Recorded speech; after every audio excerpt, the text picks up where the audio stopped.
什么人敢擅闯民宅？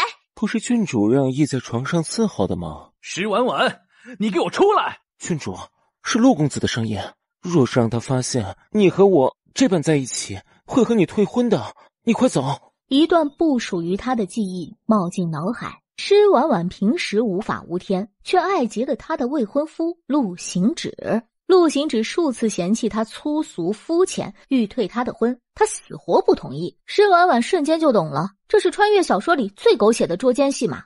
他就说嘛，一穿越就看到这么多的美男，哪有那么好的事儿？施婉婉，你真是无耻！就算你贵为郡主，也掩盖不了你卑劣的行径。我现在就去退婚。说完，就等着施婉婉和以前一样，像狗一般求他。想退婚是吧？那就去退吧，现在就可以滚回去准备退婚的东西了。他虽然还没有完全弄明白这具身体的身份，但是能被封为郡主，能养一堆的小白脸，就表示原主的身份很高，还有权有钱。他有权有钱，要什么样的男人没有？原主怕是脑子有病，才会吊死在陆行止这棵歪脖子树上。施婉婉，你在这欲拒还迎吗？这是想要改变策略，吸引我的注意吗？我只能说，你这样做只会让我越来越讨厌你。别在这里逼逼了，要退婚赶紧退，别在这里说这些有的没的，浪费姑奶奶的时间。你简直是不可理喻，到时候你就算跪着求我，我也不会娶你。你还没滚吗？你施婉婉，你平时不学无术，胡作非为也就罢了，如今竟还豢养男宠，你如此不检点，是在给皇室蒙羞。你敢如此行事，不过是仗着陛下对你的宠爱，而陛下对你的种种包容和照拂，不过是因为你是长公主的女儿，他早对你失望透顶了。长公主已仙逝多年，你觉得陛下还能宠你多久？施婉婉很烦他，这狗东西一来就骂骂咧咧，真的太讨厌了。过来，把陆公子的衣衫扒了，扯下陆行止一件衣衫，赏银100两，不管有什么后果，我一人承担。施婉婉，你疯了！哎呀，就这么一只白切鸡的身材，哪来的自信觉得我非你不可？我喜欢的是这种身材。等你把身材练到这个样子之后，再来我面前逼逼吧。现在立刻给我滚蛋！施婉婉，你一定会后悔的。他扭头就跑。郡主今日和平时有些不一样了呢。心中无渣男，出手自然神。郡主说的是啊。眼下还请郡主把方才许诺给大家的银子结一下，总共400两银子。一段记忆冒进他的脑海，原主这些年来为了讨陆行止欢心，可以说是散尽家财。虽然长公主留下不少产业，却因为原主经营不善，恶奴欺主，所以如今的她是真正的一穷二白。郡主前些日子为了凑银子帮陆公子打点关系，让他顺利得会员，已经把公主府抵了出去啊。他们今日会来收宅子。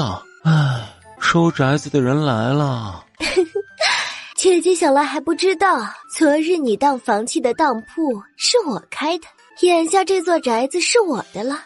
这么好的公主府，姐姐是真不配再住下去。之前长公主都带着施婉婉住在公主府，而施晴妹呢，则跟着她的姨娘和驸马住在一起。他们说是一家人，其实是分开过的。施晴妹嫉妒施婉婉，不是1天2天了，只因为施婉婉是长公主所生，所以她的吃穿用度比施晴妹要好得多。公主府是陛下赐给我娘的，这你都敢要？这事细算起来，还得感谢姐姐总带我进宫。陛下他曾说过，若我是长公主的女儿该有多好。陛下看多了姐姐的蠢，自然就觉得我很不错。所以若陛下知道姐姐为了行贿陆公子的考官，把公主府抵了出去，而我则是因为敬重长公主，不忍皇家蒙羞，费了很大劲才拿回公主府，陛下不但不会罚我，还会夸我，将这座公主府赐给我。真的不好意思了，这座公主府是我的了，你可以滚了。你这么不要脸，那我就让你以后都没脸见人。施婉婉，你做什么？你们都是死的吗？还不快把他给我拉开！谁敢碰我一下，我就把你的眼睛给发了。反正姑奶奶已经一无所有了，花你一双眼睛当弹珠玩也挺好的。退后！你们都退后！姐姐，我们是亲姐妹，你赶紧放了我，你上我的尸便算了。放了你，然后给你机会羞辱我吗？我真心待你，你却百般算计于我。我怕你因为庶女的身份而抬不起头来，所以处处关照于你。我是你的姐姐，你却从不把我当成是你的姐姐。这一刀是为你的不敬长姐所划。施婉婉在施晴妹脸上划了一个大大的叉。你这样对我，你也拿不回公主府，父亲会责罚你，陛下也会问罪于你。施婉婉翻了翻原主的记忆，笑道：我把公主府抵到当铺的时候，签的是明日的期限，现在还没过子时呢。只要我在子时前拿银子去赎回这座宅子，这宅子就还是我的。至于父亲，那狗东西配称之为父亲吗？陛下若是知道你算计我的事，你确定他会问罪于我吗？现在公主府还是我的，现在带着你的人立刻给我滚出去！听到没有？滚出公主府！施婉婉，这座宅子明天就是我的了，到时候我会让你和你的这些狗奴才全部滚蛋！陈嬷嬷是施婉婉的奶嬷嬷，在施婉婉把公主府的管事气走之后，由她管着整座公主府。这是老奴的棺材本儿，今日全部交给郡主。若郡主不能将公主府赎回来，老奴就只能撞死在公主府前。嬷嬷知道我把宅子当了多少钱吗？陈嬷嬷看向她，她伸出5根手指头，5000两，5万两，且我还把那5万两银子全部花光了。陈嬷嬷听到这个数字，差点没有晕过去。若不是两人是主仆关系，她现在想拿根棍子抽死施婉婉呢。所以这些银子这少了，嬷嬷还是收好你的棺材本，留着养老。我今日也在这里答应嬷嬷，我不但要拿回公主府，还要振兴公主府。嬷嬷，你要相信我，我以后一定会有大出息的，给你养老，让你每天都吃香的喝辣的。不过嬷嬷，以后还是别哭了，你哭起来脸皱得像菊花一样，真难看。又是想打死施婉婉的一天。我打算用它来换赌资，它值多少银子？好久没见过这么俊俏的小哥了，他长得好看，能值50两银子。小姐，这是不要意了吗？你除了脸长得好看之外，其他的什么用都没有。只要小姐不卖掉义以后都听小姐的。小姐可以将公子先抵在这里换银子，赢了之后当天就能赎回去。成交。小姐慢慢玩。赎公主府的5万两银子目标达成后还有剩余，她就打算收手不玩。我今天运气真好，一会儿我给你买鸡腿吃。小姐赢了钱就想走，这恐怕不行。怎么，这是输不起，想打架吗？当然不是，我只是觉得小姐今日的手气这么好，不继续赌下去就太亏了。我这人一身反骨，别人让我做什么，我偏不听他的。你不要敬酒不吃，吃罚酒。你想死吗？大人饶命！哼，我今日来赌坊是来体验生活的。他们都说赌坊黑心，我今日可算是开了眼了。沈毅站在施婉婉的身边，他没能看清令牌的样子，他十分好奇，他拿到的到底是什么令牌，能把赌坊无恶不作的管事吓成这样？据他所知，施婉婉这个郡主在京中可以说是声名狼藉，没有人会怕她。这事是个误会，是误会，最好只是个误会。我的人来接我了，我今日心情好，饶了你这一回，若有下次，砍了你的脑袋。他说完，嚣张霸气地走了出去。他赢了8万多两银票，就这样放他走吗？他拿的是冲王府的令牌，我们可不敢得罪冲王。冲王谢玄之是大唐唯一的异姓王，也是所有人不敢招惹的所在。他是大唐赫赫有名的战神。可是外面来的人并不是冲王府的，而是普通的巡城卫。管事这才想起，每天这个时辰，巡城卫换房会从赌坊门前过。现在的骗子可真嚣张！来人，跟老子去抓人，让老子抓住那个小娘皮，非把他的皮剥了不可。郡主，你今天是怎么赢的？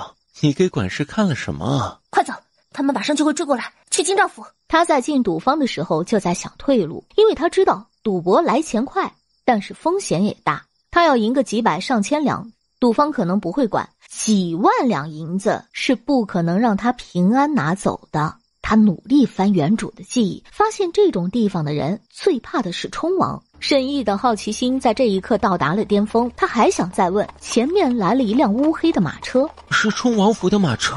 骗了老子一次，还想骗第二次？方才弄块假腰牌，这会儿还弄辆假马车，赢了老子的钱就想走？兄弟们，把那辆马车给老子掀了！黑夜里不知道从哪里冒出来黑衣人，将赌方的那些个打手一刀一个，眨眼间全部料理了。本王活这么久，还是第一次见到有人敢假冒冲王府的人，是谁这么胆大包天？他的目光落在施婉婉身上时，一股无形的压力朝他袭了过来。施婉婉飞快地调整情绪，然后哇的一声就哭了起来。王爷怎么才来呀？我方才都要被吓死了。你冒充本王的人和本王又有什么关系？关系大着了。前些日子王爷整治京中的赌坊青楼，还京中百姓太平日子，我闻之对王爷钦佩至极。今日我闲来无事，便想着去赌坊看看王爷清理后的效果，不想一进赌坊，他们就把我当成肥羊仔，哄了我卖了小厮去赌。结果我今日财星高照，赌运亨通，连赢了好几把。我赢了之后不想再赌，不想他们便拦下我们不让走。我怒极了，便说我是王府的人。如此说来，本王还得感谢你维护本王。那倒不用，我爱慕王爷已久，今日能见到王爷便足够了。我们还有事，就先回去了。郡主昨日还追着陆行止说喜欢他，今日就说爱慕本王，郡主可真是花心呐。施婉婉一愣，原来谢玄之从一开始就认出了他，原本不想暴露身份，怕被有心之人拿去大做文章。他如今的身份被揭穿，都不用遮掩了，他还怕个屁呀！本郡主就是花心又怎样？不知道王爷有没有兴趣做本郡主的男宠啊？郡主这是在找死吗？行了，王爷别装了，我知道你心悦我。王爷回京1年，我从未有机会见到王爷，但是王爷却一眼就认出了我，这代表着什么？代表什么？这代表王爷暗恋我，一直暗中观察我的动向，还派人跟踪我。否则今日哪那么巧，我一出来就刚好遇上王爷。他知道今日这种情况，他想要脱身是一件极难的事儿，倒不如倒打一耙。反正他顶着长公主女儿的身份，暗中算计他的人很多，但是敢明着动手杀他的人却不会有。本王之前只知郡主是个不学无术的大蠢货，不想郡主间还有这样精湛的手艺。郡主要弄明白一件事，是你先招惹本王的。哼，我们走。有点意思。哟，以王爷的性子，怎么着也得把他的手和鼻子给削了吧？他说王爷暗恋他，哟，该不会是真的吧？妄议本王，自己去领10军棍。施婉婉走到当铺的时候，被告知他的那张当票被送去京兆府了，就等着时辰一到就过户。老爷们都下职了，有事明天再来。我有急事。来京兆府的每个人都说自己有急事，难不成深更半夜有人来，老爷们还要起来升堂？滚滚滚！再不滚，小心我以寻衅滋事把你们关起来。郡主，别跟他一般计较，要不明日一早再来？明日再来，只怕公主府就变成诗情妹的了。一错了，那我就给你一个表现的机会，做不好你就洗干净去卖屁股吧。不知道郡主让一做什么？会吹唢呐吗？沈毅点了一下头。你展现才华的机会到了。好了，请开始你的表演吧。郡主啊，能换词吗？你是在嫌弃本郡主的词吗？他深吸一口气，闭着眼睛吹了一段《百鸟朝凤》，然后大声道：当官不为民做主，不如回家卖红薯。曲一响，布一盖，全村老小等上菜，走的走，抬的抬，后面跟着一片白。棺一抬，土一埋，亲朋好友哭起来，前面抬，后面追，蹦迪嗨起来。在这个已经静下来的夜里一吹，简直能吹断人的魂呢。施婉婉觉得沈毅虽然是个大绿茶，但是唢呐吹的是真好。下次有机会可以在京城组个丧葬队，他绝对是灵魂乐手。放肆，竟跑到京兆府门口来撒野！大人，快把他抓起来，然后严刑拷打。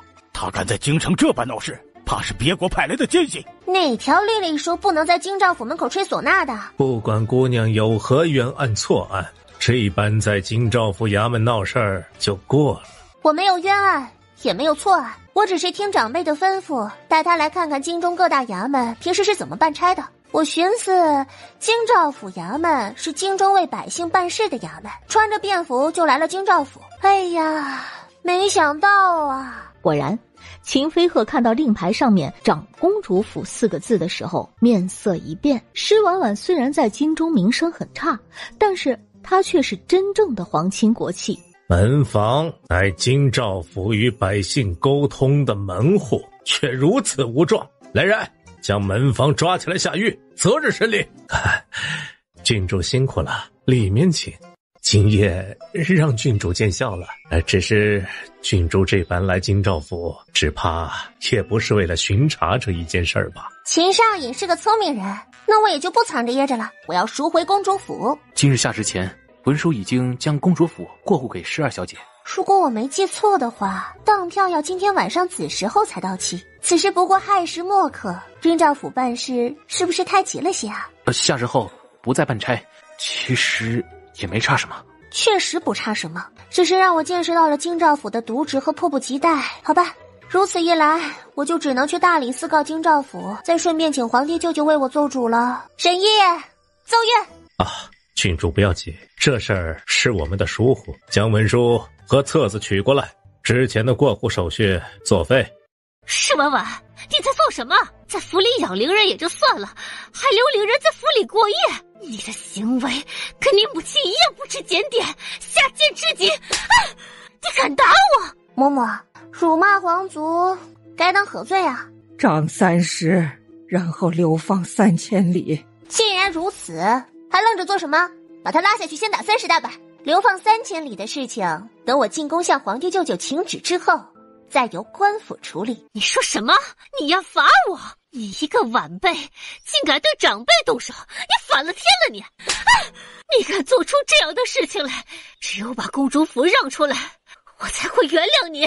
李氏今日会过来，一则是因为昨日施婉婉划花了施晴妹的脸，二则是为了公主府。原本在他和施晴妹的精心算计下，眼见的要到手了，煮熟的鸭子却飞了。这事儿李氏忍不了。你算个屁的长辈，我需要你原谅？哼，我母亲给你脸，抬了你做驸马的小妾，你就还真把自己当回事儿了。小妾是什么？小妾说到底还是个奴才，一个奴才来教训主子，谁给你的脸？施婉婉，你敢这样对我，就不怕你父亲责罚你吗？他不过是个宠妾灭妻的渣男而已，还不够资格责罚我。你一个奴才敢直呼我的名字，罪加一等，再加5记板子。来人，把他给本郡主拖下去，重打35大板。拖下去打，别打死了，打到下不了床的那种地步就好。这狗东西之前那么欺负原主，一次打死了也太便宜他了。施婉婉决定用李氏对付原主的方式还回去，打击他的自信心，毁掉他的一切，让他天天活在痛苦之中。嬷嬷，我知道我之前做了很多糊涂事，我以我娘亲起誓，我以后绝不会再做亲者痛仇者快的事情，我会保护好公主府，保护好你，给你养老送终。陈嬷嬷是施婉婉的奶嬷嬷，视施婉婉如亲生女儿一般。这些年来，她看着施婉婉在施驸马一家的洗脑下越长越歪。此时陈嬷嬷听到施婉婉的话，热泪盈眶啊！郡主能想明白就好。公主重病时，将郡主托付给老奴，照顾郡主原本就是老奴的分内之事，老奴不需要郡主养老。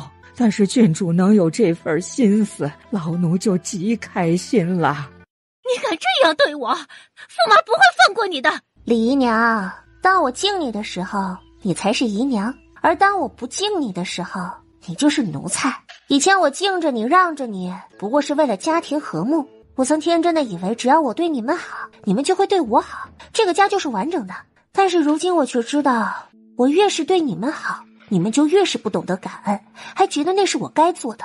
我乃长公主在这个世上唯一的骨血，是真正的皇亲国戚，身份不知道比你们尊贵多少。我根本就不需要去讨好你们，因为你们所有的一切都是我母亲给的。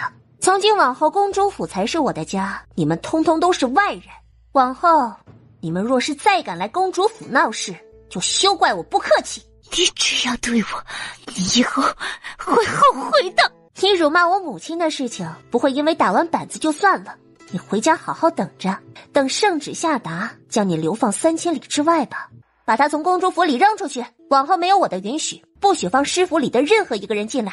解决完来闹事的李氏一行人，他只觉得神清气爽。只是施婉婉知道，他今日虽然赢了，却赢得还不稳固，他得进宫去见乾元帝，免得驸马府的那群人渣恶人先告状。只是他在宫门口的时候，他被人叫住了。你今日是特意到宫门口堵我的吧？我就知道是这样。今日陛下召见我，想来是听到了我的学识，往后我必定前途无量。你昨日那样做不过是变相的吸引我的注意，你那样做只会让我对你更加厌恶。你若想得到我的谅解，来堵我是没用的，只有你跪下来求我，再送一幅前朝大师的名画，我才考虑要不要原谅你。施婉婉确定了，他昨天确实是打他打轻了。他琢磨在宫门口揍他合不合适时，他又接着道：不对，你还得去给蓉蓉道歉，给她送上上好的补品。你求得蓉蓉原谅后，我才会考虑要不要原谅你。施婉婉实在是忍不了了，哎呦，这男人太恶心了，这婚得想办法赶紧退了。朕给你半盏茶的时间，说你的废话，说完你就可以滚了。结果他等了好一会儿，施婉婉都没有说话。是无话可说吗？也是，你天天蠢事做尽，来朕这里都是瞎胡闹。婉婉不孝，这些年来做了很多蠢事，给舅舅添了很多麻烦。婉婉今日进宫是来给舅舅磕头的，愿舅舅福寿安康，长命百岁。这一次哪怕乾元帝再头痛，也觉得事情有些不对，倒有些像是在与他诀别。站住，把话说清楚再走。施婉婉却没听他的，依旧麻木地往外走。来人，拦住他！你们让开，让我去死！郡主这是改了昨日碰瓷的形式，改为投怀送抱了。施婉婉一愣，哦吼，他决定忽略他，把后面的戏唱完。于是他哭天喊地：你们放开我，让我去死！谢玄之愣了一下，专业点儿。到底发生了什么事情？你跟舅舅说，舅舅给你做主。舅舅，对不起，我错了，我没脸见你，你让我去找我娘吧。乾元帝之前对他多少有点恨铁不成钢，因为他真的是一次又一次的让他失望。如今看到他这副样子，他却又心疼的不行。师府众人对施婉婉做的事情，乾元帝不是毫无所知。他之前还曾侧面的提醒过施婉婉，让他不要对驸马府的那些人太过掏心掏肺。可是他不但不听，还埋怨他管得太宽，连他的家事都要管。乾元帝是一国之君，原本就日理万机，忙得要命，他不识好歹，他也就懒得再管。还能是为什么？当然是因为你蠢。我知道我蠢，舅舅更喜欢二妹。你当朕和你一样蠢吗？放着自己的亲外甥女不喜欢，去喜欢别人的孩子？可是舅舅之前总是说我蠢，却不止一次夸二妹。那是因为你总是认不清楚自己的身份。你是朕的外甥女，生来尊贵，自降身份和妾室生的庶女去比，那不就是蠢吗？你所有拥有的是他拼尽全力也不可能得到的。婉婉，你到如今还不明白这些吗？有朕在，你不需要去讨好任何人。那舅舅还疼婉婉吗？呵呵呵，若朕不疼你，你这些年来做下的蠢事，你觉得你能活到现在？往后不管是谁在你面前出言不逊，你尽管收拾，出什么事舅舅给你兜着。施婉婉乖乖点头，他等的就是他这句话。有他这句话在，他往后揍人就是奉旨揍人，主打一个理直气壮。冲王找朕何事？也没什么事，就是今日在宫门口遇到郡主，发现他被人欺负以后情绪不对，就跟过来看看。谁敢在宫门口欺负婉婉？这事儿还是郡主亲自来说吧，臣终究是外人，有些话不好说。施婉婉用眼角的余光扫了他一眼，这狗男人实在是善变，也让人捉摸不透。只是他方才正在愁怎么把陆行止的事情扯出来，有谢玄之这句话，他便能说了。我在宫门口遇到了陆行止，前几日我和江蓉蓉一起落水，他误会是我把江蓉蓉推下水，他一直让我给江蓉蓉道歉，他就动手推我了。舅舅，他心里只有江蓉蓉，没有我，我想和他退婚。你忘了你们的婚约是怎么来的吗？他赶紧去翻原主的记忆，然后脸就黑了。他和陆行止的婚约是原主作天作地求来的。乾元帝嫌陆府门风不正，不愿意让施婉婉嫁给陆行止，他便在御书房前跪了1天1夜。乾元帝没办法了，才下旨赐的婚。每个人都得为自己做下的事情负责。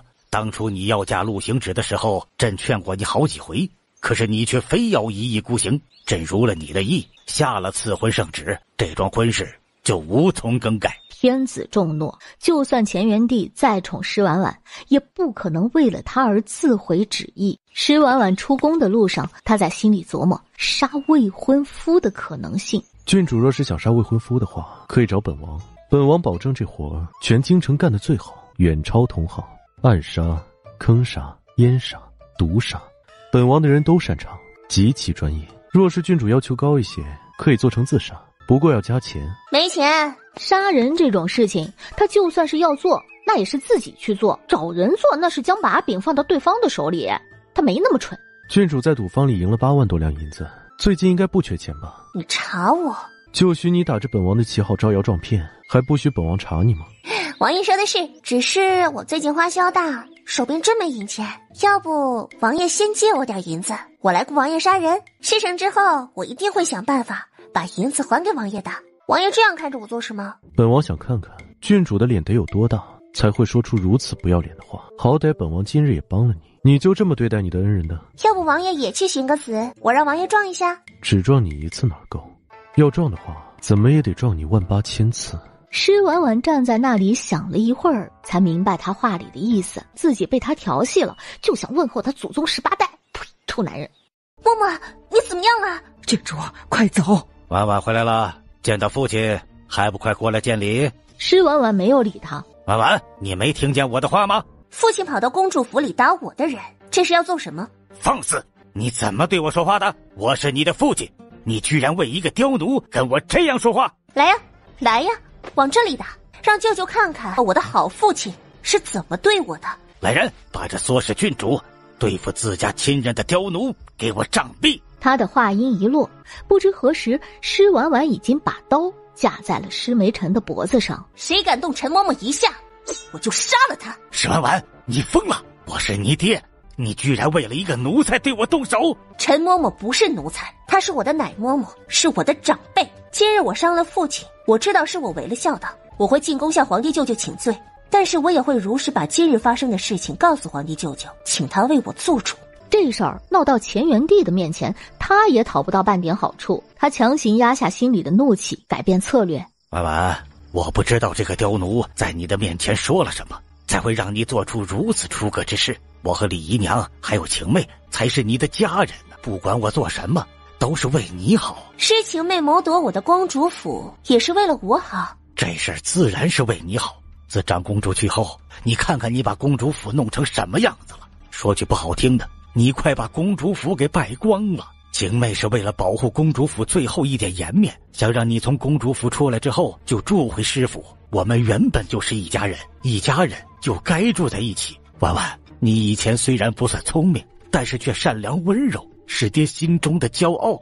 你看看你现在的样子，爹心痛啊！你是爹的女儿，不管爹做什么事情都是为你好，哪怕你如今伤了爹，爹也不会生你的气。你把刀放下，管教下人的事交给爹来处理就好。施婉婉一听到这番话，对他偷换概念这事儿真的是叹为观止。且这人还能屈能伸，硬的不行还能来软的，原主被他拿捏也不算亏。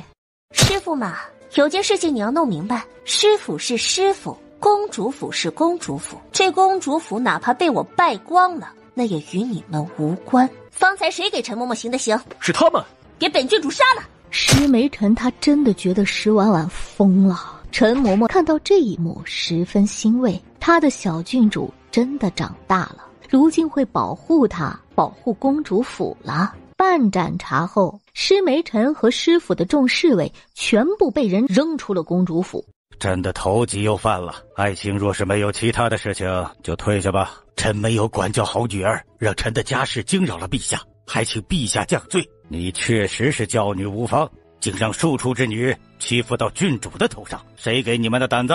竟敢图谋公主府！臣这段时间不在京城，昨日回府之后才听说了这件事情。青梅告诉臣，她从未打过公主府的主意，而是这些年来她感念长公主的好，不忍看到公主府败在婉婉的手里。她想保护好公主府，便想着用这种法子让婉婉和我们住在一起，也好有个照应。而婉婉的性子也是越来越左，如今连臣都敢动手了，竟有这等事！此等家丑，也不该污了陛下的耳朵。只是陛下是婉婉的亲舅舅，眼下这等情形，还请陛下为臣做主。朕也不能只听你的一面之词。来人，去把郡主请来，朕要问清楚。施婉婉进到御书房后，在看见施梅尘后，瞬间尖叫：“舅舅救我！”钱元帝和施梅尘俩人一下子都没能接住他的戏。你这是怎么了？舅舅救我！娘亲救我！父亲要杀我！他说完，对着御书房无人的角落笑了起来。娘，你来了呀！他这一声听得钱元帝和施梅尘全身鸡皮疙瘩都起来了。娘，你终于愿意来看婉婉了。娘，你知道吗？自从你走了之后，爹就天天凶我。他不但威胁我，让我把公主府给他，他还动不动的就打我、骂我。父亲总说我克死了母亲，我是个不祥之人。我为什么克死的是母亲，而不是父亲？郡主病得甚重啊！怎么回事？郡主常年郁结于心，身体如今看着问题不大，实则已经有了巨大的隐患。从脉象上来看，她如今已经患上了失魂症，已经是颇为严重了。施婉婉她前世从西医入中医，她把西医和中医都读到了博士。她曾经仔细研究过脉学，知道什么样的病症对应什么样的脉。正常情况下得失魂症的人，要么受了巨大的刺激，要么就是长期压抑。不管郡主是哪一种原因诱发的，往后都不能让他再受刺激了。他再受刺激会怎样？有几种表现方式，一种是自残，另一种是暴起伤人。不管哪一种都十分危险呐。难怪婉婉会对你动手，你哪儿来的脸跑到宫中来找朕告状的？陛下，臣闭嘴！师驸马长期虐待永宁郡主，以至于他染上离魂症，着实罪不可恕。朕念在师驸马这些年来为朝廷立下不少功劳，从轻论处，杖5发放1年。从今往后，没有永宁郡主的允许，不许踏足公主府一步。舅舅，婉婉好害怕呀！婉婉别怕，有舅舅在，朕罚了他，他以后不敢再来公主府了。他不去公主府，以后在其他地方遇到，肯定还会打我的。他是我爹，教训我是天经地义之事，我该怎么办啊？朕送你1块金牌，他若敢再对你动手，你就用金牌抽他，他绝对不敢还手。谢谢舅舅，舅舅最好了。以后有什么事情就跟舅舅说，别憋着。今日天色不早了，就住在宫里吧。陈嬷嬷的伤还没有好，我得回去看着她。这一次的事情在钱元帝的面前这样反转，往后他要做什么才能让钱元帝重新信任他？不许出声！这是施梅尘在他这里吃了闷亏，改成暗杀了不成？放我离开，否则我杀了他。好啊，你动手吧。我真动手了。你这茶太难喝了，在你死之前跟我说一下你茶叶放在哪里。施婉婉的白眼要翻上天了。穷，没银子，喝不起茶叶。要不本王给你些银子，你叫个侍从去买一些上好的茶叶过来。不许再聊天，再聊我杀了你。他就没见过谁被劫持了还能这样聊天的。哎，你们能不能尊重一下他劫匪的身份呢？我跟他不熟啊，你看他那么残暴冷血的样子，怎么看都不可能是为了我就放你走的。要不这样，你放了我，我叫来府里的侍卫帮你一起杀了谢玄之。劫匪无语，他见识少啊，别骗他。他手里的人质没有人质的自觉，太冷静了。想要狙杀他的人也没有半点想要救人质的意味。哎呀，我去，这操蛋的劫匪人生啊！他不可能一点都不在乎你。我亲眼看见他为你清除了赌坊里的那些人，为了保护你，他把整个赌坊都端了。真的假的？假的，赌坊本王是端了，但绝不是为了你。还有，你这几日天天往公主府跑，不就是为了见她一面吗？他天天往公主府里跑，我怎么不知道？她来了，每次都躲在暗处悄悄看你，你当然不会知道。王爷偷看我做什么？你看过天桥的猴戏吗？本王看你的时候和看猴子差不多。这话伤害性和侮辱性都很大。我之前说跟你合作杀了他，只有7分的诚意，现在我有10分的诚意。你放了我，我现在就能去他身上咬下一块肉来。劫匪感觉到了施婉婉的蠢蠢欲动，这件事情的走向怎么那么奇怪？与此同时，劫匪手里的刀下意识就松了些，一柄长剑已经贯穿劫匪的心口。郡主临危不乱，身陷绝境还在想办法自救，本王很是佩服。方才我若是反应慢一点，那你死了吗？你不但没死，还毫发未伤。我是说如果没有如果。若王爷没其他的事，就赶紧离开吧。本王的茶还没有喝完。喝茶？喝个锤子！本王知道陈嬷嬷的伤是你治好的，那又如何？你身中剧毒，你光凭把脉就能把出来，本王的毒你能解吗？不能，我瞎猜的。他中的是西凉皇族配出来的奇毒，那毒会慢慢的侵蚀人的心脉，沁入5脏6腑。罢了，今夜是本王打扰郡主了，本王给郡主赔个不是，些许赔礼，还望郡主不要嫌弃。左右本王快要死了，王府亿万家财也花不完，本王表达诚意的法子就只有银子了。施婉婉看了一眼，那竟是一张1万两的银票，她的眼睛瞬间就亮了。公主府花银子的地方实在太多，原主已经把公主府掏得空的不能再空。看在王爷这么有诚意的份上，今夜之事就这么算了。郡主大气，本王很是佩服。谢玄之从公主府出来之后，纪委便过来道：王爷，都处理好了，京中真的有人窝藏西凉人，王爷当初被西凉人算计，军中和京中都有他们的内应，若是找到幕后之人，是不是还有机会找到解药啊？顺着线索继续查，本王就算快死了，也得知道谁想要本王的命。今夜的事你怎么看？王爷在边关打了那么多年的仗，从来没有睡过女人。郡主的身份虽然不低，但是她长得十分貌美，王爷想要睡她也不是不行。谢玄之看了他一眼，什么乱七八糟的玩意儿？纪委知道自己大概是说错话了，但是一时间也不知道哪一句说错了。王爷这段时间天天没事就往公主府跑，想来是对郡主有意思吧？王爷和郡主身份都很高贵，你们若是无媒苟合，确实不太合适。要不王爷把郡主那个绣花枕头未婚夫给弄死，然后王爷把郡主娶回家，光明正大的睡。谢玄之还是第一次知道他的这个侍卫对他的私事规划了这么多。回去领50军棍。能不能少一点？打完50军棍，属下就没办法保护王爷了。那就再加10军棍。从现在开始，你说一句话，加10军棍。施婉婉，你好狠的心啊！你看到我被陛下责罚，不去帮我求情也就算了。哎，去茅房拎桶屎过来。沈毅应了一声，转身离开。施婉婉，你要做什么？沈毅，快点儿！来了。沈毅捏着鼻子，拎着一桶屎，快步走了过来。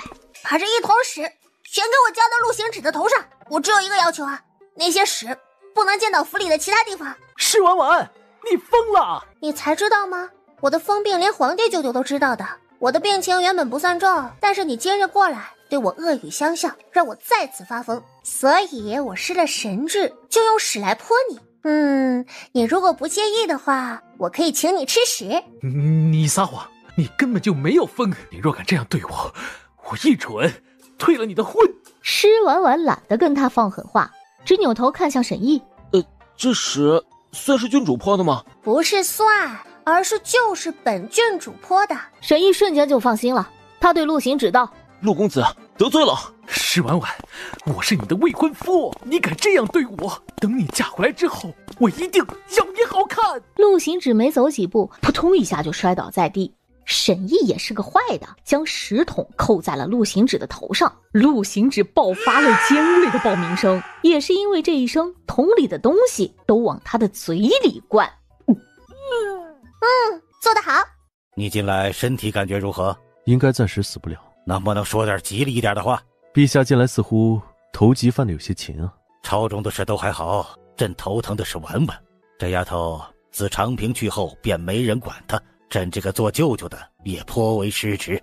眼下他生了病，受不得刺激，但是若就这样放着下去，他只怕会越长越歪。朕100年之后怕是没法给长平交代。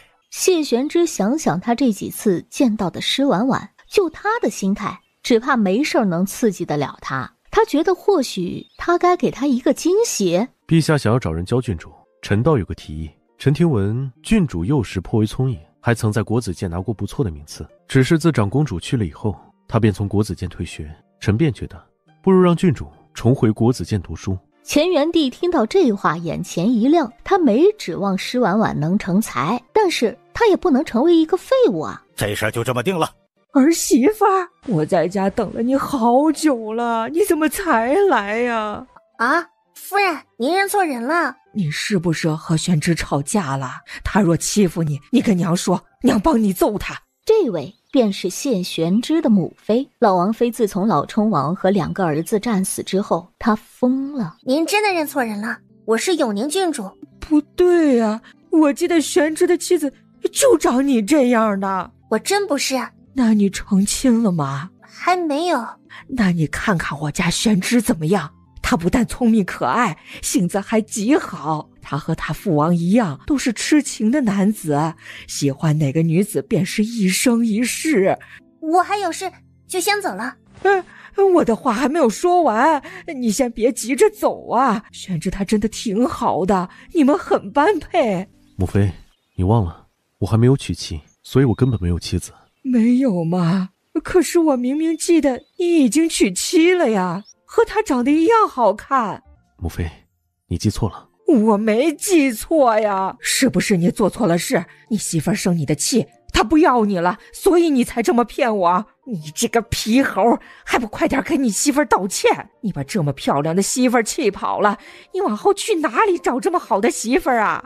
快道歉！对不起。你给谁道歉呐？媳妇儿，对不起。他往后再欺负你啊，你跟母妃说，母妃帮你揍他。老王妃，你怎么到这里来了？老奴扶您回房休息。好好哄媳妇儿，早点给我生个大孙子。儿媳妇儿啊，我让厨房给你炖燕窝吃啊。施婉婉不想答应，她不答应，老王妃就站在那里不走，眼巴巴地看着她。好。本王的母妃生的是和郡主一样的病，想来郡主能理解她方才的无礼。不过就算如此，本王依旧代她给郡主道个歉。不知郡主今日找本王有什么事？王爷这不是明知故问吗？郡主是因为能重新入学国子监之事来感谢本王的吗？若是的话，郡主不用客气。你进国子监之后好好学习，就是对本王最好的回报了。王爷没问过我的意见，就自作主张帮我定下了进国子监的事，会不会不合适啊？本王之前见郡主强势赎回公主府，暴打亲爹，为未婚夫吃屎，便以为郡主这是要上进了。人要上进，要提升自己，读书是最好的方式。本王今日正式入职国子监，教骑射。郡主成了国子监的学子之后，有可能会成为本王的学生。怎么哪哪都有你啊？郡主或许可以理解成我们有缘。谢谢，这样的缘分我一点都不想要。若这是缘，他觉得80%是孽缘。这事儿可不好说，也许郡主哪天就喜欢这样的缘分。哎呀，你真讨厌！喜欢人家就直接说嘛，这么拐弯抹角的，又是夜探香闺，又是处心积虑的把人家弄在你的身边，你再这样下去，我都要抛弃我的未婚夫嫁给你了。郡主，你的戏过了。王爷不喜欢这一块，那我换一块。谢玄之看到他的表情，心里生出不好的预感。王爷是武学课的夫子，那便算是我的师傅了，一日为师，终身为父，要不你做我爹呗？闭嘴！本王今年才25，生不出你这么大的女儿。姐姐，你怎么到国子监来了？这不是你能来的地方，快回去吧。谁规定我不能来国子监吗？没有谁规定，只是郡主是什么水准自己清楚。蓉蓉，别这么说，她只是学不进去罢了。媚姐姐，快别替她找借口了，说到底不过是因为她蠢，所以才学不进去。施婉婉看向江蓉蓉，哦，这位便是陆行止的心上人。施婉婉没理江蓉蓉。妹妹，你不是跟我说江蓉蓉长得丑，想得美，是个大贱人？你说像江蓉蓉这种人根本就不配做你的朋友，只配给你提鞋，你怎么跟她一起来上学啊？你还说就算陆行止喜欢的是江蓉蓉又怎么样？我和陆行止的婚约是陛下所赐，无人能撼动，有陛下的赐婚在前。江蓉蓉就算最后嫁进陆府，顶多也只是个贵妻而已。姐姐，你别乱说，我什么时候说过这种话？蓉蓉，你要相信我，我绝对没有说过这种话。施婉婉，你不要以为你身份高贵就能胡说八道了，你通不过入学考，一样成不了国子监的学生。哦，原来你也知道我身份高贵呀，你提醒我了，我是郡主，我的舅舅还是皇帝，跟你说这么多的废话做什么？他扭头对沈毅道：撕烂他的嘴。沈毅应一声，觉得老妖怪动了怒，他下手就得狠，于是他3、5两下就把江蓉蓉扇成了猪头。永宁郡主，请到这边来参加入学考。七九大人，郡主在国子监外打国子监的学子，您不管吗？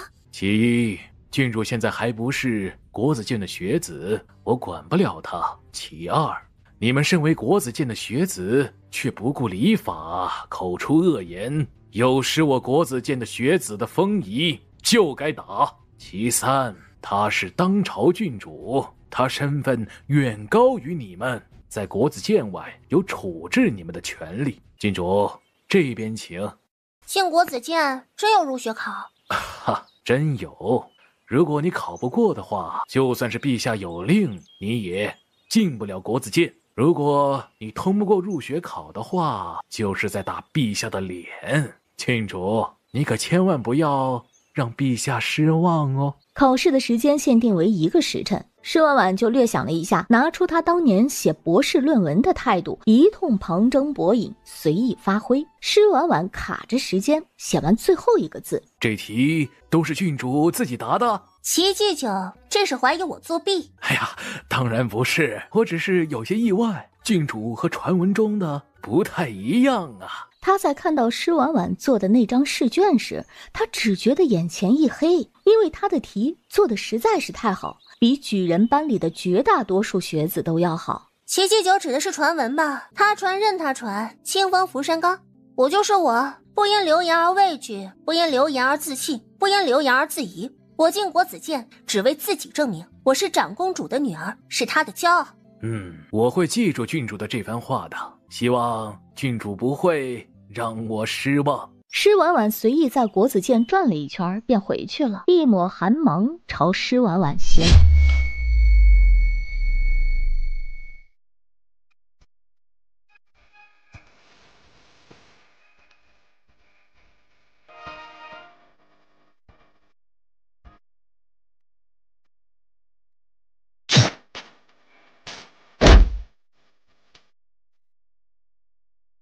郡主，你没事吧？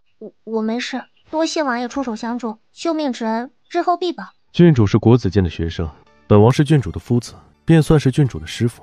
一日为师，终身为父，做爹的救自己女儿，本就是应当的。施婉婉憋屈啊，出来混是要还的。他想抽自己一嘴巴。他今日被人刺杀，这事儿没完，他还要查清楚这些黑衣人是谁派来的。施婉婉准备离开的时候，谢玄之他毫无预兆地吐出一大口血。王爷，你怎么了？摁住他的膻中穴，再顺着这个穴位往上，来到鱼府，再由缺盆入云门。他见沈毅呆愣愣地蹲在那，干活儿。我这不知道这些穴位在哪里啊？跟着我的动作来做。沈毅跟着他的动作，按谢玄之身体的另一侧，这一套走完，他的额前已经冒出了细密的汗珠。施婉婉再替谢玄之把了一下脉，他的脉象缓和了不少，毒发的情况似乎瞬间就缓解了。施婉婉，你在做什么？龙兄，你的未婚妻这是在给你戴绿帽子呀，你赶紧管管呢。她做这种事儿，丢的是你的脸呐。那人还想再说什么，施婉婉扭头对沈毅道：冲撞皇族是什么罪？杖30，流放3000里。那你还在等什么？沈毅立即动手，一巴掌就将方才那个出言不逊的人打飞。你居然这样对我，我要退婚！我若和你退了婚，你这辈子都别想嫁出去。你别光说不练呐，赶紧去退呀！我觉得你有空为我的事情操心，还不如先操心你自己呢。我曾说过，见你一次揍你一次，这话绝不是说说而已。他原本打算今日接了江蓉蓉之后，就去公主府好好哄一哄施婉婉。上次他被施婉婉喂屎之后，但是那只是因为他发病了，他再不成器，那也是长公主的女儿，乾元帝唯一的亲外甥女儿施婉婉，若是重新得宠，在乾元帝的面前说些好话，对她的前程大有助益。自从我们有了婚约之后，我一共送了10幅前朝的字画，各种玉石珠宝100余件。除此之外，还有纹银78593两。在你退婚之前，你之前从我这里拿走的东西也该还我了。在他这里是没有白送东西给渣男这个说法的，原主怎么送出去的，他就怎么讨回来。什么？你居然找我要你送给我的东西？你若执意如此，往后就算你跪在我面前，我也不会再原谅你。还在做梦呢？本郡主帮你清醒清醒。本郡主之前怀疑他们和那些黑衣人是一伙的，否则不会出现的那么巧。本王也有这个怀疑。今日当值的恰好又是少尹秦飞鹤，他一看见施婉婉就想起那天夜里的百鸟朝皇，脑瓜子都嗡嗡响。被他打得头破血流的陆行止，他该不会打了人还要诬陷他吧？他最初其实没有关注施婉婉靠着的男人是谁，他纯粹是气疯了。此时他发现那个男人是谢玄之之后，陆行止的脑子都是乱的。大人，施婉婉品德败坏，我确实对他有些不满，但是这一次他遇刺和我一点关系都没有，还请大人明察呀。郡主遇刺之事，你确实有动机，且你出现的时间也太过巧合。眼下这件事情还没有查明，还请陆公子留在京兆府中配合调查。哎呀，秦大人，我真不是凶手啊，是施婉婉她移情别恋，想要置我于死地啊。陆行止的目光落在谢玄之的身上，他虽然没说话，但是意思很明显。你该不会因为今日王爷救了我，就以为我喜欢王爷吧？我过去的时候头贴在他的胸前，极致亲密。他喜欢谢玄之？真是天大的笑话。他觉得陆行止眼睛有毛病，下次给他毒瞎了。不管京兆府最终查出你是不是凶手，你今日污蔑本王和郡主的关系都其心可诛。待本王遇到陆学士，倒要好好问一问他是如何教子的。本王静候秦大人的消息。下官必定尽快找到真凶。需要本王送郡主回府吗？今日我那未婚夫都怀疑我和王爷有染了，为了避嫌，我只能拒绝王爷的好意了。那郡主有兴趣坐实你未婚夫的猜测吗？王爷，这个玩笑一点都不好笑。本王的身体如何，别人不知道，郡主却很清楚。最多1年的时间，本王必死。冲王府中如今只有本王一个男丁，本王的姐姐与本王不睦，远嫁江南，已经断了往来。本王若死了，府中便只余母妃一人。母妃的状况，上次郡主也见到了。本王若不在了，府里那些下人不知道会如何欺负她。这是王爷的事，与我何干系？确实和郡主没什么关系，只是郡主和陆行止退完婚后，京中应该没有人敢再娶郡主了。而本王观郡主行事，似乎也没有想过要再嫁人。王爷到底想说什么？本王活不久，郡主又没有嫁人的打算，本王觉得我们挺配的。冲王府别的东西不多，就是银子多。只要郡主嫁给本王，待本王死后，为本王侍奉本王的母妃，就全是郡主的。郡主不必急着给本王答复，事关重大，郡主需要时间考虑也属正常。本王在这里承诺郡主，只要郡主答应嫁给本王，本王有办法替你和陆行止退婚。我能问王爷一个问题吗？王爷为什么选我？是因为发现我通晓医术，能解你的毒吗？若是因为这件事的话，王爷大可以直说，只要银子给够，这笔买卖我可以接。但王爷若是想用骗婚的方式骗着我嫁给你，再对我打感情牌，让我来为你医治，那就免谈。话说到这里，本王也不妨跟郡主交个底。郡主聪慧，医术高明，也许有办法能为本王解毒。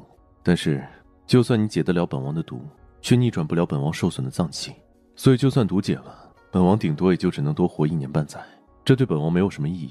本王只是觉得近来与郡主相处下来，与郡主也算投缘。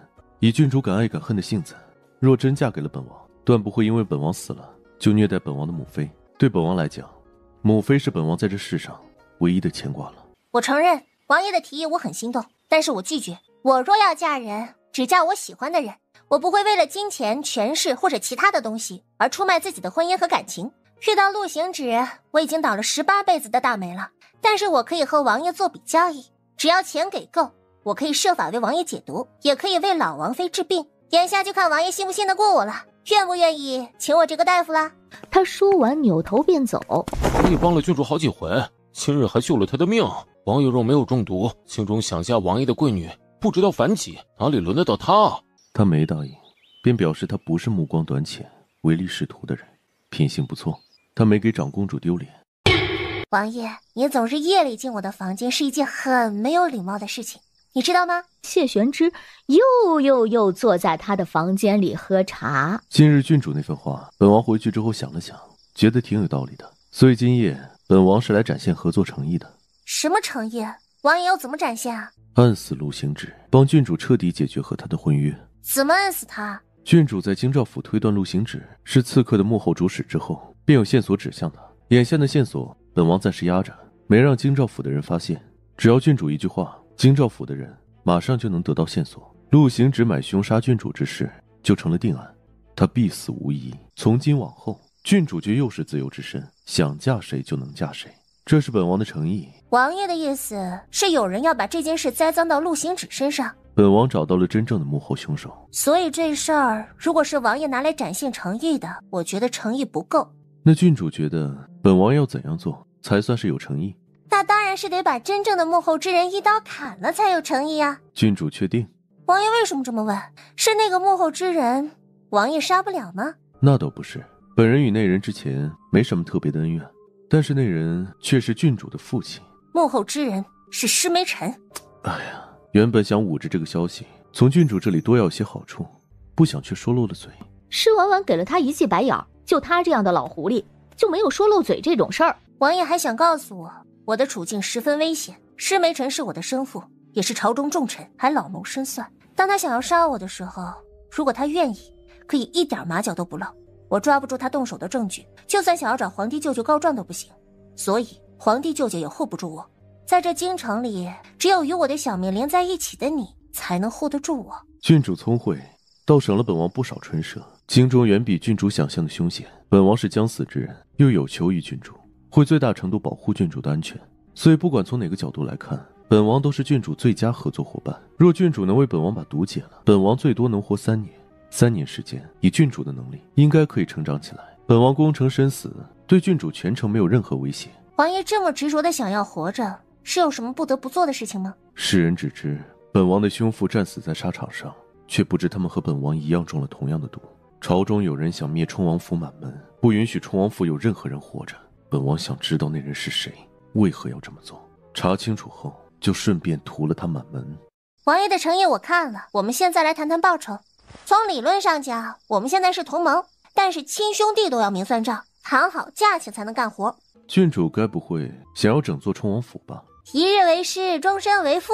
你死了，我继承你的遗产，那不是理所当然的事吗？王爷先把遗嘱立好，注明你死后将所有的财产全部赠予我。如此一来，我看在钱的份上，不但会尽心尽力的为王爷医治，还会好好的奉养老王妃。本王还是第一次见有人把趁火打劫这事说得如此清奇。人死后就什么都没啦，在这世上，很多人有钱都买不来自己的命呢。细算起来，是王爷赚了。他还没死，就已经有人想着继承他的家产。哼，重点是这人还在跟他商议，他还不反感。郡主这是把算盘珠子按在本王脸上打了。王爷，你一生未娶，没有子嗣，却突然多了一个这么大的女儿。这个女儿呢，不需要你养，就能给你治病，还能给你母亲养老送终。细算起来，你赚大了呀！还真是蹬鼻子上脸呢。成交。这么快就答应了？王爷，你要不要再想想？听你这么一说，本王也觉得确实该好好想想。别的不说，怎么也得给自己再争取一些权益啊。王爷，这是在做什么？再过来我叫人了。郡主想叫就叫吧，本王其实不介意别人看到我们这个样子，因为我们这样被人看到顶多会被人说有奸情，本王大不了娶你便是。本王觉得郡主做本王的女儿有点亏，做本王的女人会更合适。他后面的话全咽了下去，一个字也说不出来了，因为施婉婉伸手勾上了他的脖子，咬上了他的唇。在那一瞬间，他冷静聪慧的脑子在这一刻成了浆糊，从未有过的温软触感在他的唇边泛开，直击他的心脏。面对千军万马都不会生出一分退意的谢玄之，莫名想要后退。郡主曾这样对陆行止过吗？若郡主曾对他做过这种事的话，本王会剁了他。谢玄之从施婉婉那里出来后，回想起方才的触感，心脏又疯狂地跳了起来。不就是被施婉婉咬一口吗？这种感觉对他而言十分陌生，让他有些慌。耶，王爷，你的唇怎么了？被母蚊子咬了。嗨呀，王爷真厉害，被蚊子咬一口都能知道公母啊！这话，哼，也就他这个二傻子会信。王爷，昨夜是去找郡主了？滚！只是郡主和陆行止，这终究还是有婚约在身啊。女子的名声很重要啊，王爷稍微注意一点啊。不是你想的那样，别乱猜。不是我想的那样，那是哪样啊？王爷仔细说说呗，这省得我乱猜啊。一大早的发什么病？去做事。哪位是永宁郡主施婉婉呢？有人举报永宁郡主涉嫌给考官行贿，科举舞弊。科举舞弊，那是超级大案，牵扯极大。你们方才说什么？我给人行贿了？这事儿不对吧？我又没参加科考，我为谁行贿？郡主自己做的事情自己清楚，还请郡主立即跟我们去刑部，不要让我们动粗。哟，这么横呢？姐姐，官差们只是奉命行事，你别让他们为难。你这么善解人意，你跟他们走啊！他们说不出我犯的事，手里连公文都没有，还不懂得基本的尊卑。我现在怀疑他们只是穿着官差的衣衫，根本就不是什么官差，而是来刺杀我的凶手。我们确实是刑部的官差，郡主若是不信，可以跟我们去刑部查证。你们穿了件刑部官差的衣衫，就说自己是官差？要是给你们一件龙袍，你是不是还得说是我舅舅啊？昨日本郡主才被人刺杀，本郡主现在也怀疑他们就是刺客。沈毅，把他们给本郡主拿下！沈毅应了一声，他抬脚就把离他最近的一个官差一脚踹飞出去。哎呦，今日的事情真是一场误会啊！刑部接到科举舞弊的案子，就立即开始调查了。因为呀，这事儿和郡主有关，便想着请郡主去刑部协助调查。哎呀，没想到造成了这么大的误会，下官先给郡主赔个不是，还请郡主移步刑部配合调查呀。刑部做事，京兆府原不该过问，但是这个流程确实有问题。郡主遇刺之案，眼下还没有找到幕后黑手，郡主还处在危险之中。黄主事若是有事要问郡主，在京兆府里问便是了。这样会不会不妥呀？科举舞弊案是大案，却是发生在京兆府的案子，按流程应该由京兆府先来办，办理不了后才会转刑部。眼下刑部直接越过京兆府调查这桩案子，多少有些不合规矩了。哎呦，那既然如此，那本官就在京兆府里问话，劳烦秦大人安排一间房间了。皇喜十分狡猾，郡主当心呢。他跟施婉婉说了几句话后，便把空间留给黄喜和施婉婉。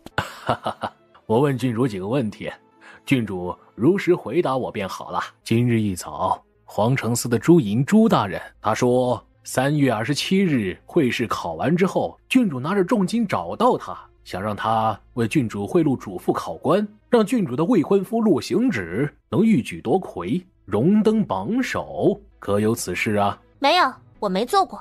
他确实没做过这件事儿，这事儿是原主做的。郡主啊，这事儿不是您否认了就可以的，朱大人那里有证人。有证人，行贿也有证物，那就是人证物证俱在，你们可以直接抓人了。那我就在这儿，黄大人把我抓起来呗。哦，郡主这是承认了？我承认什么了？你胡说八道些什么呢？我什么时候承认了？郡主敢看着下官的眼睛重复这句话吗？这有什么不敢的？施婉婉朝他看去，下一刻他便感觉到他的眼睛有什么东西拉着他往里面坠落。施婉婉他的医学造诣极深，瞬间就明白，这个看起来不是太起眼的黄喜竟是个催眠大师。这是郡主当调公主府贿赂朱莹朱大人的供词，郡主既然承认了，那就在上面签字画押吧。黄喜觉得这事儿没有任何悬念，因为他用这个能力的时候从来就没有失手过。然而下一刻，你个狗娘养的，这是要谋害本郡主，用邪术逼本郡主画押吗？发生什么事了？秦大人，他方才对我动用邪术，逼我签字，这上面的东西都是他来之前就写好的。黄大人一直套我的话，让我认罪，我没做过的事自然不能认。于是他就让我看着他的眼睛，我和他对视的时候，只觉得整个人一瞬间就坠入黑暗之中。他想要栽赃，让我顶罪。黄大人，这里是京兆府，不是刑部，在这里可不行你在刑部的那一套。黄大人，此事在没有完全查清楚之前，还请在这里委屈一下。刑部要陷害我，我要进宫见舅舅。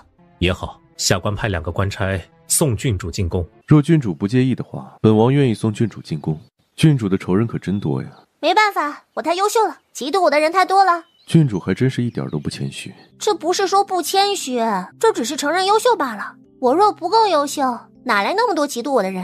有人不想我冒头，让我一辈子做个废物，一辈子不开心，被欺压致死。我偏不如他们的愿，我就要光芒万丈，我就要强大，我每天都要开开心心的，让他们每天都焦虑恐惧。王爷是不是也觉得我很优秀？你的学识如何本王不知道，但是你怼人和坑人能力，京中估计没人比你强。我就当王爷是在夸我啦。本王相信你知道自己的处境，知道怎么做对自己最好。但是本王还想送你一句话：木秀于林，风必摧之。若不想被摧毁，就只能扎好根基，做最粗壮的那棵树。多谢指教。不客气，毕竟你是这些年来本王找到唯一可能解得了本王毒的人。有王爷这句话在，本郡主是不是可以理解为我以后可以作天作地，反正有王爷兜底？谢玄之被他说的没话了。王爷该不会说你不行吧？这话可不能说啊，毕竟男人哪里能说自己不行呢？行不行这件事，郡主若是有兴趣，有机会本王可以让郡主亲自来试一试。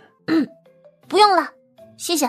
本王再给你另一个忠告，不要对陛下撒谎，至少不能是明眼一眼就能看出的谎。婉婉来的正好，朕今日见到齐祭酒，他夸你，你怎么了？舅舅，有人要把科举舞弊的案子扣在婉婉的头上，今日若非婉婉命大，怕是都见不到舅舅了。婉婉，到底发生了什么事？你仔细说给舅舅听。施婉婉等的就是他这句话，当即便把他在国子监门口以及京兆府里发生的事情粗略地说了一遍。婉婉，你实话跟舅舅说，你有没有给朱银行贿？之前妹妹一直怂恿我把公主府当掉，拿着那笔银子去贿赂朱银，为陆行止中会员铺路。他若中了会员，我以后才能过上好日子。我当时确实有些动心，也确实把公主府当了5万两银子。婉婉，你糊涂啊！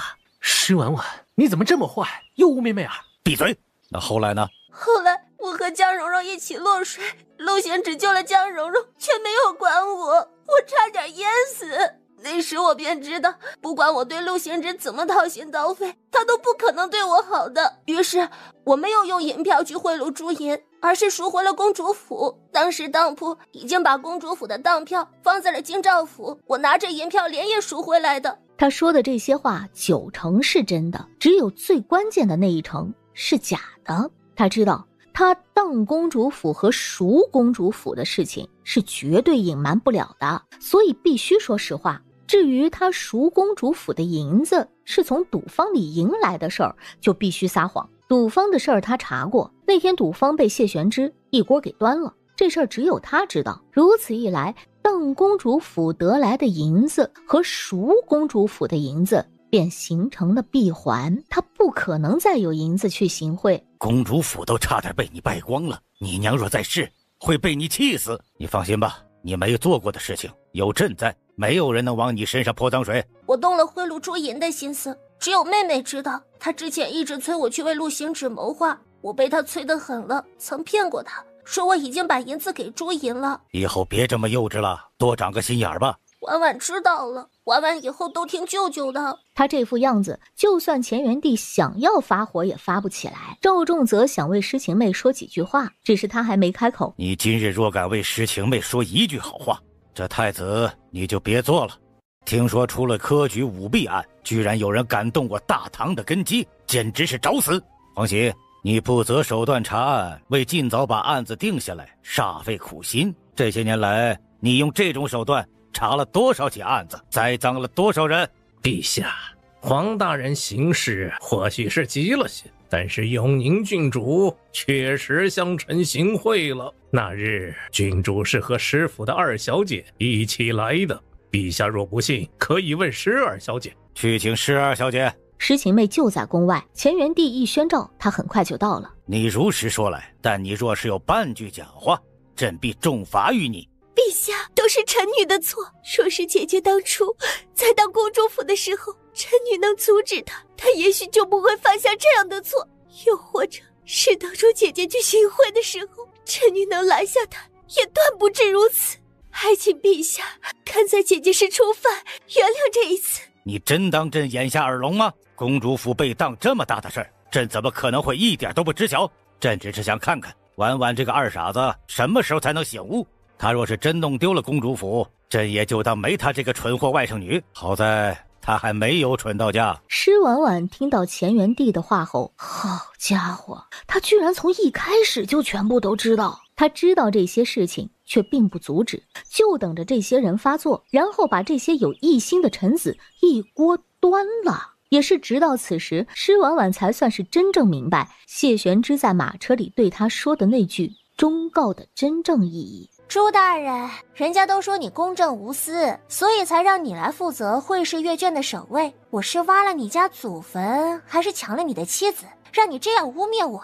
至于银票，本郡主若真把当了公主府的银票给了你，又哪来的银子赎回公主府呢？朱大人，我与你无冤无仇，你却这样污蔑我，这是为什么呀？可是有人指使啊，说有人指使的话，你把那人说出来，陛下仁厚，会从宽处罚你的。朱莹的脑子里嗡嗡作响，整件事情是施梅臣授意他做的，他的妻儿还在施梅臣手里，他甚至都没法供出施梅臣。乾元帝却没耐心再听他们说话，把朱莹和施晴妹都带下去，大理寺严查他们的幕后主使。郡主，你没事吧？我能有什么事啊？郡主，陛下让本王来开解郡主，郡主现在可有空，随本王一起去一趟春王府。施婉婉其实不想和他单独待在一起，只是他之前答应过谢玄之要为他解毒，他中毒已久，拖一天毒就会进入的深一些。你先回去，今日之事暂时不要告诉嬷嬷，免得她担心。哦，一会乖乖的，不会给郡主添麻烦。从谢玄之那夜里见到施婉婉起，他身边就一直带着沈毅，不知道为什么谢玄之心里有些不太舒服。郡主似乎对你那个仆从很不错。他不是仆从。那他是什么呀？他是我花大价钱买来的伶人，长得好，身手好，他对我而言是个非常有用的人，算是朋友。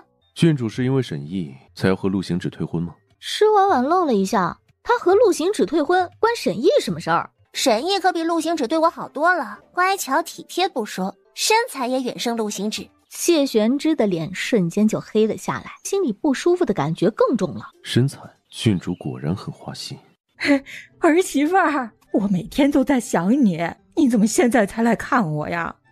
我这几天有点忙。你怎么做人家相公的，居然让他做那么多事儿？儿媳妇儿娶回家是用来疼的，你居然让他忙到没时间来看我，你怎么能这样？我是忙我自己的事，跟他没关系。你别替他说话，男人不能惯着，你对他好，他就会蹬鼻子上脸，以后把你的好当成理所当然，然后变本加厉的欺负你。儿媳妇儿啊，我给你交个底，不管你俩发生什么事儿，我都站在你这边。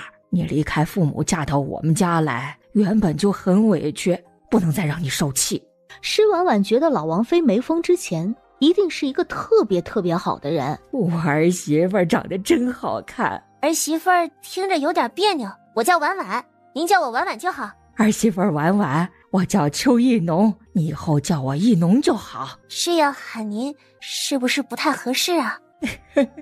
这有什么不合适的？很多人都拘泥于世俗的目光之中，摆足架子，立足规矩，活得累死了。我不想活那么累，也不想摆婆婆的谱，我只想我的儿媳妇婉婉每天看到我都是开心的。施婉婉还是第一次听到这样的话，她不知道没疯的邱一农是个什么样的人。母妃的病能治好吗？治之前我有几个问题要问你，父王和母妃的感情好吗？极好，本王的记忆里，父王极宠母妃，他俩从来没有红过脸。若是两人有什么意见不同时，都是父王妥协。老王妃是何时病的？母妃亲眼看着兄父战死时，当场就晕了过去，再醒来时，人就迷糊了。再后来，他就把父兄相关的事情全忘了，偶尔的提起，找个理由搪塞过去，他也不会过多追究。老王妃当时也在战场上。母妃出身将门，武功卓绝，真打起来，父王都不是她的对手。父王出征时，母妃都会跟着。他们成亲之后，几乎就没有分开过。若如此的话，老王妃这病不能治。老王爷战死时，他其实已经跟着去了。他当时晕倒，而后失忆，应该是身体对他的保护。他的病若是治好了，以他对老王爷的感情，可能也活不长了。他见过很多的病人，这种如果不把心理上的问题解决了，是用药食治不了的。除非他自己能释然。施婉婉看了他一眼，他想想发生在他身上的事儿，觉得他就是典型的帅强惨。王爷，别想那些不愉快的事情，让自己平静一点，我跟你好好把把脉。施婉婉这一次把脉把得十分仔细，闭上眼仔细感受他脉搏的跳动。谢玄之第一次看如此认真的施婉婉，他平时的样子看起来多少有些不着调，此时却像个真正的医者，美极了。王爷如今内脏受损最严重的是肝脏，大约损毁了近一半，其他内脏影响受损情况不算严重，毒解了之后慢慢将养，问题不是很大。人体所有的脏器，只有肝脏拥有自我修复的能力，只需要对症下药，好好养上几年，肝脏是有希望恢复的。所以恭喜王爷，如果在此时开始解毒，你可能活的时间比你预期的要长的很多。当真？其他事情上我可能会吹牛，但是在治病这件事上，我从不吹牛。本王的毒，郡主有几成把握能解？太医说，本王中的是西凉王庭的秘药，中者必死，是没有解药的。郡主要怎么解？要解这种毒呢，需要花费巨大的心力，难度非常的大。解完毒之后，王爷又没那么快死，我短时间内继承不了王府，我们不如先谈谈诊金。太医曾说过，本王中的这种毒能附入身体深处，但凡有一点未拔除，成亲之后都会延续到孩子身上。此事郡主能解吗？王爷问这个问题，可是已经有心仪的女子想要娶回王府啦。男人在传宗接代这件事上果然执念很重，不过呢也能理解。王爷就放心吧，我若来帮王爷解毒，肯定能把王爷体内所有的毒素清除干净，绝对不会影响王爷娶妻生子。若如此，本王愿意以半座王府当做诊金。半座王府折现是多少银子？大约100万两银子吧。施婉婉的眼睛顿时就直了。当初原主把公主府当掉，也才当了5万两，眼下半座冲王府就100万两。哎呀妈呀，谢玄之是真有钱呀！这事金额太大，我觉得我们得签个合约，省得以后有误会。可以。合约一式2份，内容板正严肃，所有的东西都说得很清楚，没有半点问题。合约没有问题，我会尽快为王爷解毒的。合作愉快。等他赚到谢玄之这笔银子，公主府往后的花用就不用愁了。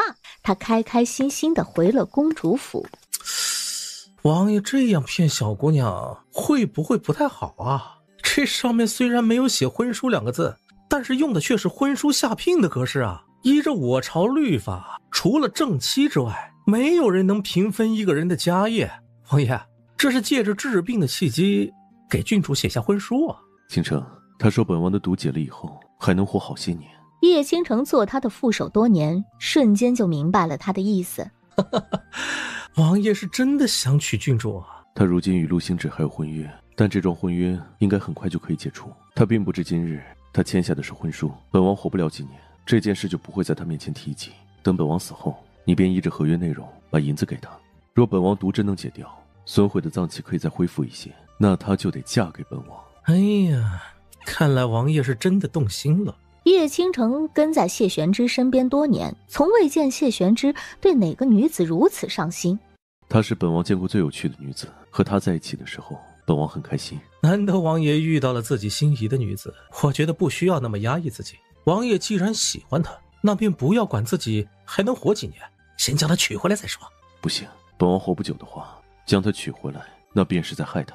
再说了，她现在不知道本王的心思，也不喜欢本王，强行将她娶回家，以施婉婉的性子，大概会把整座王府都给拆了。与其互生怨怼，还不如徐徐图之。哎呀，也是啊，强扭的瓜不甜。不过我觉得以王爷的能力啊，让郡主倾心也不会是一件太难的事儿。我只是有个疑问，王爷为什么会相信他能为王爷解毒呢？本王昨日毒发了，他没有给本王吃任何药，甚至都没有扎针，就把毒压下去了。他若真有这本事，往后嫁进王府，我必把他当祖宗一般供着。既然他有这样的本领，那王爷还等什么呢？赶紧帮他把陆府的婚事给退了，把他娶回来呀！本王觉得现在去提亲，他可能会打爆本王的头。若让他知道治病的合约变成了婚书，他应该是不仅打爆他的头，连毒都不会帮他解，会让他原地去死。叶倾城觉得谢玄之的这番话有些夸张了吧？他觉得施婉婉看着可爱又无害，怎么会那么暴力？他觉得一定是谢玄之不懂怎么和女孩子相处，不懂得讨女孩子欢心，所以才会这样。他得寻机会帮帮谢玄之。科举舞弊案公布结了吗？大理寺今日中午公布了审讯的结果，郡主没有行贿，是朱莹和黄喜污蔑郡主，他们被判抄家斩立决，全家男丁流放边塞，女眷全部进教坊司充饥。诗情妹呢？诗情妹把所有的事情都推到了朱莹的身上，说自己是被他所骗，他会站出来大义灭亲，是因为他眼里只有正义。所以他什么处罚都没有吗？那倒不是，大理寺卿觉得他在没有弄清楚事情真相的情况下就做伪证，这不是大义灭亲，而是是非不分，所以大理寺依着律法判他刑1月，杖10，罚银1万两，刑满之后给郡主当面道歉。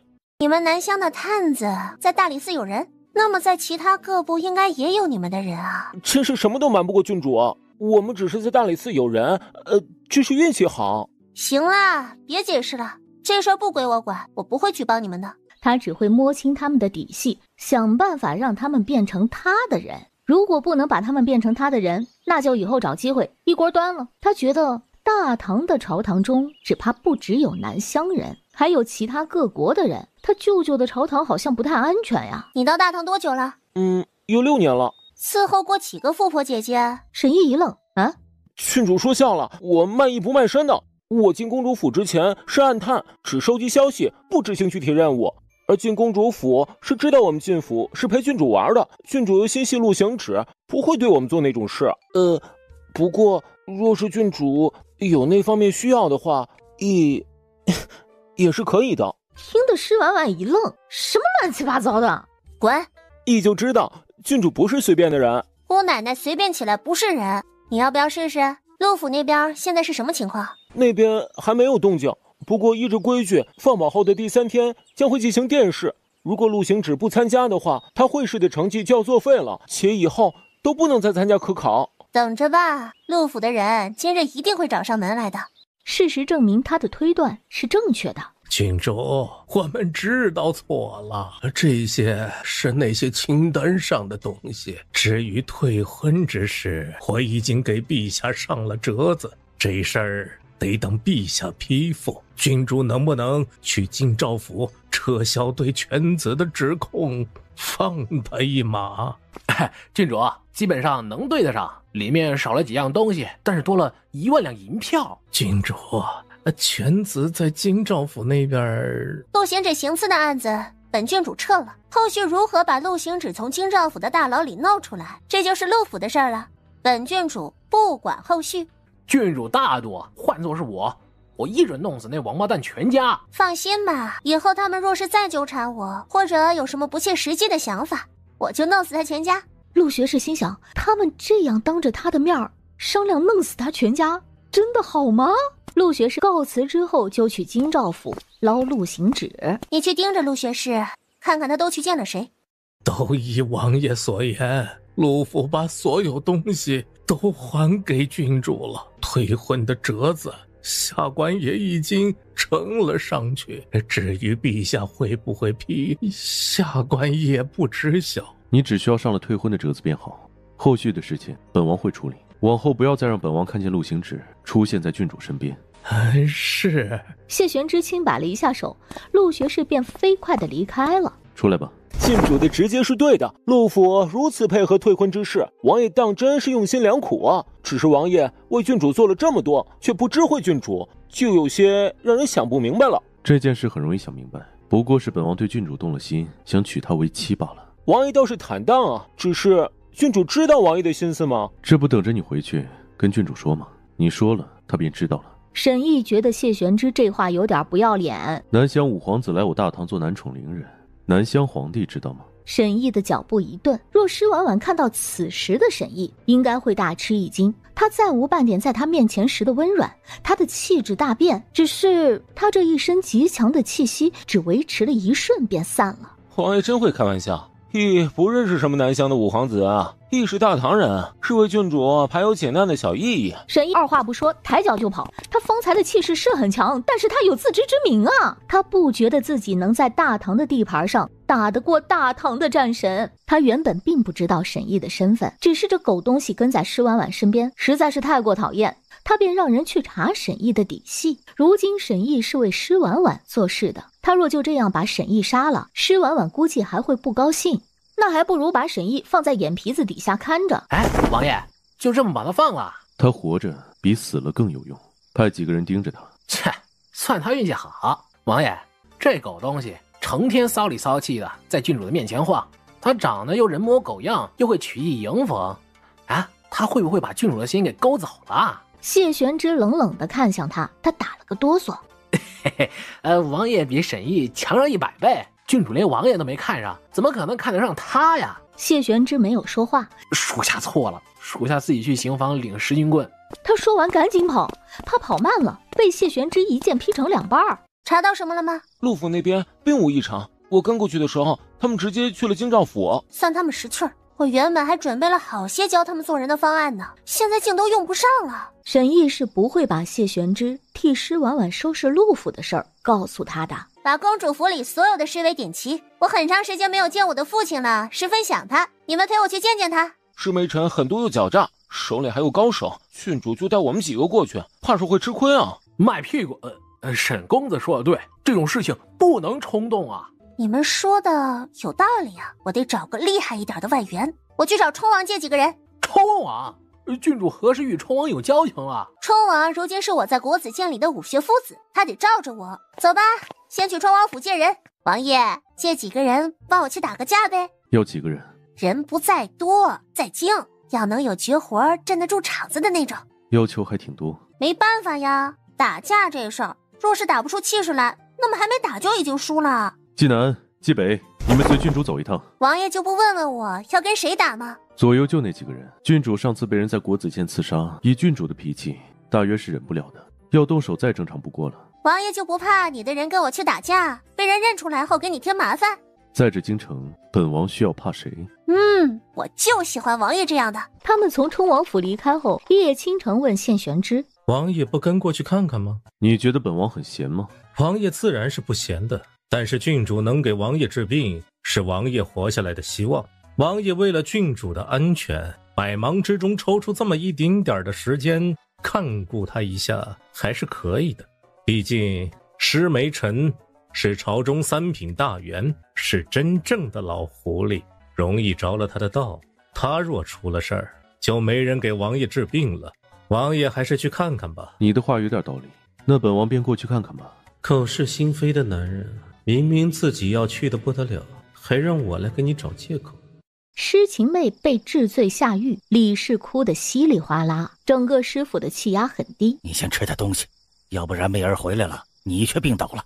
我实在是没有胃口。大理寺的地牢是什么地方啊？媚儿这一进去，名声便毁了。陛下实在是太偏心了，媚儿不过就是说了几句话，就这样罚他。陛下是你能忘意的？这不是在家里吗？没人听见。那可不一定，我就听见了。哎呀，李姨娘可真是出息了，连陛下都敢骂呢。你怎么来了？这是我的家，我为什么不能来？施梅臣往他的身后看了一眼，爹可是在找门房和管事，我刚进来的时候他们没长眼，居然敢拦我，我就让人把他们给绑了，挂在门口，好让京中的人都看看师傅是怎么整治这些不长眼的刁奴的。师傅不是你能发疯的地方，滚出去！哎呀，爹说的这是什么话呀？什么叫师傅不是我能发疯的地方？我回自己家就叫发疯？你脑子是不是有病啊？他今夜是来师府搞事儿的，弄不死他们也要恶心死他们。你敢如此放肆，不过是仗着陛下宠着你，只是陛下不会纵着你胡来。爹说的没错，问题是我没有胡来呀。我回家门房和管事拦我，他们当不当罚？你连自己的亲姐妹都害，你还敢回来？跪下！李姨娘这么想跪，那那边跪着吧。他的话音一落，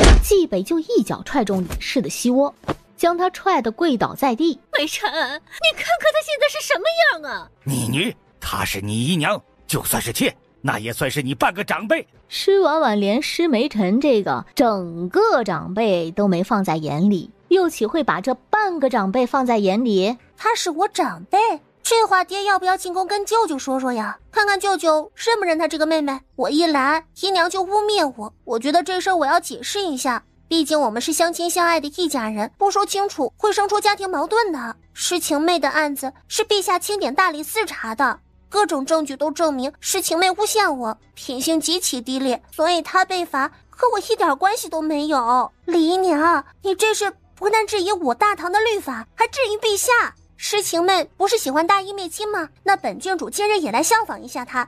来人，把李姨娘给本郡主送去大理寺。这菜不错嘛，李姨娘，你过来伺候本郡主用膳。你不要欺人太甚！李姨娘真会说笑，这哪能算是欺人太甚呢？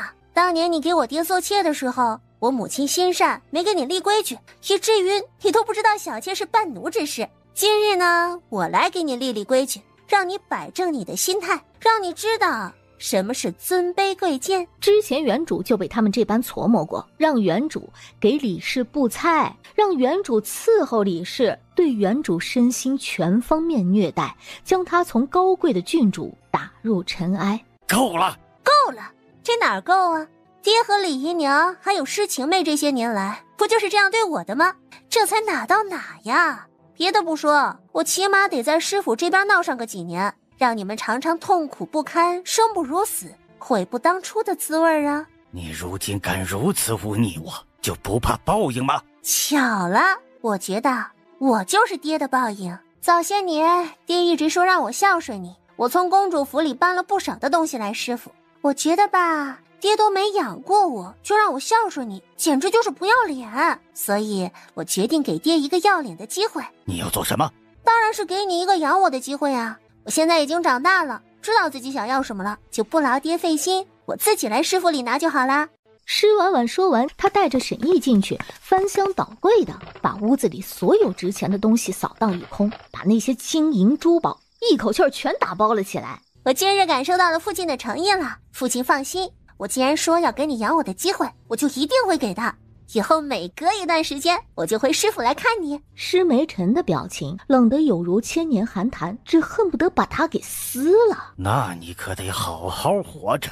父亲放心，你之前那么处心积虑的没有逼死我，足以表明我的命很大了。我这人不太能吃得了亏，更恨别人算计我。以前呢，是我蠢，识人不清，才会对你有一些不该有的期待。往后我不会再对父亲有任何期待。哎呀，师傅的饭菜真好吃，我以后一定会常来的。你真是个眼瞎子，你自己看看，你当初在朕面前一哭二闹三上吊，非要嫁的男人是个什么东西？陆行止做什么了？若舅舅这么生气？今日殿试，陆行止抄了冲王当年科考时的一篇策论。冲王还参加过科考？8年前，冲王曾以文举入仕，文采风流，举世无双。当时陛下钦点他为状元，恰逢那时西凉南下入侵我朝，只是他写完后便向陛下请辞，前去边关抵御外敌，让陛下把状元给到其他的学子，以提拔更多优秀人才。不是说冲王自小在边关长大，几乎就不在京城吗？他又是在京中生活了几年，大一些后便去了边关。老冲王带着世子去边关之后，他便自愿留在京城。也就是在那一年，他参加了科举考试。说句心里话，朕当时看到他的考卷时万分震撼。你好大的胆子，竟敢抄冲王的策论！学生只是一时鬼迷心窍，还请陛下饶了我这一回。来人，你指陆明渊身为翰林院学士，却教子无方，品性低劣，现革去翰林院学士一职，杖10。听候发落。陆行止抄袭冲王策论，此事性质十分恶劣，杖30，革除陆行止所有功名，往后不许参加科考。陆行止心术不正，诱骗郡主，之前的赐婚取消，从今往后男婚女嫁再不相干。陆行止抄你的策论，这事儿是你安排的吗？你猜呀？那就是他做的了。谢了，这个礼物我很喜欢。不客气，这事儿是郡主帮本王治病时就约好的，本王只是想让郡主感受到本王的诚意。感受到了，王爷是真厉害。小事而已，本王在其他方面更厉害，郡主以后可以慢慢感受。施婉婉怀疑他在开车，但是他没证据，他白了他一眼，再重重一哼，扭头就走。郡主忘了，今日是你为本王复诊的时间。他们之前约好，前期每3日为他诊治一次，等到毒慢慢拔除之后，再把时间延长到7日一诊。当年我之所以留在京城参加科考，是因为我父母兄长都去了边关，我是在京城做人质的。冲王府手握重权，若全去了边关，会让人不放心。万一冲王府的人生出异心，挥师京城，无人能挡。我是家中幺子，有长兄袭爵，二兄帮衬，我可以做一个混吃等死的废物。其实我也不太爱习武，更愿意看书，所以幼时父王便为我严请名师教我读书。依着父王对我人生的规划，我应该在京中做个逍遥散人，无需过问兵政之事。只可惜世事无常，没有人能按自己预定的人生活着。变故一起，我便扔下了手中的笔，原本闲散不喜欢想事的心也渐渐有了城府。我最终没能长成自己想长的模样，没过上自己想过的日子。王爷想过什么样的日子？觅一处清闲地，娶一房娇妻，生一对儿女，过与世无争的日子。听起来不错。这日子王爷能不能过得上，还得看你活得够不够久。你现在再不配合的把衣衫脱了，躺下来让我施针，你的娇妻和儿女大概率就都没了。施婉婉一直觉得自己是个见过世面的人，前世媒体发达，什么样的绝色美人都能在网上看到。她也觉得自己从来就不是一个好色之人。但是谁来告诉她，为什么她现在就开始期待她的衣衫解开后的模样呢？她略有些不自在地别开眼，眼角的余光却又偏向她的方向瞟。在这幽黄的灯光下，望着施婉婉的眼睛，他的心狂跳，想要冲过去将她扑倒，所幸难以言说之事。郡主很热吗？你出汗了，脸还很红。是有点热。需要出去透透气再施针吗？不需要，我擦汗就好了。施婉婉稳了心神后，便开始任学行针，这才正式看向她的身体。她取过银针，轻捻慢揉，缓缓扎向她身上的穴位，尽量避免触到她的身体。她觉得这个时候她若是碰到了，难免会想摸一把，而有了第一把呢，就会有第2把、第3把。施婉婉告诫自己，色女一般不会有好下场，她还要做混吃等死的米虫呢。为了以后能活得久一点，她一定要谨守本心，不为男色所迷。她飞快地在心里默背静心咒，整个人才重新冷静下来，继续施针。等到收针的时候，施婉婉觉得这不是在给她治病施针，而是在给自己上刑啊。郡主，你流鼻血了，要不要先擦擦？施婉婉觉得自己真是没出息啊，居然流鼻血了。近来有些上火，我先回去了。当初还是你提醒朕让他进国子监读书，如今朕想请你每天去教导他1到2个时辰的课业，你可愿意？臣已经多年不读书了，国子监里那些夫子比臣更适合教导郡主。让他们教学生科考是还不错，但是朕觉得他们教婉婉却还差了点意思。自你15岁成为冲王之后，统领冲霄19州，在你的属地改军制、屯田、兴教、养马，渐渐做得极好。世人只知你的战神之名，却不知你治理属地的能力。若非冲霄19州在你的治理下民富兵强，又如何能一举灭掉西凉？国子监夫子哪里比得上你？陛下这是要把郡主往哪个方向培养？婉婉聪慧，朕想她成为无双国士，成为一国首辅。陛下做这个决定的时候，可曾问过郡主的意见？不必问他，就他那懒散的样子，若问了，一准不会同意。这事儿朕给他直接安排好，他去做就行。他这次求为若是考不中解元，朕就让他去庄子里吃土。他已经浪费很多时间了，如今不能再浪费了。你是朕为他指的老师，也不能没名没分。这样吧，朕让他给你准备一份拜师礼，他往后就是你的关门弟子。陛下也知道臣时日无多。朕当然知道，正因为知道，所以才会有这样的安排。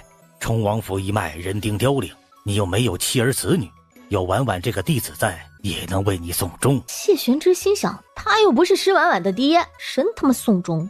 陛下，臣自从回京之后，在京中结下不少仇家，让他们知道婉郡主是臣的关门弟子。臣死后，以他们对臣的恨意，可能会祸及婉婉。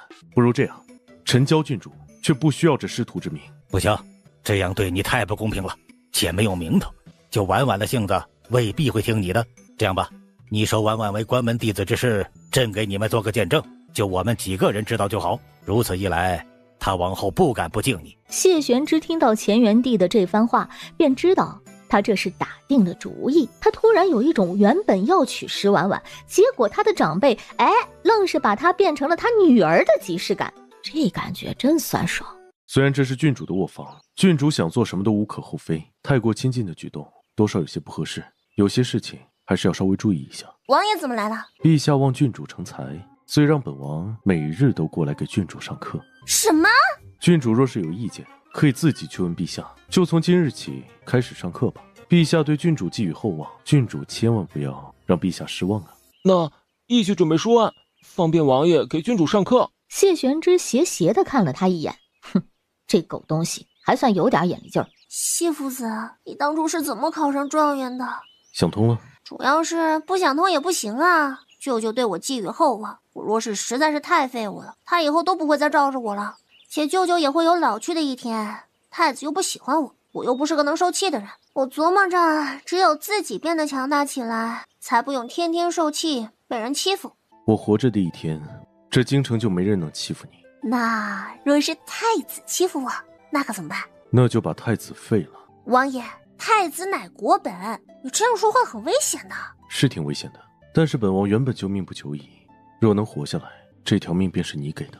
王爷言重了，我给王爷治病是拿了诊金的，若治好，王爷给我付了诊金，便不再欠我什么。石婉婉，我和你之间早就牵扯不清了，我估摸着这一辈子我们都会扯在一起。石婉婉听到这句话，心脏砰砰直跳。她对感情就算是再迟钝，此时也能感觉得到谢玄之对她的心思了。谢夫子，谢师傅，你如今可是我正儿八经的师傅呀，喊你爹都能喊得名正言顺的那种。那又如何？我又不是你亲爹，你有本事把你娘喊上来，让她休了石梅尘，然后嫁给我呀。我娘，你王爷，你嘴这么毒的话，你小心这辈子都娶不到媳妇儿。哟，还挺为我操心的嘛，我救了你好几回，这也算大恩了。他们都说大恩无以为报，唯有以身相许。等我毒解了以后，你若还没嫁，不如嫁给我。你想得美！你要再这样说，别说给你解毒了，我再给你下个毒，把你毒死拉倒了。我觉得对你而言，我活着比死了要好。你在京中仇人不少，还有一个一心想弄死你的爹，以及看你极不顺眼的太子。陛下虽然宠着你，但他在宫中平时事务繁忙，未必顾得上你。你的仇家如此厉害，可不是区区南乡探子就可以护得住的。不管你是否愿意承认，在这个世上，没有人能像我这样护着你，也没有这般护着你的能力。他此时不再掩饰对他的心思，他真的有些招架不住。谢玄之看到他的行为后，在心里叹气，没有再逼他。就他的性子，逼得越紧，他可能会越讨厌他，所以他对他只能徐徐图之。王爷是不是知道沈毅是南乡的探子？是啊，郡主要包庇他吗？我不是要护着沈毅，沈毅和他的人现在都算是我的人，他们与我呢还有些用处，还请王爷高抬贵手，放他们一马。他们是南乡人，本王要提醒你，南乡人狼子野心，你很难驾驭他们。谢王爷高抬贵手。郡主确定不是被男色所迷？王爷能不能别把我想的那么肤浅？我要是个会被男色所迷的人，那我真的不用活了。别的不说，光说我平时见到的这些男子，哪个不是角色啊？我要今日为这个所迷，明日为那个所迷，那我真的就每天什么事都不用干了，整天泡在男人堆里就好了。我若是这样的人，那样会衬得王爷的眼光不好的。我今日与你说这些，只是想让你知道我的心思，并没有其他意思。你先好生歇着，我明日再来。谢玄之对他的心思昭然若揭，他虽拒绝的彻底，但是谢玄之却并没把他的拒绝放在心上啊。谢玄之若真对他死缠烂打，他可能会对他生出厌恶，但是谢玄之却一直都能把握好分寸，并没有什么越矩行为。平心而论，他不讨厌他。谢玄之从他的房间出去之后，看见沈毅捧着一盘水果走了过来。五皇子怕是还没有这般服侍过南乡皇帝吧？是啊，在我的心里，郡主可比我父皇重要多了。王爷若没有其他吩咐，便去伺候郡主了。在看什么？看到没？天上有10个月亮，小声点，别把他们吓跑了。唉，爷爷说他死了之后就会变成一轮明月照着我，让我在夜里不再孤单。他是骗子，这么多年了，大伯没了，爸爸没了，小叔没了，姑姑没了，哥哥也没了。你们说会等我学好医术来救你们的，可是你们一个个的都在我能救你们之前就走了。你们知道这是什么吗？这是家族霸凌。为什么你们都得了那种病，就我没有？为什么你们要把我一个人丢在这个世上？谢玄之听到这话，心头一跳，因为他话里的内容和他现在的身份是对不上的。他想起之前关于他的传闻，以及他这段时间的改变，还有他的医术，答案呼之欲出。谢玄之知道了他最大的秘密。只要你过得好，他们便会很开心。真的吗？真的。施婉婉的情绪似乎过了，她擦干眼泪朝他看了过来，一双眼睛瞬间就亮了起来。这是哪里来的小哥哥呀？长得可真俊啊！我看上你了，你以后就是我的了。有本事这话你清醒的时候再对本王说一遍。我现在就很清醒。醉鬼都会觉得自己很清醒，觉得自己老么厉害了。酒精让他彻底忘记了穿越后的事儿，他只记得穿越前的事情了。那你知道我是谁吗？知道，你是我看上的男人。这个答案让他无言以对，又想给他满分。你这话我记下了，我先送你回去。你送我回去啊？你知道我家住在哪里吗？知道。你居然知道我家住在哪里？说吧，你是不是暗恋我很长时间了？是啊，我不但暗恋你，还明着对你说过，可惜你从来不回应我。你说的那个人肯定不是我，我就不可能拒绝得了你这样的盛世美颜的。你这话我都记下了，等你清醒的时候说给你听。你长得可真好看呀，我能亲一下你吗？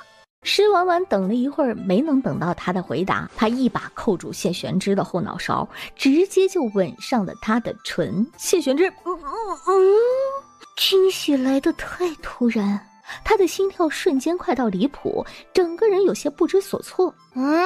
别紧张，放松点，我又吃不了你。他刚想要回应的时候，施婉婉却不动了，低头一看，他已经睡着了。施婉婉将他的火撩了起来，自己却睡得昏天暗地。王爷，现在送郡主回去嘛？谢玄之轻应了一声。哇，王爷真是个正人君子啊！如果可以的话，他不想做什么正人君子，他只想对施婉婉为所欲为。郡主喝多了，让王爷见笑了。无妨，本王还有事，就先回去了。老嬷嬷好好照顾郡主。不许走！郡主，松手。施婉婉醉意朦胧。我不，我要你陪我睡。谢玄之想起了施婉婉今日说的那些胡话，若被其他人听到，恐生事端。今夜本王在这里陪郡主，嬷嬷年纪大了，先回房休息。施婉婉第二天醒来的时候，睁开眼睛就看到了谢玄之的脸。王爷怎么在我的房间啊？这事儿得问郡主，毕竟昨夜是郡主拽着本王的手不肯撒手。我喝多了，昨夜的事情都不记得了。若有什么不当的行为，还请王爷不要放在心上。郡主真不记得了吗？需要本王替你回忆一下吗？不要，人醉酒之后容易有失态之举。若我昨夜失态了，我先给王爷赔个不是。就昨夜郡主对本王做下的事情，可不是赔个不是就能接过的。本王长这么大，还从没被女子调戏过。所以王爷是要对本郡主调戏回来，才能心里舒畅？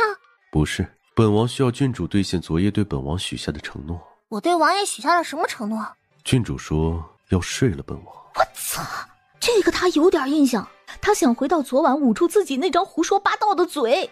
郡主还说本王是你见过最好看的男人，你要嫁给本王。我是真没想到王爷居然也会撒谎。我可能会占你便宜，但绝不可能说要嫁给你。郡主这是承认占本王便宜了。人活在这世上得对自己做的事负责，所以郡主需要对本王负责。你一个大老爷们儿让个小女子对你负责，你是不是有点过了？男子的清白是不值钱，但那也是清白。若郡主觉得本王让郡主负责矫情了一些，换成本王对郡主负责也不是不可以。我不需要你负责，是本王需要郡主负责，所以本王请郡主做个有担当的人，不要始乱终弃。本王虽然是比郡主大了几岁，但之前可从来没有哪个女子进过本王的身，强吻过本王。你别说了，是我，哎呀，昨夜的事情我什么都不记得。郡主不记得没有关系，以后有机会，本王会替郡主想起来的。郡主好好休息，也许休息好，就什么都记起来了。反正本王都记得，这天上不会有10个月亮。你逝去的亲人，爷爷、爸爸、大伯、小叔、哥哥，就算变成月亮，也来不到这个世界。谢玄之说完，扭头便走。施婉婉抱着脑袋哀嚎了一声，她真的很想抽死自己啊！哎呀，她发誓，她以后再也不喝酒了。她要怎样才能让谢玄之为她保守秘密啊？难道就剩色诱这一招了吗？好惆怅。嬷嬷，我昨夜是不是很丢人啊？也没有很丢人。你把冲王变成你的夫婿之后，你们成了一家人，到时候就不存在丢人这种事情了。所以郡主需要老奴去暗示冲王，让他来公主府提亲吗？嬷嬷，郡主都快和冲王生米煮成熟饭了。好在冲王无论是人品还是身世，都是配得上郡主的。郡主哪怕是醉酒了，找夫婿的眼光也是极好的。公主在天之灵，若是知道郡主是这样选夫婿的，肯定会打死郡主。好在最后结果不错，冲王做公主的女婿，公主应该会很开心。嬷嬷别说了，我以后再也不喝酒了，再喝我就让我娘把我给带走。于公公，陛下最是看重我的学业，这会儿让我请假，可是有什么特别的事情？今日南乡大皇子进宫，商议护士之事，陛下觉得郡主可以适当的知晓朝中之事，便让奴才接郡主进宫旁听。施婉婉在之前谢玄之给他讲朝廷赋税的时候，他就猜乾元帝在培养他，他近来的表现应该让乾元帝十分满意，所以才让他偶尔接触一些国事，为他增长阅历和知识。婉婉，过来。施婉婉会配合吗？他就像没听见他的话一样。施婉婉无视施梅尘，让他多少有些下不来台。师上说贵千金对你好像有点意见呢。大殿下不是觉得南乡的女子太过温柔没劲儿吗？我这个女儿够劲儿吧？确实够劲儿，难怪会让施尚书如此头疼啊。家门不幸罢了，若大殿下不介意，我将小女引荐给大殿下。好啊。施梅尘带着温九渊走到施婉婉的身边。婉婉，请叫我永宁郡主，不知师驸马找我有何指教啊？他其实并不喜欢被称为驸马，那会让他觉得自己是吃软饭的。郡主，这位是南乡的大皇子，他看过你在月考写的策论，夸赞不已。早前便听闻永宁郡主花容月貌，今日一见，当真是惊为天人。大皇子殿下听到的这些夸奖，怕不是我，而是我的庶妹施晴妹。实不相瞒，我之前在京中没有美名，只有顽劣之名。他讨厌温九渊看他的眼神，就像是猛兽看到了猎物一般，占有欲极强。若不是在这种宴会上，就他这眼神儿，施婉婉就想打破他的头。郡主真会开玩笑啊。不过像郡主这般直白，能直面自己不足的性子，当真是极为难得的。大皇子这样夸我，都把我夸得不好意思了。原本礼尚往来，我也应该夸夸大皇子的，但是我对大皇子的过往不了解，一时间倒不知道如何去夸了。无妨，等以后我与郡主相处的多了，郡主对我有所了解之后，再来夸我也不迟。今日父皇龙体不适，晚宴由本宫来主持。南乡的大皇子殿下来我大唐商议护市之事，此乃造福大唐和南乡百姓之事，本宫敬大殿下一杯。太子殿下客气了，我代表南乡来大唐商议护市之事，深感荣幸，应该是我先敬太子殿下才是。大皇子来者是客，不必如此客气。俩人客套的说辞，奠定了晚宴祥和的气氛。南乡与大唐交好，共创太平盛世，我想与大唐结亲，不知太子殿下意下如何呀？不知大皇子想如何与大唐结亲呢？我至今正妃之位空悬，早前便十分仰慕永宁郡主，今日一见永宁郡主，惊为天人，一见钟情，请娶她做正妃，不知郡主意下如何？温九渊会在此时来求娶施婉婉，不过是因为他得宠。娶了她就能得乾元帝的支持。对他而言，夺嫡时能再多一分胜算，这是施梅尘为施婉婉选的路。既然他暂时杀不了他，那就再按之前的思路彻底毁了他。大皇子年轻有为，与婉婉年纪又相仿，难得又倾心于他，这桩婚事简直就是天作之合。真没想到今日还能促成一段姻缘。大皇子求娶永宁郡主，施尚书也同意这桩婚事，那么本宫宣布。等一下，你算什么东西？凭什么决定我的婚事？他打的是施梅尘，接的却是赵仲泽的话。施婉婉，太子殿下，且等一下，且先让我跟这只老王八理论完再和你说话。我是太子，他居然敢让我等？他竟敢当着这么多人的面，他疯了吧？还敢骂我是老王八？你这个老王八，你从未管过我，更没有关心过我。自我出生之后，你从未对我有过一丝一毫的关心，每次见面对我是非打即骂。别人的父亲都是对自己的女儿千般宠爱，你却总是害我。你这样对我，我不明白是你天生恶毒，还是你根本就不是我的父亲。婉婉，施尚书也是为你好，他对你用心良苦，你不领情也就算了，你当众辱骂他，着实过分了些。今日你和南乡大皇子的婚事，本宫……太子殿下，婚姻之事虽然是父母之命、媒妁之言，但是也要讲究情投意合呀。若强行将两人绑在一起，只会成为怨偶。且郡主对施尚书有些误会，臣觉得这桩婚事还是由陛下来赐吧。大唐和南乡联姻是结亲的，不是结仇啊，总归得郡主愿意才行啊。哎，就是啊。一群人劝的劝，和稀泥的和稀泥。施梅尘和赵仲泽对视了一眼，知道这事儿今日是成不了了。赵仲泽心里烦得很，他觉得施婉婉太不识好歹了。他作为大唐的太子，亲自给他指婚，他居然敢不同意，还在这里闹事。他施婉婉不过是仗着有乾元帝的宠爱，他连他这个太子都敢不放在眼里。等他登基后，第一个就弄死他。酒宴结束之后，施婉婉觉得他应该去告状了，只是他到乾元帝的寝殿前遇到了皇后和赵仲泽。陛下待郡主极好，郡主却想方设法的害陛下，郡主还有良心吗？不知皇后娘娘何出此言？我何时害皇帝舅舅了？你自己做过的那些事情，你自己心里有数。我自己做过的事情，心里是有数的，但若是我没做过的事情，我就很难有数了。陛下真是把你宠坏了，如此的牙尖嘴利。你母亲不在了，本宫身为你的舅母，便替你母亲好好的管教管教你。来人，张嘴！舅舅救命啊！闭嘴！施婉婉当然不可能听他的，喊得更大声了。皇后急了，让身后的宫女去捂施婉婉的嘴。乾元帝今日突发头疾，正痛得不轻，刚刚要睡着，就听到外面的吵架声。这是怎么回事？舅舅，我差点就见不到你了。太子表哥要把我嫁给南乡大皇子，皇后舅母要打杀我。来人，把这些以下犯上的贱婢们全拖下去杖杀了。陛下，婉婉性子太野了，行事有没有分寸，还涉嫌谋害你，臣妾只是……闭嘴！朕的眼睛还没有瞎，全天下的人都可能会存害朕的心思，独他不会。陛下这样宠着他，会把他宠坏了。朕的外甥女儿就算宠坏了又如何？万事由朕兜着。你作为她的舅母，可以管教她，但是你不能欺负她。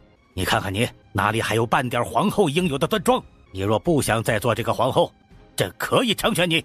你方才说太子要把你嫁给南乡的大皇子，这又是怎么回事？今日舅舅不在，太子表兄主持国宴，南乡大皇子在施尚书的怂恿下欲娶我，太子表兄都没有问过我的意见，就要同意这门婚事。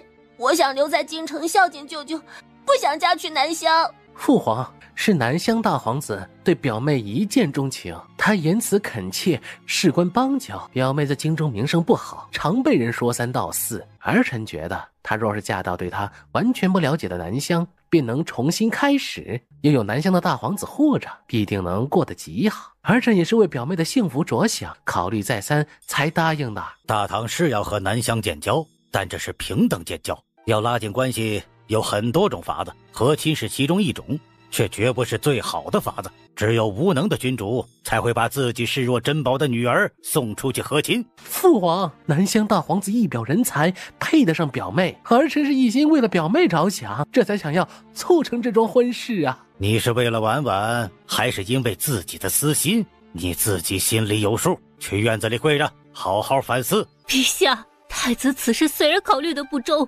但他的出发点是好的。南乡的大皇子对永宁郡主动了心，是真心求娶的。若是因为这件事情导致南乡和大唐为敌的话，婉婉应当如何自处啊？朕的江山不需要用女子来稳固。若南乡因此事生出不满，想要发动战事，朕奉陪到底。太子，你要记住你的身份，你是大唐的储君。作为储君，你当有储君的风仪和骨气。不要说大唐的国力比南乡要强盛几分，哪怕是弱几分，都不能轻易折腰。这天下江山，顾全大局是没有错，但是顾全大局绝不是折腰屈膝，区区一个南乡的大皇子而已。他来了我大唐，开口求娶我大唐的郡主，就一定要答应吗？他这是在教赵仲泽为君之道。可惜听到赵仲泽的耳中，这些话全是乾元帝对施婉婉的维护。他觉得乾元帝太偏心了。你可真是出息了，当众打自己父亲。若再来一次，我应该拿装汤的大碗扣他脑袋上，最好砸死他。你就不怕史官手里比？那也比被他卖到南乡，跟一堆女人抢一个渣男强。史官的比，我以后还能凭本事扭过来。他敢这样对你，说到底是你自己蠢。若不是你之前天天蠢到跪舔着他，他哪来的胆子敢这样算计你？是的，所以我想拍死之前的自己，以后再想办法拍死他。我不能总让舅舅保护我，我以后也能保护舅舅。你不给朕添麻烦就极好了。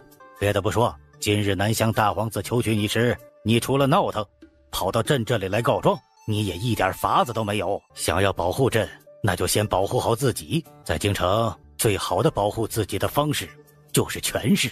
而要拿到权势，你只是朕的外甥女可不够，你先得自己有能力，然后还需一群人帮衬你。舅舅，你别说了，你再说下去，我出宫后就要想办法结党营私了。哈哈哈哈！普天之下，也只有你敢在朕的面前说这样的话。结党营私可不是那么容易的，得有与你志同道合的人。所以舅舅是支持我结党营私吗？我这是奉旨结党营私。把这个蠢货轰出去，朕不想见他。老奴可不敢，老奴若是这会儿把郡主轰出去了，陛下回头又得治老奴的罪了。舅舅，你的头还疼不疼啊？我新学了一套针灸的法子，治头疼效果可好了，你要不要试试？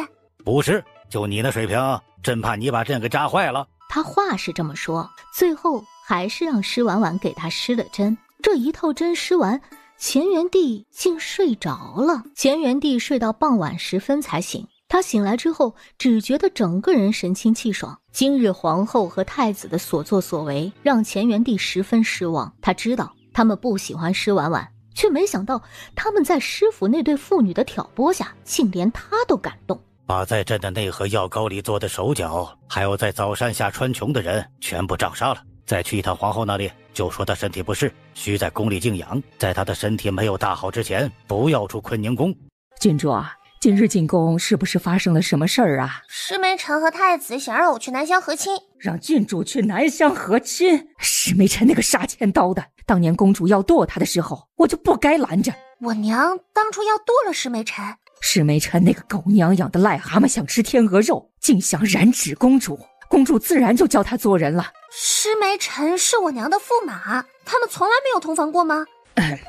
长辈的事情郡主就别问了。施婉婉一听这话就知道她猜对了，她之前就猜到她不是施梅臣的女儿，这俩人摆明的一点感情都没有啊！施梅臣是怎么成了驸马的？以我娘的性子，就算没剁了施梅臣，那也应该把他废了吧？郡主猜出来了，所以施梅臣被我娘弄成太监了。差不多吧。还是我娘威服。这事儿传出去对公主名声不好，郡主知道这事儿便好，别往外说啊。嬷嬷放心，我有分寸的。施梅臣行事，老奴也略知一二。他既然动了这心思，怕是会想方设法把郡主嫁到南乡，郡主千万要小心呐。嬷嬷放心，我会小心的。只有千日做贼的，没有千日防贼的道理。还是得想办法先弄死他才行。他如今是户部尚书，明面上还是郡主的亲生父亲，他若出事，郡主怕是也会受影响啊。嬷嬷说的对，所以我得先想办法和他断了父女关系，免得他拖累我。沈毅在外面听到了施婉婉和陈嬷嬷的对话，他的面色冷了下来。温九渊为什么会动了娶施婉婉的心思，他再清楚不过。你是南乡探子，对大皇子温九渊了解吗？他配不上郡主，他这人十分阴毒，行事狠辣，唯利是图。他是皇长子，背后的母族也颇有权势，是南乡众皇子中皇位呼声最高的那个。你和他有仇？和他算不上有仇，只是派系不同，看他不顺眼罢了。派系不同？你在南乡支持哪位皇子啊？五皇子，他和大皇子是完全不同类型的人。他虽然母族不够强大，能力却很强，待人也极好，是南乡唯一能与大皇子抗衡的皇子。是吗？五皇子这么厉害的吗？等郡主以后见到他了，就知道我所言非虚。别的不说，他至少比大皇子要好得多。以后有机会我定要会会南乡的五皇子。今日又是施婉婉替谢玄之施针的日子，要摸摸，要亲亲吗？你上次夸我身材好，还……打住！醉酒的那次绝对是他人生的污点。听说今日温九渊想娶你，这事儿你是怎么想的？我想打破他的头。我听说过一些关于他的事，他求娶你绝非真心，更多的是想借大唐的事夺嫡。正因为如此，所以他会想方设法娶你。你若不想嫁，我有法子彻底断了他的念想。你有什么法子？你只需要告诉我，若让你在我和他之间做个选择，你会选谁？我能不选吗？你该不会是宁愿嫁给他，都不愿意嫁给我吧？那倒不是，虽然我不想嫁给你，但是真要在你们两个中间选一个的话，我肯定是选你的。别的不说，你至少比他长得好看，平时看着心情就能更好一点。谢玄之弄半天他只看上了他的脸啊！你能不能不要这么肤浅？哎呀，欣赏美好的事情是人的本能。行吧，你高兴就好。我的婚事呢，终究是我的私事，就不劳王爷费心了。皇帝舅舅不会让我嫁去南乡的。你喊本王一声爹，你的婚事本王就不能置身事外，总归得为你谋划一二。施婉婉开玩笑，喊他爹的事儿，从某种程度来说是一把双刃剑。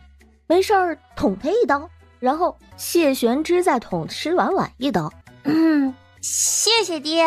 然后给谢玄之施针的时候，就拿针狠狠扎他。通常别人如何待本王，本王就如何待他。你今日拿针扎本王，本王改日必拿针扎你。施婉婉觉得他虽然有点睚眦必报，但是他不觉得谢玄之会拿针来扎他，就没把这事儿放在心上。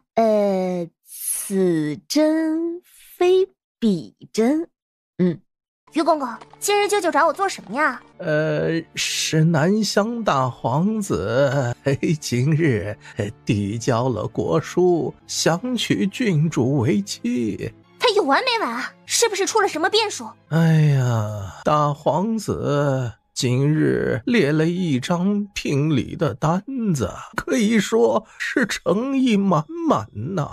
朝中的大臣也都在推波助澜。朝中大臣的推波助澜和施梅臣脱不了干系，乾元帝不好拒绝，就意味着温九渊给的诱惑够大。婉婉，南乡的大皇子求娶你，这事儿你怎么想？施婉婉的想法昨日已经告诉了乾元帝，她不愿意嫁给温九渊，如今她再问，肯定要的不是她昨天的想法。昨日求娶郡主之事，是我太过鲁莽了。只是我昨日见到郡主之后，一见钟情，便情难自禁地生出了求娶郡主的心思。昨日又喝了些酒，便冲动了些。昨日郡主还说，此事只要大唐的陛下同意，郡主便没有意见。婉婉能得大殿下这般对待，是她的福气。婉婉能和其南乡，能为大唐的繁荣富强做出贡献，实是她的荣幸。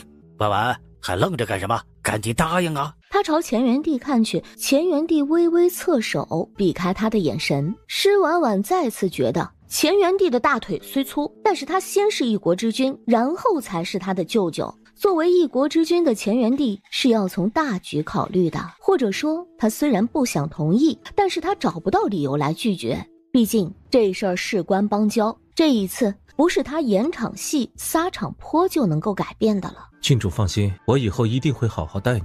只是我们成亲之后，郡主当事事以我为先，不要动不动就耍小性子。温九渊看到他的表情后得意一笑，伸手想要去拉他的手。慢着，到这个时候都不跟陛下说清楚我们之间的关系。我知道这几日你在跟我闹脾气，不想让人知道我们之间的事，但是这么大的事不能再瞒下去了。敢问阁下是？本王是永宁郡主的未婚夫谢玄之。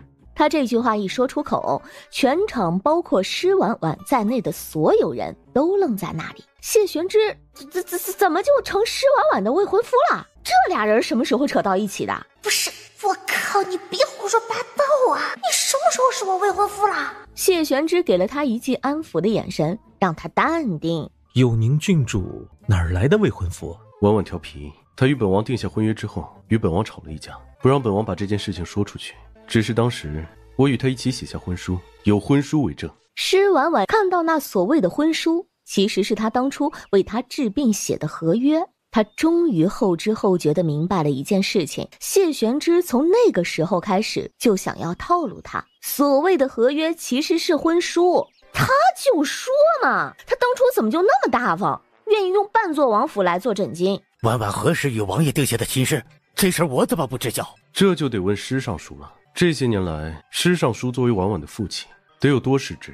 婚姻大事不应该都是父母之命，媒妁之言吗？郡主和王爷这般私定终生，怕是算不得数啊。大皇子是南乡人，南乡那边许是这样的规矩，我大唐却不是。在大唐，女子可以入学堂读书，可以参加科举，可以为官，可以抛头露面，可以行走于天地间。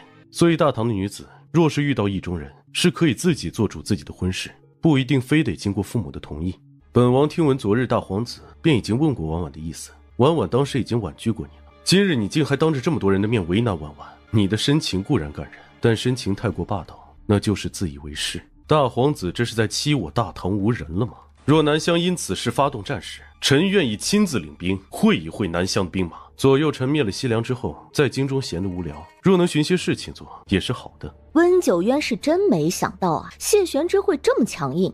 等等，谢玄之说他灭了西凉？阁下是大唐的冲王？没错。谢玄之在六国中算是声名远播，温九渊一直以为他起码是个30-40岁的将领了。他方才听到谢玄之的名字就觉得十分耳熟，却一时没能想起来此谢玄之就是彼谢玄之。婉婉，你与冲王1个月前便定下了婚约，此事你为何没跟朕说？呵呵，我也要知道才行啊。实不相瞒，我也是和你同时知道我和他有婚书之事的。只是他也知道这话是绝对不能说的。这事儿得怪他，我们的婚事定下来之后，他总惹我生气。是我不好，我不该在课上凶你，只是你要参加科考，科考是要考5科的，我盼着你能有好的成绩，自然就对你从严要求了。那你也不能凶我呀。好，我以后都不凶你。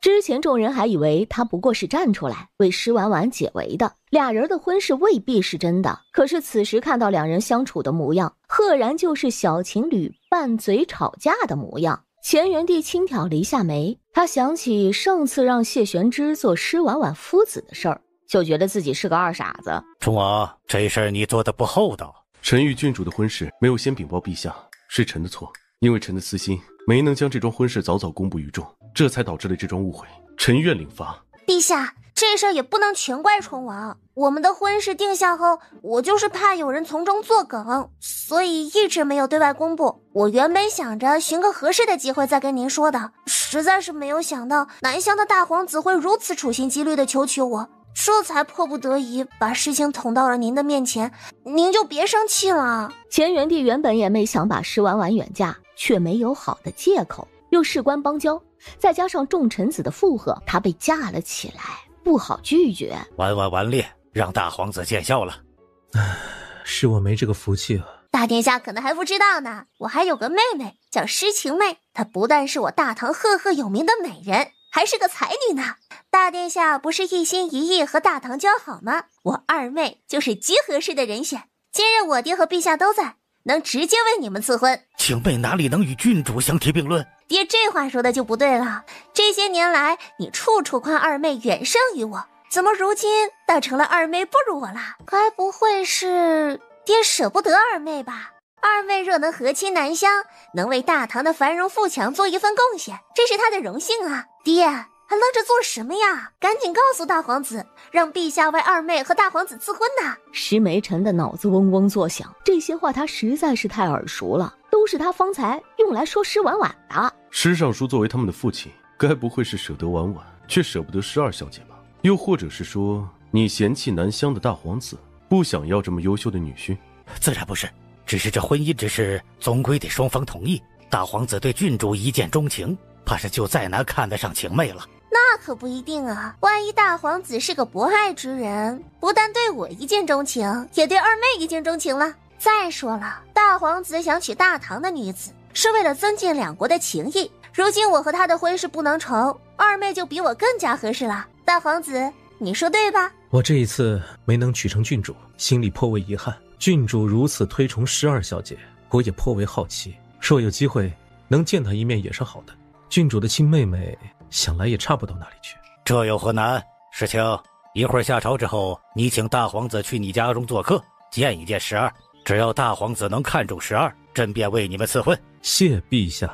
石梅臣心里恨得不得了啊！今日之事他谋划已久，做了很多准备，堵死了施婉婉所有的后路。他却没想到半路杀出个谢玄之，将他的计划全毁了。散朝之后，乾元帝把施婉婉和谢玄之单独留了下来。宠王，这件事情你是不是该好好跟朕解释解释？臣与郡主的事，便是朝会上说的那般，没什么好解释的。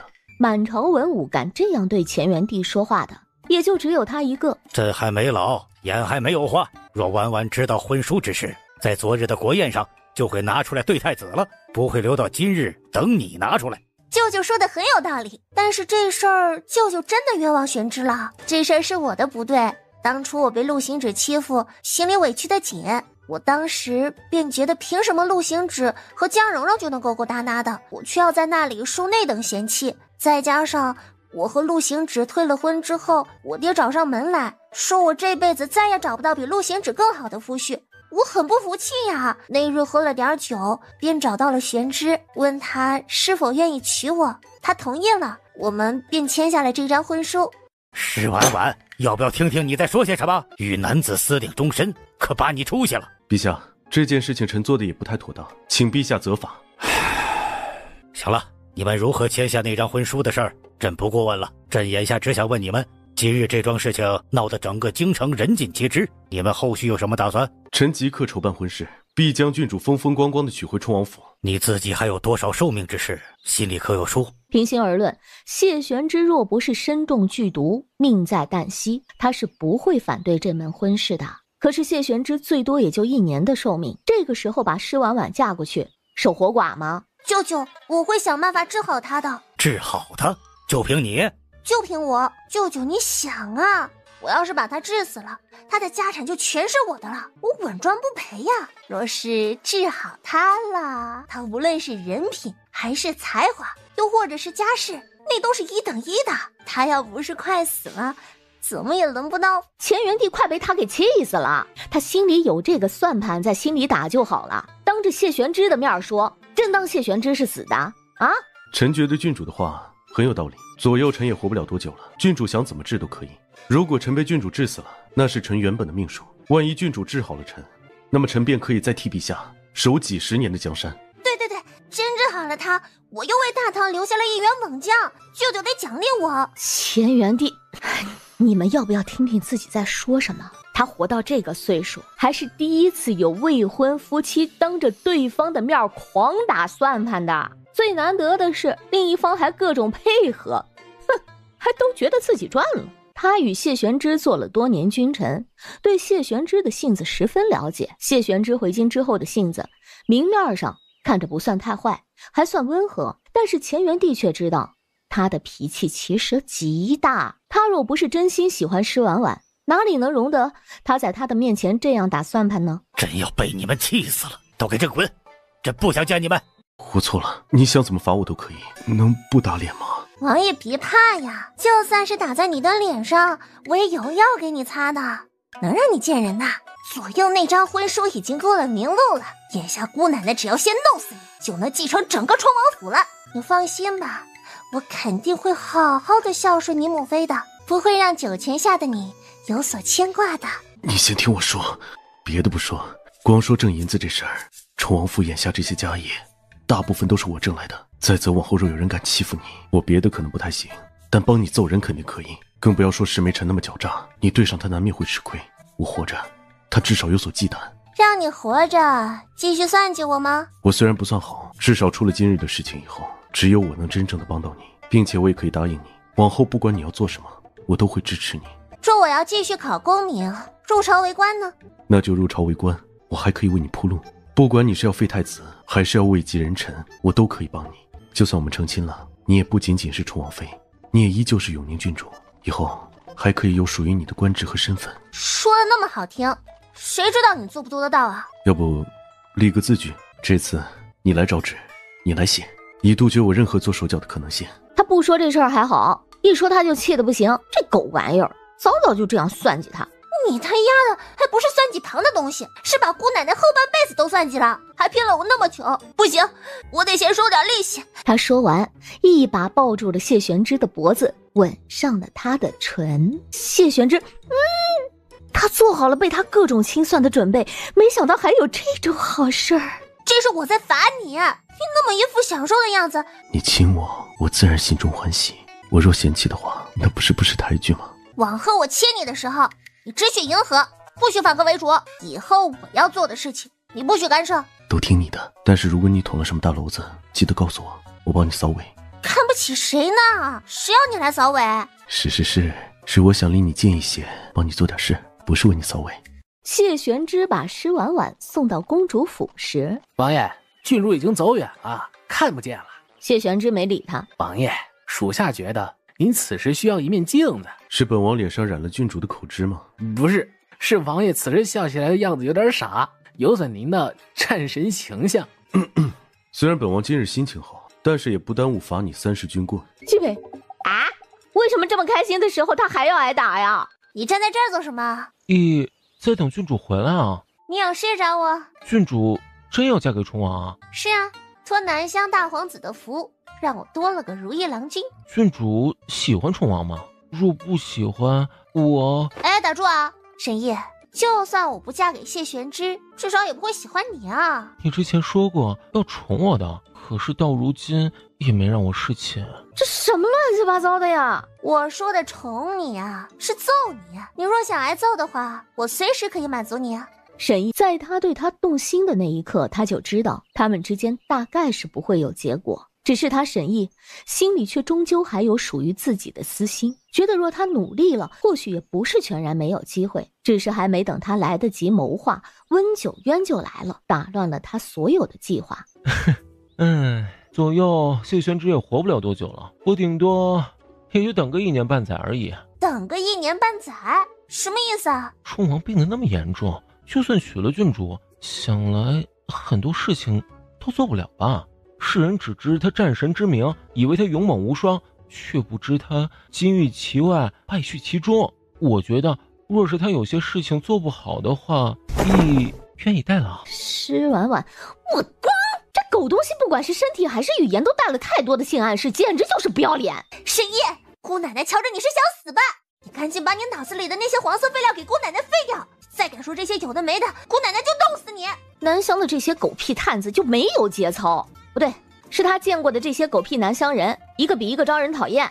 今夜礼部的官员在长欢阁设宴宴请温九渊。郡主，你让南乡的探子去揍南乡的皇子，这事儿合理吗？温九渊把他逼到这一步，不揍他一顿，难消他心头之气。你不是说看他不顺眼，你效忠的不是武殿下，这些探子效忠的是你吗？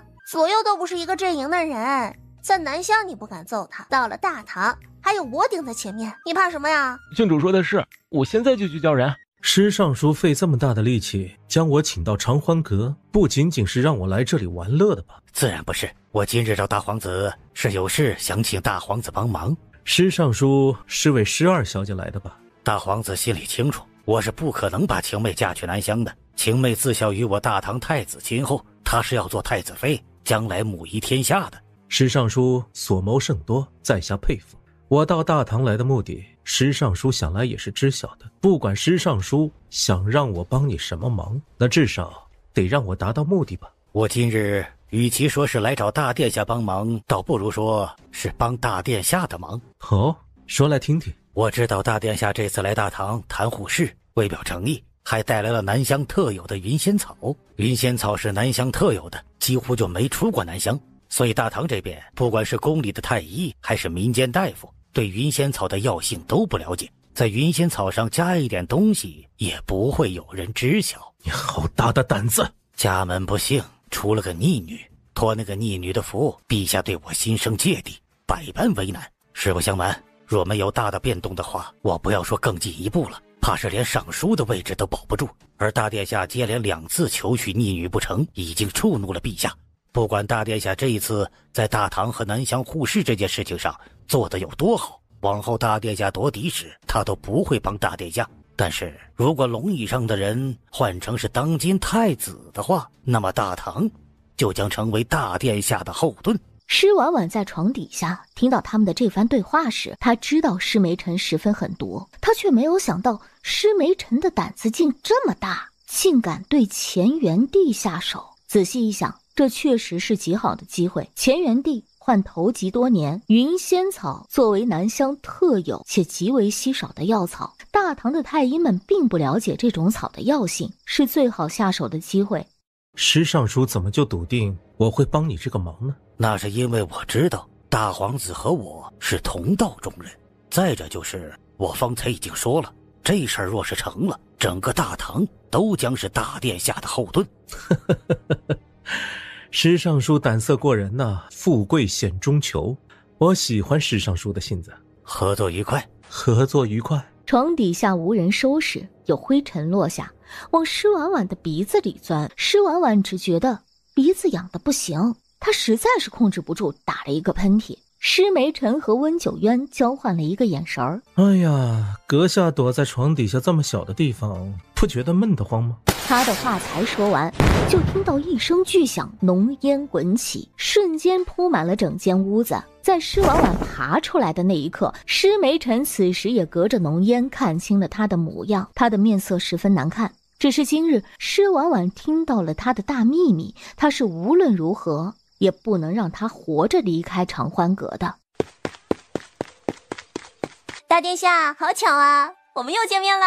你什么时候下的毒？就是那个鞭炮炸开的时候啊。哦，对了，那时我爹也在，他应该也中毒了。不过你近距离接触了，所以你中毒比较深。大殿下这表情看起来不太相信我啊，要不你去找个你信得过的大夫给你把个脉。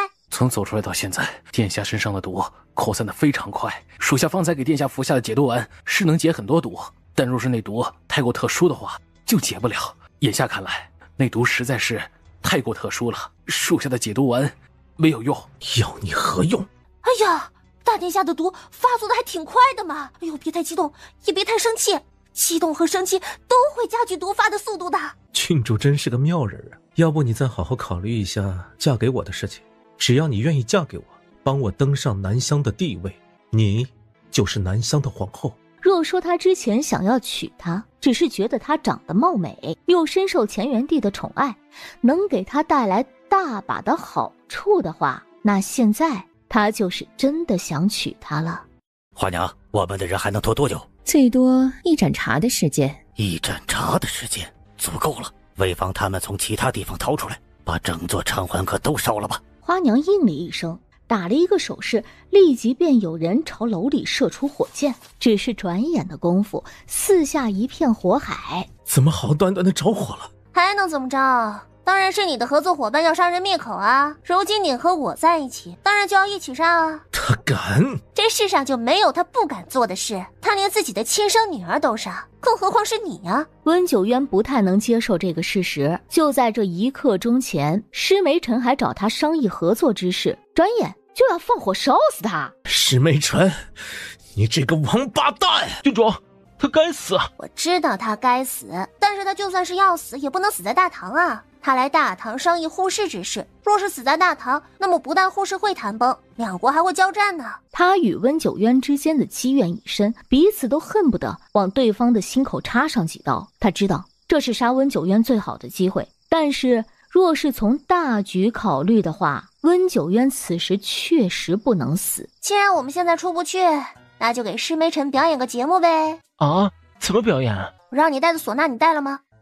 带了的。施婉婉嘿嘿一笑，施梅尘迫不得已放火烧楼，为的就是彻底杀了施婉婉，也是灭温九渊的口。因为他知道有了今日的事情后，温九渊已经失控，他若操控不了温九渊，那就只能弄死温九渊了。他要把今日的事情做成是一场意外，把所有的一切都用这场大火掩盖。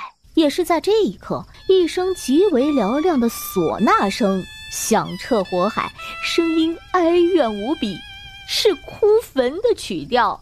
下一瞬间就是一记女音：哎呀，施梅尘，我的爹，你死得好惨！施梅尘，我的爹，你身中剧毒，肋下疼，指尖发黑，俱黄泉。你幼年丧父，命途苦，中年丧妻，惨兮兮。今日虎毒食子，要杀女，不出3日，必丧命。问施梅尘为何如此命苦？心肠狠毒是原罪。问施梅尘为何3日会丧命？杀女不成反被坑，身中剧毒不自知，蠢！那声音凄惨无比，真就像是死了爹一样，让人闻者落泪，听者伤心。施梅尘气的额前青筋直跳，他只觉得全身气血汹涌，胸口剧痛，犹如针扎，难受至极。这是明显中毒的症状。施婉婉的声音再次传来：自古多情空余恨，自古薄情不得好死。害人者何害己？问取何时中的毒？鞭炮炸开便中招，就问你气不气？烧死我，毒死你！你狠毒，我有招。父女相残何时了？我死，你也死。黄泉路上不孤单。施梅尘之前就知道施婉婉很会气人，但是他现在才发现，他之前气人的那些话和今日比起来都上不得台面。温九渊不知道自己中的毒有多厉害，他却是知道的。这毒来得猛烈，他解不了。今日若是施婉婉死了，他必定会毒发身亡。我还没死呢，你要哭坟还是再等等吧？你为自己谋了条生路，让他们把剑收了，把我那个好女儿放出来。本宫还真是小看了石尚书，今日只是个误会，改日我再亲自向大殿下赔罪。婉婉可真是我的好女儿啊！我也觉得我挺好的，别的不说，至少比施晴妹要好。我觉得吧，要振兴师府，光靠施晴妹是不行的，还是得靠我。把解药交出来。下毒的人是不可能会把解药带在身上的，待我安全之后，我一定会把解药双手奉上。爹身上的毒应该能让爹高抬贵手，放我一马吧。放你去陛下那里告我的状吗？你们还没做的事，我一无人证，二无物证，光凭一张嘴还不能让舅舅信我呢。哼，也是，对陛下而言，他先是一国之君，后才是你的舅舅，他看着对你十分疼爱，但是把你推出来和亲时，他是一点都不手软。爹还不走吗？你再留在这儿可就危险了。我的好女儿，这次爹得送你一件大礼。他飞快地一刀捅进了温九渊的胸口。他今日虽然最后关头狠狠地摆了施婉婉一道，他却很不开心，更不要说他还中了施婉婉的毒，往后解毒怕不是易事儿。他此番离开，后续会让施婉婉付出惨痛的代价。施梅尘，你会为你今日的所作所为付出代价的。你还是先想想你自己吧。京兆府的人马上就到，南乡的大皇死在你的怀里，你这次是跳进黄河也洗不清了。只要你把解药拿出来，我便有法子为你脱罪。正在此时，一支箭破空而来，那一箭虽未射中他的胸口，却也只偏了些许，射入了他的肩头。这一下剧痛难忍呐！谢玄之手挽长弓站在不远处，眉眼冷厉如刀，透着极致的杀意。施梅尘看到谢玄之继续挽弓搭箭，暗叫一声不好，因为他知道若是谢玄之再射出一箭，他就无论如何也逃不掉了。秦大人救命！南乡大皇子和郡主发生冲突，我全家无果，反被冲王误会。冲王，冷静。他清楚地知道，施梅尘顶着户部尚书的官职，谢玄之若是当众杀了他，将引发一系列的后果。今日下官需要跟你们核对一下口供，还请你们配合一下。他说完，立即叫来2个差役，抬来担架，把温九渊抬了起来。你怎么样？我没事。你好好休息一下，余下的事情我来处理。你之前没有依靠的人，万事都需要自己撑着。如今你有我了，便不需要事事自己来处理。你怎么处理啊？有我在，施梅尘这一次入了京兆府的大牢，他便再也别想出去了。真的假的？施梅尘很狡猾的。把假的2字去掉，再换上肯定的语气。男人在自己女人面前许诺的事，哪怕再难也会做到。施婉婉轻笑了一声，觉得有这么一个未婚夫好像也不错。笑什么呀？也没什么，我只是觉得你还不错，我有点喜欢你了。只是有点喜欢吗？这话不能对你如实说，我怕说多了你骄傲，以后会仗着我喜欢你欺负我。既然你这么喜欢我，不如我们来商议一下婚期。王爷的聘礼单子都还没有列出来，就来与我商议婚期。聘礼单子？婉婉是不是忘了婚书上的内容了？全京城都知道，本王已办作王府的聘礼，迎娶永宁郡主，这事儿都在京兆府做了报备。郡主这边忘了？王府的一半只是王爷口头上说说，都没有落到具体的名目和数量上，笼统的扮作王府为聘，我觉得这就是在忽悠我，不能算数。婉婉要想要具体的名目和数量的话，这事儿好办得很。一会儿去京兆府办完事以后，直接跟本王回王府，到时本王让叶倾城把王府所有产业清单拉来，婉婉想要什么自己挑便是了。聘礼给出以后，那便全是婉婉的。名目清晰以后，婉婉就再也不能指责本王诚意不够了。施婉婉虽然没有嫁过人，但是她也觉得这事儿有点不对，她就没听说过谁嫁人之前跑到夫家自己挑东西的。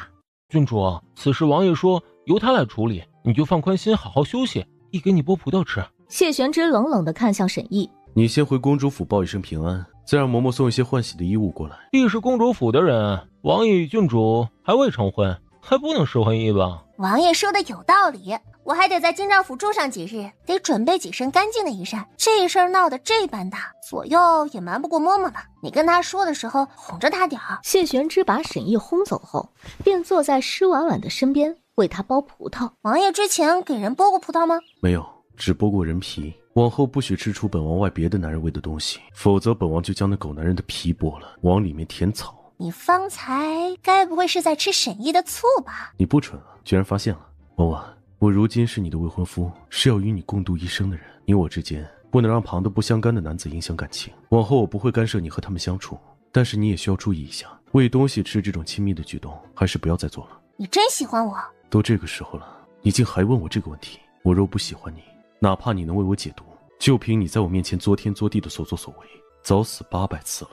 施婉婉轻笑了一声，突然伸手勾住他的脖子，将他的脸拉到自己的面前，扬起脖子在他的唇上亲了一口。施婉婉虽觉得他这人心思深得很，但是细细一想，就又发现其实从他与谢玄之相识至今，他从未害过他。这个男人不但模样长在他的心坎上，还极有魅力，他实在是无法控制自己为他心动。之前他总是压抑着自己不对谢玄之动心，怕不会有好结果。事到如今，俩人是彻底绑在一起了，他才懒得再控制自己的内心呢。想亲他便亲他，想占他便宜就占他便宜啊。你笑什么呀？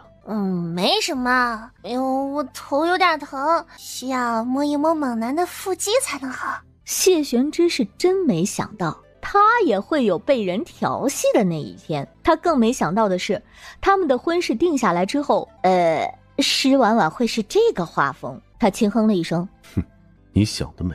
施梅尘在大牢里仔细观察了一个下午，终于锁定了一个能为他传递消息的人。他原本以为这一次只需他来京兆府走一次过场就好，没想到却被关进了大牢。想升官发财吗？本官是户部尚书施梅尘，你现在在京兆府做差役，只能为吏，永远都做不了官。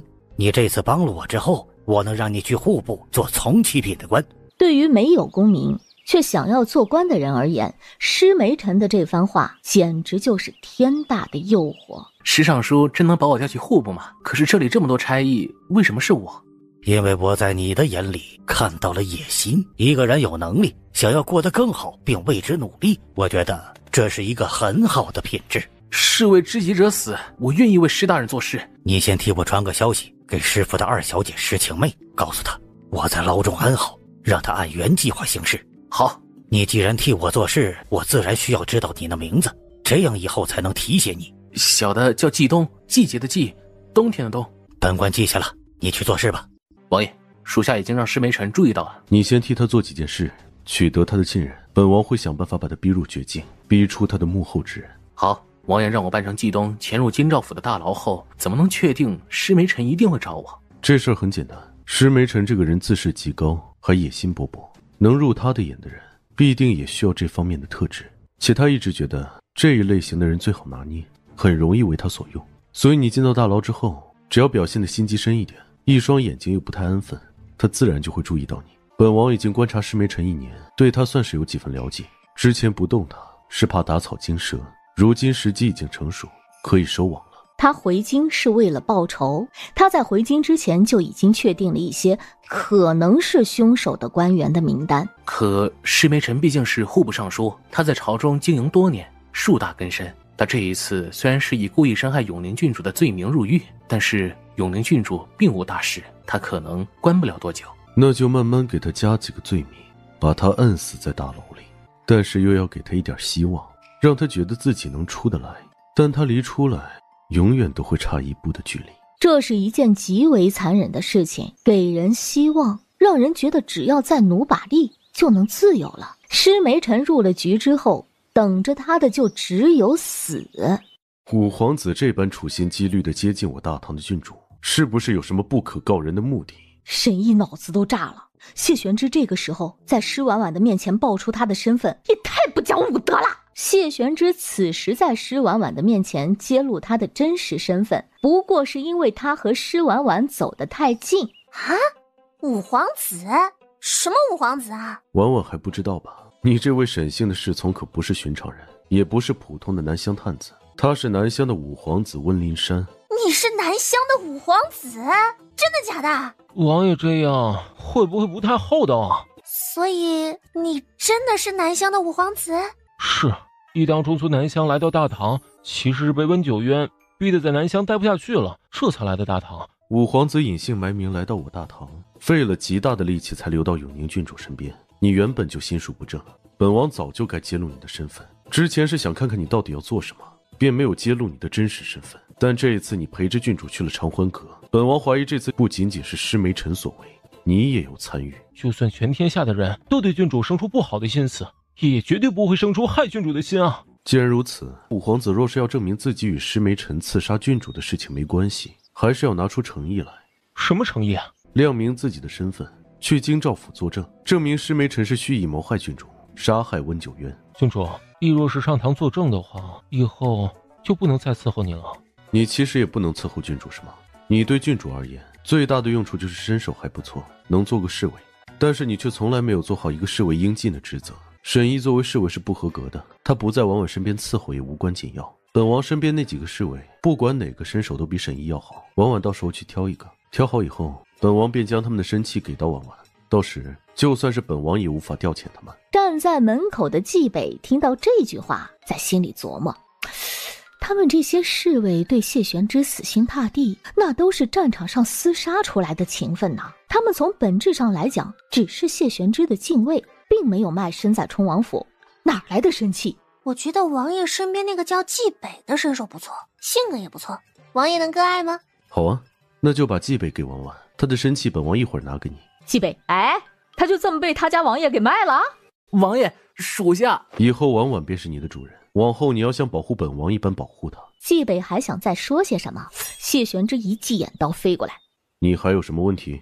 不敢有。保护好郡主，往后她若少一根头发，本王就扒了你的皮。王爷放心，属下一定会好好保护郡主的。你放心，我比冲王好说话的，不会亏待你的。别的不说啊，至少我不会动不动就打你军棍。一这般离开郡主，心里好生不舍啊。这位季北兄弟以后能做郡主的侍卫，他真的是好有福气。季北心想，哼，兄弟，你确定你这番话走心了吗？季北觉得自己是真的惨呀，他被谢玄之送给施婉婉，却完全没有人问过他同不同意。这件事情定下来之后，谢玄之便带着季北去京兆府办卖身契。你既然是南乡的五皇子温灵山，那你为什么给自己写了沈毅这个花名啊？那是因为义的母妃姓沈，义是母妃为我取的小字，若可以选，一直想做母妃的义儿，不想做南乡的五皇子。你父皇待你不好吗？南乡皇位继承之事，郡主想来也有所听闻。能继位的皇子是一国之君，不能继位的皇子只有死路一条。你有没有想过结束南乡的皇位传承制度？如何结束？很简单啊，你当南乡的皇帝，亲手结束这个制度。这个制度简直就是灭绝人性、缺大德，好吗？一个人揽了大权后，就要杀死所有的兄弟，这简直就不是人做的事儿。过个10几20年之后，就又要亲眼看着自己的儿子自相残杀。哎，我实在是想不明白，是哪个二傻子想出来这种法子啊？义不想做南乡的皇帝，这种话你骗骗别人就好了，却骗不了我。你若真不想做南乡皇帝的话，就不会跑到大唐来，也不会收有南乡的探子。让我来猜一下，你在南乡虽然没有强劲的母族，但是你很得南乡皇帝的宠爱，在南乡的文武百官中还有一群支持你的人。你虽然迫不得已来了大唐，但是这也只是缓兵之计，你一定还有后招。真是什么都瞒不过郡主。太子驾到！你也太不懂事了，居然当堂状告自己的父亲。我大唐以孝治国，你这般行事实在是有违我大唐的礼制。本宫命令你现在就撤诉。太子殿下懂律法吗？略懂。既然太子对律法只是略懂，那今日便听听秦府尹是如何依律断案的。言下之意就是不懂就闭嘴，别在那里瞎逼逼。赵仲泽的脸涨得通红，他自小被立为太子，还从来没有人敢在他的面前这般说话。偏谢玄之的气场太过强大，乾元帝对谢玄之十分尊重，赵仲泽就算是再不服，也只能忍着。升堂，堂下何人？堂下永宁郡主施婉婉状告当朝驸马施梅臣谋杀妻女。你可有证据？施梅臣刺杀我之时，有目击证人。传证人。施梅臣看着走出来的孟云亭，面色微变。学生乃国子监监生孟云亭，事发时学生亲眼看见施尚书命人用箭射杀郡主。你既是国子监监生，又岂能去那种地方？依本官看，你不过是与施婉婉交好，在那里胡说八道。学生因为熟读律法，所以被大理寺卿看中，入大理寺做了从7品的录侍郎。学生进场欢阁是为了核查朝中官员有多少出入这种地方，不是去寻欢作乐的。你方才说你亲眼看见施梅臣派人射杀郡主？是的，当时郡主从后院往前院跑，郡主的身后有约5、6个手拿长弓的黑衣人。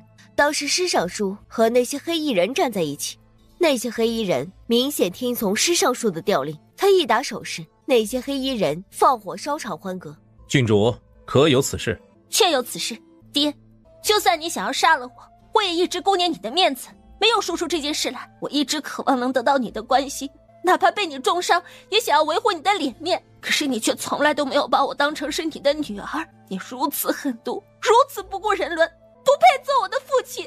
从今日起，你不再是我的父亲，你我恩断义绝。孟云亭都帮施婉婉把气氛烘托到这里了，他自然要和施梅臣断绝父女关系了。只要断绝父女关系了，后面的事情才好做。郡主不追究施梅臣的刺杀之事，只是要和他断绝父女关系吗？他是我的父亲，就算他再狠毒，我也不能如他那般狠心，真要了他的命。施梅尘听到这句话，眉心直跳。以他对施婉婉的了解，此时说这样的话太过反常。他极度怀疑他有什么大招在等着他。施尚书这般待郡主，确实不配做郡主的父亲。施尚书，这事儿你有异议吗？父女两人既然对彼此两看生厌，永宁又下定决心要断绝父女关系，那便断了吧。太子殿下都这般说了，臣遵旨便是。婉婉，以后我不再是你的父亲了，你却还需谨言慎行，不要。石大人放心，我就算是再不成器，以后也不会虐杀自己的子女，我也不会像你一样去清流里嫖妓。施梅尘气死了，他原本还想再展露一点作为父亲的仁慈的，再抹黑一下施婉婉的，刷一点存在感，没想到施婉婉是一点面子都不给他。郡主不追究他的罪行，只要求断绝父女关系，本官现在就让人去办文书。施婉婉的唇角微微上扬，文书一出来，他们不再是父女，后面不管他要怎么对付施梅尘，那都不再受所谓的孝道约束。若无其他事情，本官便先走了。等一下，今日还有人要告施尚书，请施尚书稍等。谁要告我？为何告我？我要告你谋杀南乡大皇子温九渊。你告我谋杀南乡大皇子温九渊？当真是可笑。事到如今，我也不替那不孝女隐瞒了。当日我亲眼看见永宁郡主一刀插进温九渊的胸口，这人我也认识，他是永宁郡主的男宠，他的话根本就做不了证词。好大的胆子，竟敢污蔑朝廷重臣！来人，把他给本宫乱棍打死！慢着，太子身为储君，最不能做的就是偏听偏信之事。他敢站出来指证施梅尘，那一定是有原因的。沈毅，你别怕，慢慢说，有本王在，没人能为难你。若我是永宁郡主侍卫，说的话没分量的话，那我便换个身份吧。我乃南乡五皇子温林山，这是我的身份盘，请诸位查验。沈毅此时的气场和跟在施婉婉的身边的时候完全不一样，他站在那里，整个人贵气天成，满是一国皇子的气度。大唐太子，我如今可有资格来做证人？南乡的皇子们一个个行事都好生特别，好好的皇子跑到大唐来做侍卫，会不会有些不妥？我之所以来大唐，是因为我仰慕永宁郡主，能在她身边做一段时间的侍卫，是我的荣幸。是吗？本宫都不知道永宁的名号竟还传到南乡去了。太子殿下竟然不知吗？我还以为是太子殿下知道永宁郡主是全天下最好的女子。谢玄之也在心里狂骂沈毅不要脸，逮着一个机会就在施婉婉的面前刷存在感。五皇子，你说看见施梅尘杀了南乡的大皇子，到底是怎么回事？那日施梅尘放火烧楼刺杀郡主的时候，我就在郡主的身边，目睹了整个过程。他发现杀不了郡主后，便打算嫁祸给郡主，因为他们有求婚的恩怨，他想给他们录成互相残杀的局面。施梅尘一刀刺进了我大哥的胸口，若不是我大哥天生心脏长在右边，当时怕是就已经死了。依着我朝律法第225条，破坏邦交等同于叛国，当诛9族。你和我断绝父女关系，就是为了这一刻吧？施尚书怎么能这么想我？毕竟我之前都没说你刺杀南乡大皇子的事儿，这事事关邦交，我就算是再瞒，我也没有办法替你瞒呢。毕竟你刺杀南乡大皇子的时候，恰好被五皇子看到，这是铁证啊！我此时只能在秦大人的面前为你求情，毕竟你我做了多年的父女，你若死了，我会伤心的。施梅尘听到这话，只恨不得把他的嘴撕烂。这是典型的害了他，还在那里装好人呢。今日的事情就是他预谋好的。南乡的皇子险些惨死在大唐，此事还请大唐给个说法。这件事情是不是有什么误会？我亲眼所见，能有什么误会？我在大唐待了一段时间，知道太子殿下与施梅尘的私交甚好。太子殿下贵为一国太子，该不会徇私情吧？施梅尘当街虐杀一国郡主，刺杀南乡皇子，若犯下这样的大罪都不被处罚的话，那么护市之事免谈，南乡势必要找大唐的皇帝要个说法。本王觉得五皇子的话很有道理，若有人敢伤我大唐皇子，还对我大唐皇子出言侮辱的话，本王必让那国亡国。本王知太子殿下老成持重，最是公正，想来能给南乡五皇子一个说法。赵仲则有一种被人架在火上烤的感觉。施梅臣做出这种事情，本宫自当严惩他。来人，将他押下去，打入死牢。谢玄之把施婉婉送到公主府的时候，陈嬷嬷已经让厨子做了一大桌子菜，用来庆功。郡主已经回来了，本王想和嬷嬷商议一下与郡主大婚的事。他和施婉婉的婚事之前已经闹得天下人尽皆知，眼下他们的婚事该提上议程了。不知道王爷想如何操办呢？本王成亲自当大办，本王会通知礼部，所有章程就依大唐亲王迎娶亲王妃的规格来操办。聘礼之事，本王之前就已经在婚书上写下，以扮作王府迎娶郡主。这些是大的方向，细节处本王就不知该如何做了，还需请嬷嬷提点。陈嬷嬷她突然想起来，老冲王早就战死沙场，老冲王妃失了智，整日里糊里糊涂的，是没办法操持他们的婚事的。施婉婉和谢玄之的婚事几乎就没有能为他们参详的长辈。大礼上不差，细节处老奴会列出单子来供王爷参详。只是正常来讲，婚事应该是先过6礼再写婚书。如今王爷和郡主的婚事却是先有婚书，却并未有过6礼。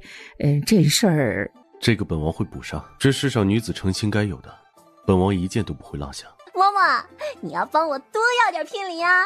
不用嬷嬷提，我都会给得足足的，保证让郡主有面子。老奴原本准备了很多话想对王爷说，到如今便觉得不必多说。到此时唯一想对王爷说的就只有一句话：大婚后请王爷善待郡主。嬷嬷放心，本王不是施梅臣，不会做那种事。而此时赵仲则已经到乾元帝那里告状，父皇今日是没有看见，谢玄之根本就没把儿臣这个太子放眼里，他当着所有人的面让儿臣下不来台。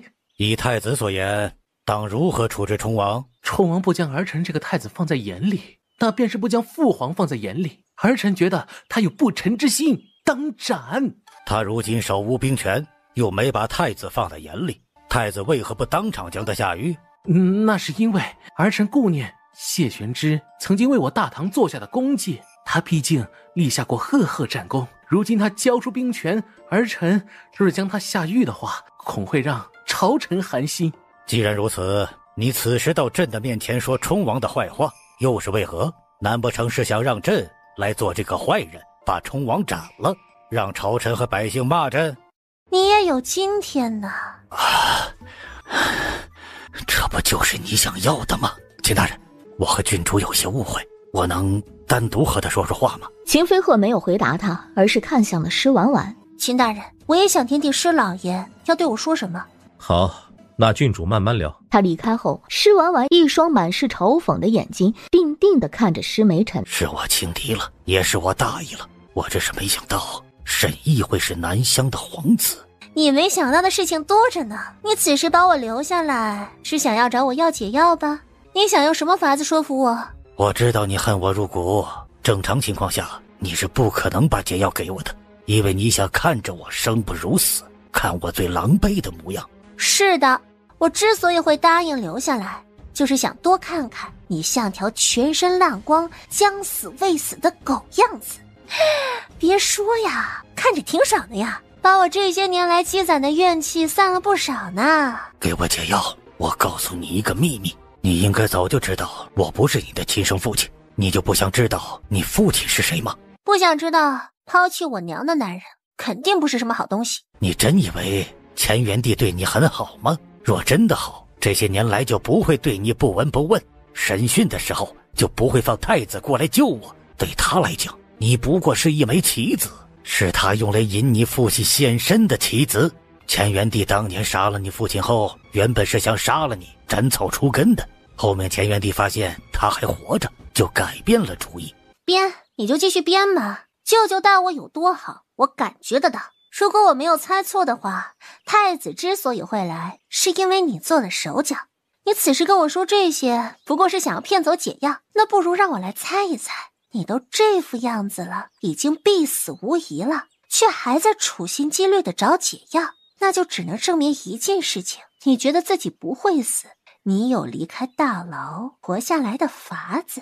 施梅臣的眉心跳了跳，施婉婉比他想象中的要聪明得多。哎呀，我现在有点好奇了，你都落到如今的境地了，你凭什么如此笃定你能活下来呀？你真的像极了你父亲。他若知道你的存在，他估计真的会杀回京城。施梅尘，你是挺聪明的，但是我也不傻。你如果再说不出点有用的信息，就算是想诓我，也诓不住啊。你会停下来听我说话，就表示你对我说的事情感兴趣。你既然感兴趣，不如听我把这个故事讲完。行啊，那我来听你讲个故事。长平长公主身份高贵无比，是京城所有少年心尖尖上的人，只是全京城的少年没有一个能入她的眼，直到那人的出现，夺走了她所有的目光，拖着她坠入了爱河。只是她的来历太不寻常，她姐姐长平长公主原本就心思不纯，当长公主发现她的真实身份后，两人便是你死我活的局面。原本相爱的恋人瞬间就成了仇人，而在两人闹翻之前，长公主已经对外宣布了她的婚讯，所以就被你捡了这个便宜。你若硬是要这么说的话，也不是不行。你不过是个喜当爹的替代品而已，不知道你哪里来的得意。你知道什么？当时整个京城的少年都恨不得做他的驸马，我能从这些人中间胜出，足以证明我的能力。哼，你这是还骄傲上了，当真是可笑。我娘从来就没有喜欢过你，你们成亲之后，你若真心待她，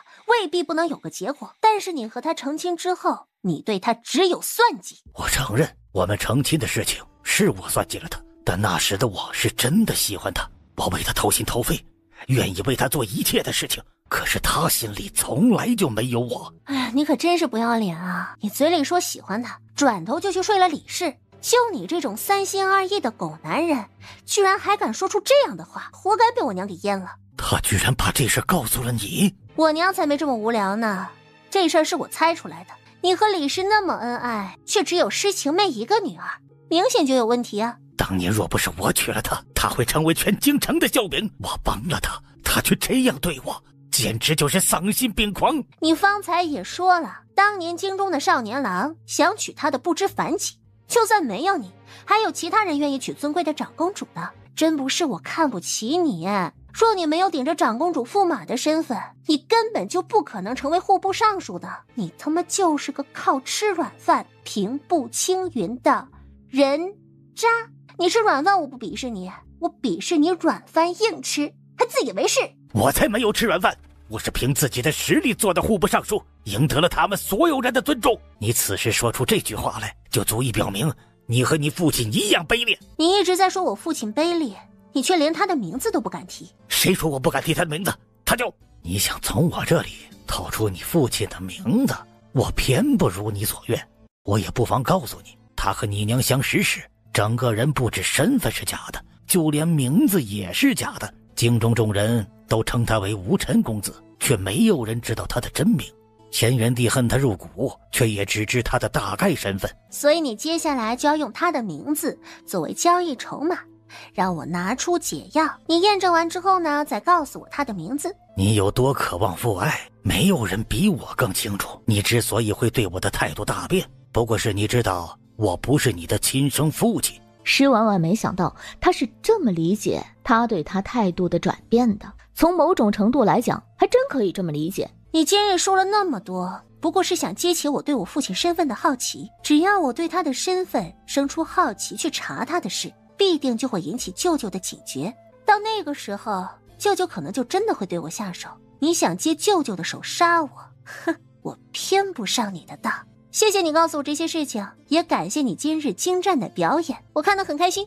下次呢，请继续。施梅尘听到施婉婉的这句话时，他当场差点就炸了毛。他以为他已经把施婉婉的情绪拽了进来，让他为他亲生父亲的事情纠结，让他掉进他的陷阱里。结果施婉婉全程都把他当猴戏看。他是你父亲，你对他一点都不好奇吗？他顶多算是我血缘上的父亲，自我出生后从未见过他，他也从未对我有过一丝一毫的关心。我娘呢，也从未在我面前提过他。有他没他，我都长这么大了。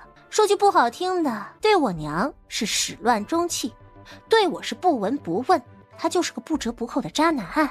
对这种渣男呢，我根本就不稀罕他做我的父亲，所以真的很不好意思了，今日要让你失望了。施梅尘的脸色十分难看，这是他完全没有想到的走向。他以为他能清楚地知道他的心思，结果却发现他完全猜错了。石文婉，你给我回来！你把解药给我，我告诉你所有关于你父亲的事。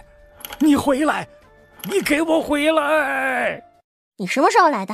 嬷嬷怎么没说呢？我翻墙进来的，他不知道我来了。施婉婉觉得他们刚认识那会儿，他就天天翻他的墙，现在还翻，也是醉了。你怎么说也是个王爷的，这样天天翻墙是不是不太好啊？倒不是我有多喜欢翻墙，而是陈嬷嬷说我们快成亲了，成亲之前不宜多见面，怕被人说闲话。我今日进宫见陛下了，他的意思是等你秋闱考完以后，我们再成亲。陛下还让我给你带句话，你这次若考不中解元，我们的婚事就再延后1年，你什么时候考中解元，我们就什么时候成亲。你觉得我是考解元的料吗？这世上的事情从来就没有绝对，就比如说我在遇到你之前，我就没有想过我能娶你。也是。施梅尘今日为何找你？施婉婉也不瞒他，把今日和施梅尘的事情粗粗说了一遍。施梅尘肯定是不怀好意，但是我娘从来没有跟我提过我亲爹的事儿。我记忆中的他也不是那种郁郁寡欢的人啊，不像对我父亲有怨恨的样子。你有什么事都可以跟我说，不管京中的水有多深，浪有多大，我都会护着你。谢贤之啊，你知道我之前为什么总是对你退避三舍吗？那是因为我怕麻烦，而你明显就是个大麻烦，且你心思深，我看不透你，只觉得你十分的危险，便想着和你保持距离。哎呀，事实证明我的直觉是对的，我果然就被你给坑了。而到如今呢，我却发现在这个世上我能信任的人只剩下你一个了。我父不详，母亲早已去世，身边群狼环伺，舅舅虽然宠我，但是他的宠爱是有条件的，他需要我变得很优秀，让他有面子。而若用我不能换来巨大的利益，他就会毫不犹豫的就舍弃我。作为帝王，他其实已经很温情了，但是只要是帝王，又哪里有真正的温情呢？帝王们为了利益，连自己的子女都可以舍弃，更何况我也只是他的外甥女。只有你和我是一样的处境，我们大约有共同的敌人。你虽会用算计一样的方式定下我们的婚事，但是大概不会去害我。我那时算计了我们的婚事，是因为我喜欢你，而你不喜欢我。你身边有沈毅，还有个陆行止纠缠不清，我怕你嫁给他们。我承认那时我有些贪心，我不确定你能不能治好我，我也不知道我能活多久。那张婚书，我最初想的是你若治好我，我便拿出来，不管用什么法子，都得让你做我的妻子。你若是治不好我活不久的话，那就不会再拿出来了。待我死后，将整座楚王府都送给你做嫁妆。这话你当时应该对我直说的，那张婚书也算是救了我一回。但是这件事情你别以为就这么过去了啊！以后但凡你惹我不开心，我都会把这件事情翻出来算旧账。好，谢玄之今日说会永远保护我的话，我都放心里了。往后若你也如舅舅那般为了某些利益而放弃我的话，我们之间也就结束了。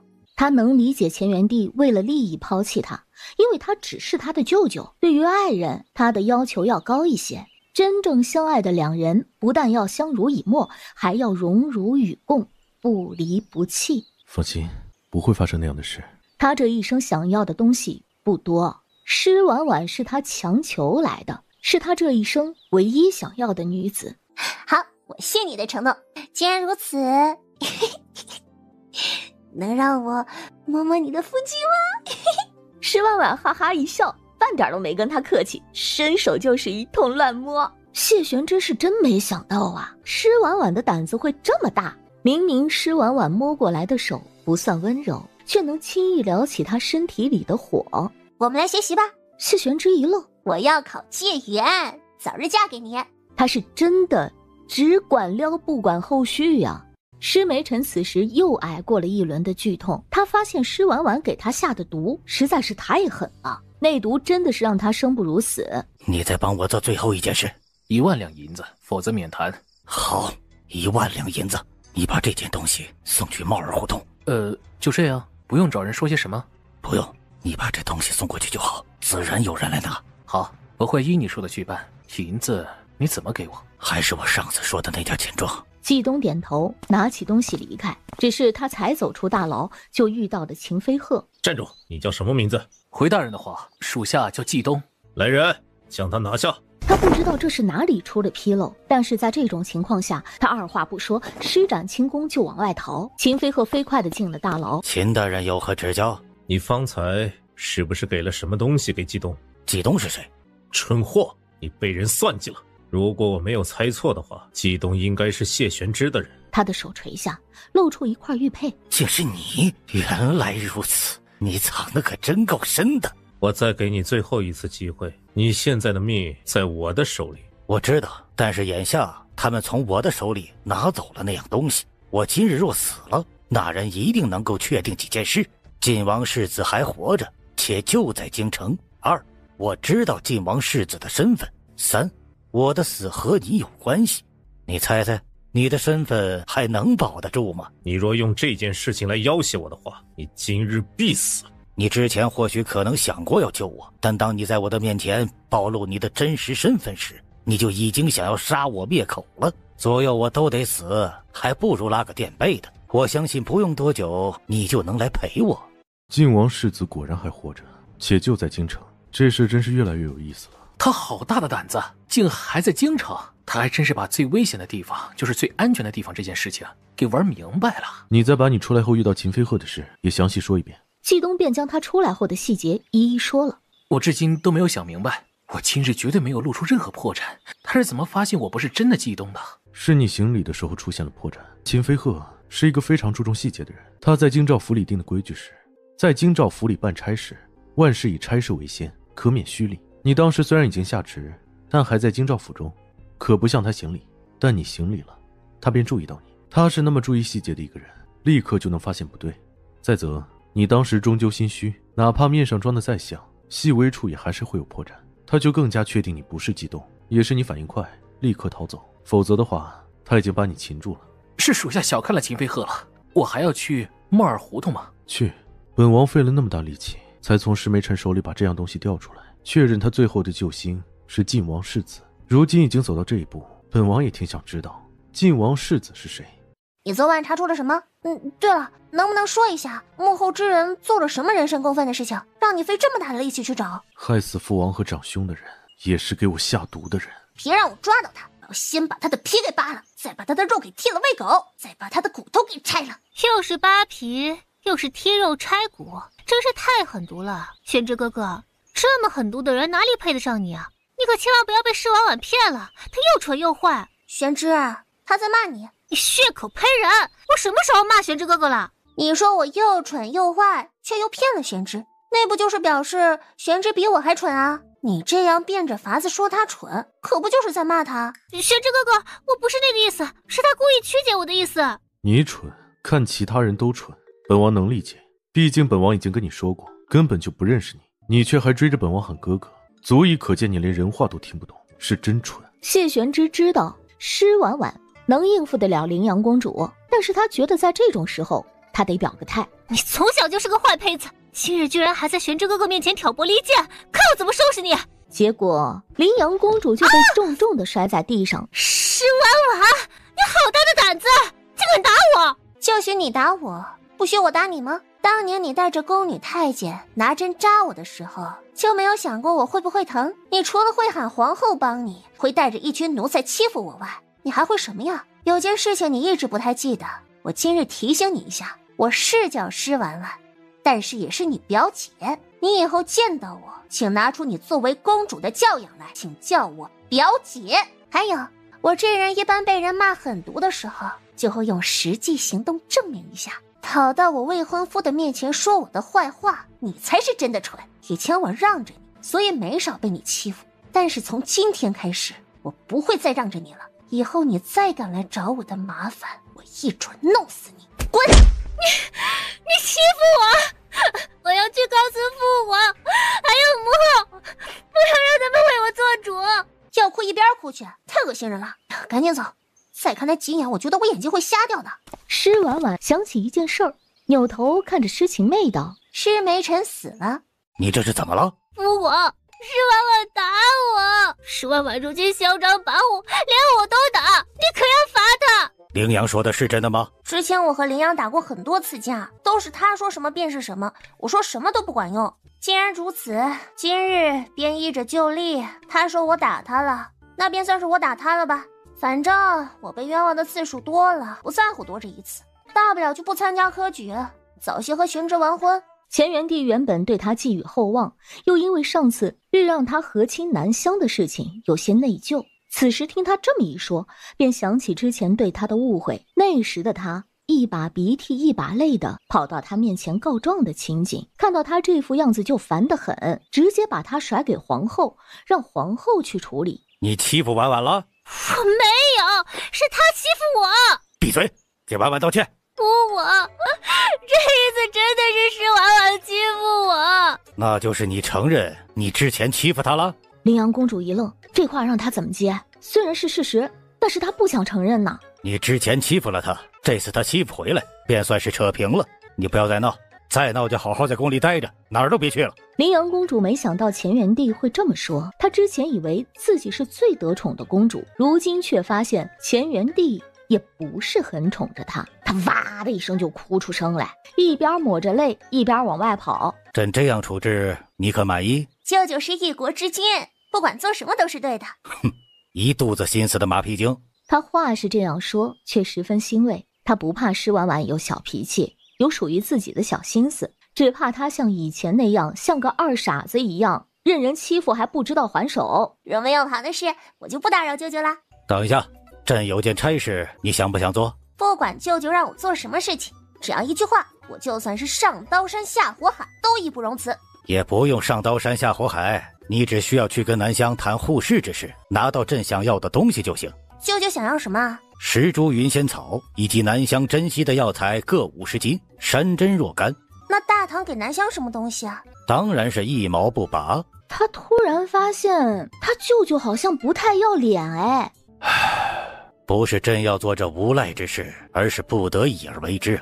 朕刚接到北面的奏报，北面3郡已经连着3个月没有下雨了，田地干涸，颗粒无收，国库得用来赈北面之灾，所以如今国库空虚，没有多余的东西拿来跟南乡交换。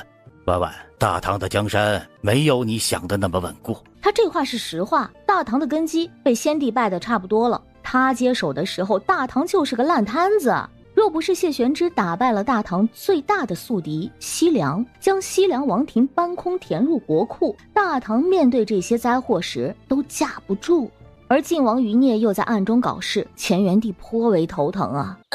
可是这事儿怎么也轮不到我吧？朝中那么多厉害的大人，他们一定做得比我更好。但是他们都与南乡的五皇子没有交情。陛下既然想让郡主去和南乡的五皇子谈判，那总归得给郡主一个官职。他若没有官职的话，谈判之事名不正言不顺。陛下想要赢下这场不算太公平的谈判，派出了郡主。若不给予郡主相应的官职，可能还会适得其反。南乡的五皇子虽与郡主交好，但事关国事，就无私交。他看得明白，这件事情施婉婉拒绝不了。既然拒绝不了，那就趁机要些好处吧。这事儿容朕再想想。谢玄之和施婉婉行了个礼后，便一起离开了御书房。舅舅真是一个务实之人啊！陛下对没有价值的废物一向没有太多的包容，但是对于能力太强的人也会有所忌惮。你的身份原本就特殊，他要的是你恰到好处的能力，以及对皇族的绝对忠心。你能不能说得再明白一些？我没太听懂。你如今不需要知道的太多，拿捏好这个度就行。你这次和沈毅的谈判不需要超额完成任务，但是也不要显得这个任务太好完成就行。我怎么觉得你说了一句废话？你说舅舅会给我封个什么样的官？你如今没有功名在身，陛下不会给你品阶高的官，而品阶低却还可以在朝堂走动，有资格与南乡谈判的官就只剩下7品的给事中了。施婉婉知道给事中是个十分特殊的官职，虽只有7品，却能直接越过上面的官员，直接向乾元帝汇报。若你和谢玄之的婚事没有定下来之前，我亮出南乡皇子的身份向你求婚，你会答应吗？不会啊。你能不能稍微思考一下，给我留点面子啊？我拒绝的这么快，不是因为你人不好，也不是我讨厌你，而是我这人懒得很，从前也没有大的志向。你们南乡皇子继位的过程，那都是在拼命，一旦输了，我不只会做寡妇，很大的概率会没命的。若是赢了呢，我以后的孩子还得重复这个厮杀的过程，我才不干呢。哼，谢玄之的处境也不见得比我好吧？他如今虽不至于命悬一线，朝中想要他命的人可不少。他的战功太盛，若不是乾元帝知道他命不久矣，你觉得乾元帝真的能容得下他？那又如何？我喜欢他，所以我愿意和他面对所有的一切。所以你拒绝我，只是因为你不喜欢我？这不是很明显的事儿吗？我若喜欢你的话，你那时天天在我面前晃，我早把你给睡了。我没睡你，就表示我对你没有那方面的兴趣。但是呢，做朋友还是可以的。我哪里比不上谢玄之啊？你哪都好，都很优秀，但是我对你始终无法生出男女之情，所以你再好也没有用。我喜欢谢玄之，就觉得他就算有哪些地方不好，也是能包容的。走到门口的谢玄之听到他们的对话，控制不住的唇往上扬起，眼里的笑意散了出来。他原本听说施婉婉要见沈毅，他还有些担心，便匆匆赶了过来。如今听到他们的对话，他便觉得自己太小气了。他们后面的对话他不需要再听了，抬脚便往外走。王爷这就走了，不去见见郡主？他在做正事，本王此去只会给他添乱。下次等他空了，本王再来找他。嬷嬷今日看着比往日更加慈祥可亲了。我今日看着很是可亲。陈嬷嬷自己是真没感觉到，但是她却感觉到了谢玄之的好心情。她不太明白，谢玄之方才冷着脸来，连施婉婉都没有见到，怎么就开心成了那副样子啊？舅舅刚给我封了个官，让我主理南乡护市的谈判事宜。就大唐开出来的条件很是不要脸，我一直没有退让，他们把你派过来，应该还是之前的条件。南乡最缺的是什么？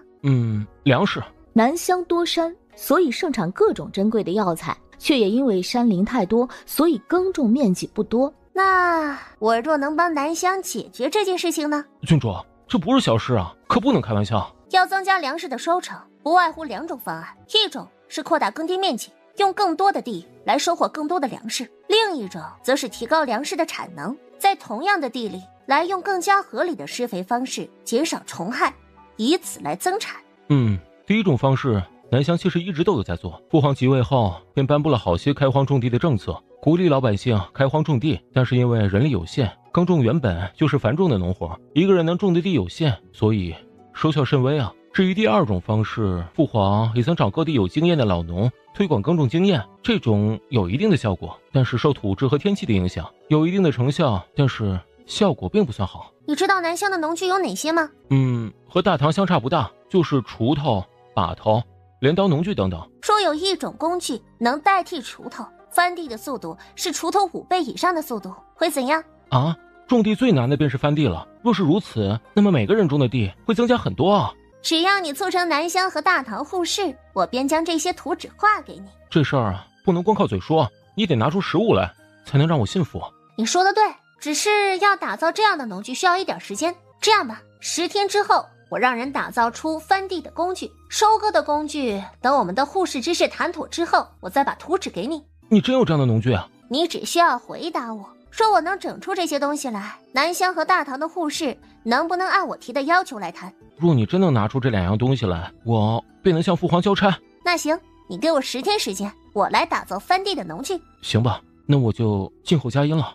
这块铁你们是怎么炼出来的？他一看见金铁便认出来和寻常的铁块不太一样。那个姑娘不但聪明还大气，这么好的东西她发明了之后居然完全不要好处，真让人敬佩。施晴妹听到这话后，眼里的恨意几乎要漫了出来。她自小就知道施婉婉很是聪慧，长公主还在的时候，无论她怎么努力都比不上施婉婉。长公主去后，施梅尘用了些手段压下了施婉婉的光芒，让她迷失了自我。也是从那个时候起，施晴妹才能压下施婉婉的光华，成为京中赫赫有名的大才女。姑娘，你怎么了？没什么，我就是随口问问。施晴妹从铁匠铺出来之后，她深吸了一口气，眼里漫出了浓烈的杀意。她取出了赵仲泽给她的那块令牌，眼里很坚定。赵仲泽对她情根深重，怕她在宫外会有危险，所以给她留的都是高手。1个时辰后，夜幕降临，铁匠铺他们准备回家休息，只是他们还没有走出大门，几支利箭射了过来，被射穿了咽喉。秦大人一早登门，不知有何贵干呢？城西坚石铁匠铺，铺子里所有人全部被杀。郡主昨日刚好去过坚石铁匠铺，去那里打造了铁具。本官特来询问，只有一个铁匠因为身体不适，提前离开铁匠铺而躲过了一劫。他说昨日他们的铺子发明了新的封箱的用法，提高了炉温，从而改变了锻造的技艺，提高了铁的纯度。郡主看到这些东西后十分眼馋，当场表示要买断这种技艺。掌柜觉得这技术是他花了大力气研发出来的，所以不愿意卖给郡主。郡主威逼利诱无果之后，十分生气后离开。所以综上所述本官有理由怀疑郡主贪图铁匠铺里的新冶炼技术，杀人灭口。放屁！那法子就是郡主发明的，铁匠铺的掌柜想要买，郡主免费送给他的，怎么就变成了是铁匠铺的人发明呢？他们这样颠倒黑白，实在是太过分了。本官办案讲究证据，全京城都知道郡主自小养尊处优，不说五谷不分，那也不会精于冶炼铸铁术。这事儿他一听就知道是冲着他来的，杀人灭口的动机都给他找好了。没有人会信他这么一个养尊处优的郡主能改造冶炼的技术，只会觉得他想要夺走铁匠铺的成果。这幕后之人当真是很辣的紧啊，是想置我于死地。郡主也不用担心，这件事若不是郡主做的，本官自会查明，还郡主一个清白。郡主这边请。石婉婉，有人状告了你杀了铁匠铺满门，你认不认罪？杀人之事我没做，所以我不认。本官调查过铁匠铺，你从铁匠铺出来之后，带了一件只有管制的精铁才能打造出来的农具，可有此事啊？我确实带了一件农具出来，却不是用精铁打造，而是用铁匠铺里的寻常铁块冶炼之后打造的。你这是承认铁匠铺确实研发出新的冶炼技术，你为了霸占他们的冶炼术，就杀人灭口。农具是在铁匠铺打造出来的，但是冶炼技术却不是他们发明的，是我改造了他们铁匠的风箱，提高炉温，再反复捶打，将杂质捶拿出来，这才打造出我想要的农具。他在撒谎！你说我撒谎，可有证据啊？当然有，这是掌柜之前就画出来的风箱改造图，请大人过目。裴玉书接过来仔细看了看，眼睛微微眯了起来。这桩案子一直缺乏关键的证据，此时施晴妹将这东西拿出来，便算是拿出了铁证。石婉婉，原告拿出了冶炼图，你还有何话可说？大人若是要冶炼图，我也一样能拿得出来。我觉得光凭一张图就能定我的罪，实在是太过武断了。大人要冶炼图，那也是巧了，我也有。他说完，也从怀里取出了一张冶炼图。裴玉书接过他的图纸看了看后，眉头微微皱了起来，因为他给的图纸和施晴妹拿的那张不一样。如果说他完全不懂冶炼术，是画不出这样的图纸的。姐姐，我知道你一向不喜欢别人说你不学无术，你更喜欢别人夸你才华横溢，想要成为全京城最受人瞩目的那个人。你有这样的心思没有错，但是你不该如此贪心，为了夺得新的冶炼之术，滥杀无辜。还我相公的命来！你如此的丧心病狂，不配做郡主。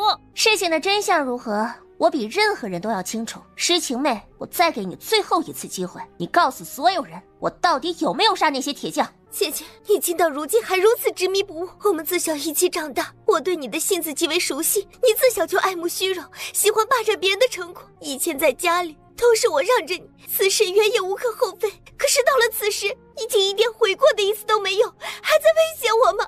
冶炼之术练得出来的就是有用的，练不出来的就是没用的。大人若是拿不准，可以让人去试，一试就知道哪份图纸是真，哪份是假。姐姐说的是冶炼之术，确实需要用实物来验证。我这张图是铁匠铺掌柜的娘子提供的，绝不会有问题。大人尽管去验证。那张图当真是掌柜留下来的，然后再由你给施晴妹的吗？掌柜娘子的眼神微有些闪躲，却想起施晴妹的话，若能坐实施婉婉的罪行，她将得到一笔丰厚的银子，那笔银子能让她全家衣食无忧。没错，那张图纸就是我当家的留下的。行，我知道了。将这2张图纸交给工部，让他们请人验证。工部离大理寺不是太远，只隔了一条街。1个时辰后，试验的结果出来了。施晴妹给的图纸效果更好，能更快的提升炉温，淬炼铁块的效果更好。姐姐，事到如今我也帮不了你了，你就是那个杀了铁匠铺所有铁匠，偷走他们冶炼术的人。大人，请立刻治他的罪，还王此之人一个公道啊！表妹，不是本宫说你为了一己之私就做出杀人灭口之事，当真是过分。裴大人，请你立刻派人去一趟工部，让他们停止冶炼。我给大人的那张图纸是目前的冶炼的灶堂能承受的最大火力。诗晴妹拿出的那张图纸比我的图纸冶炼的速度还要快的话，很容易炸膛。一旦炸膛，后果不堪设想。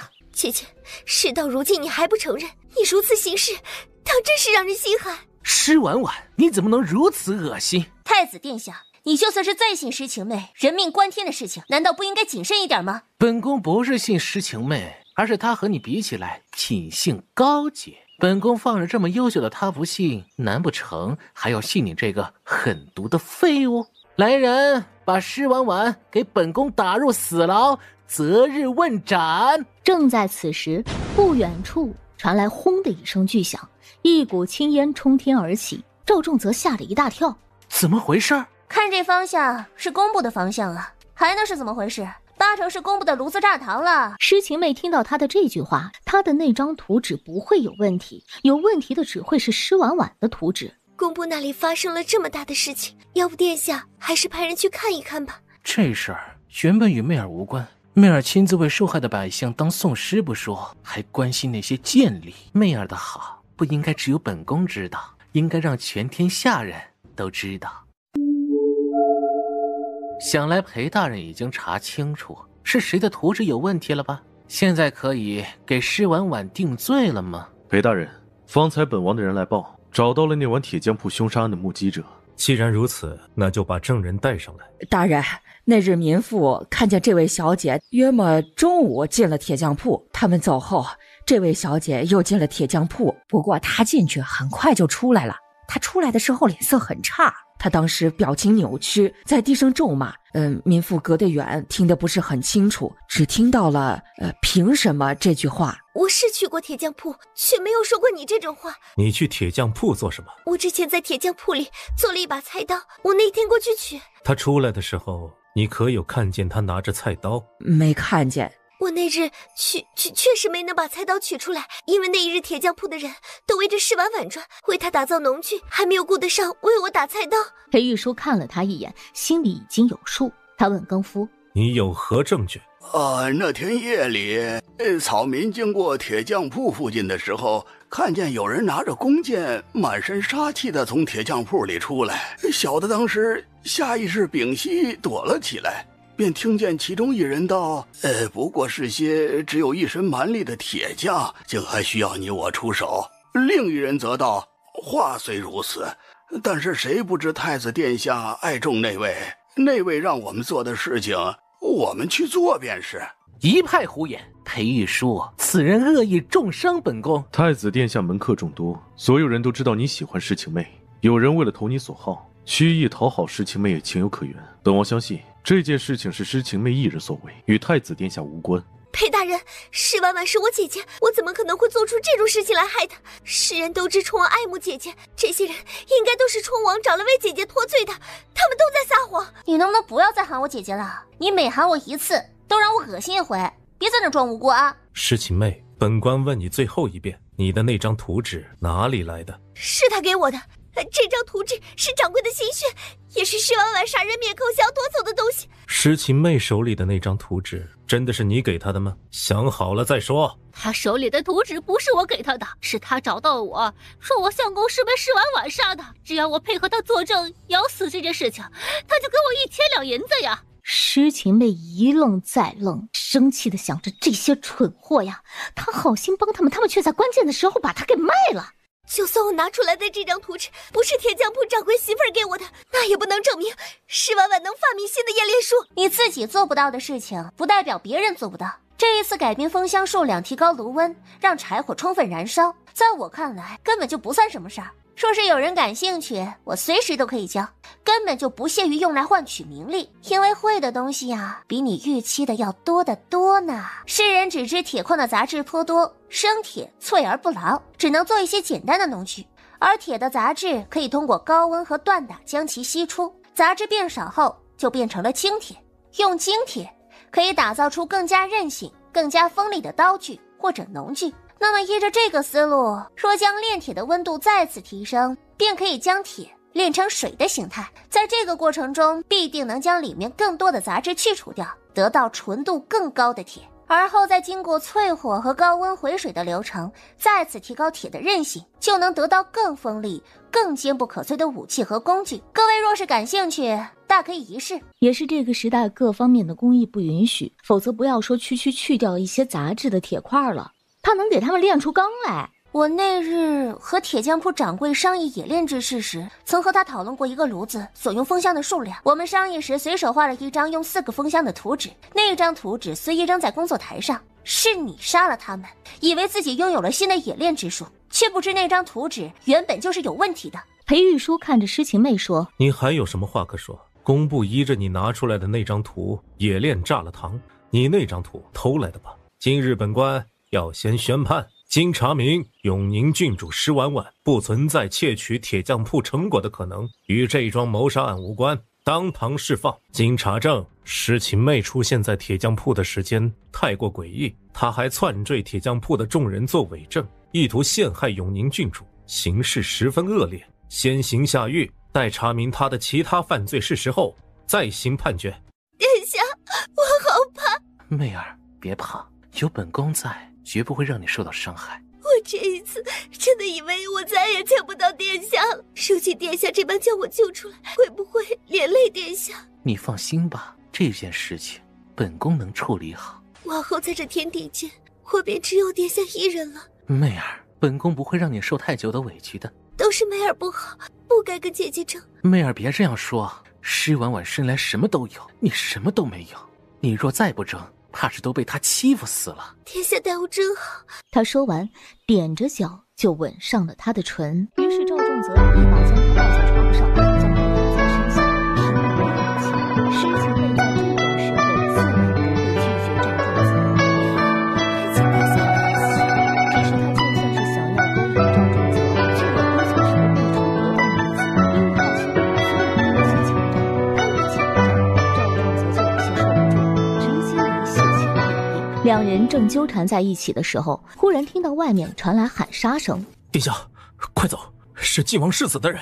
他们没有跑多远，就看见一队官差走了过来。你们来的正好，有人想要杀本宫。这些官差都是普通的官差，从未见过赵仲泽，他们是接到线报后赶过来的。本宫，你好大的胆子，劫走重犯诗晴妹，竟还敢冒充太子殿下，给我拿下！施婉婉在不远处看着这一幕，没错，所谓的晋王世子的刺客是他和谢玄之借了一队侍卫假扮的，那些官差也是他派人去通风报信的。若是舅舅知道太子做出这样的事情，会作何感想呢？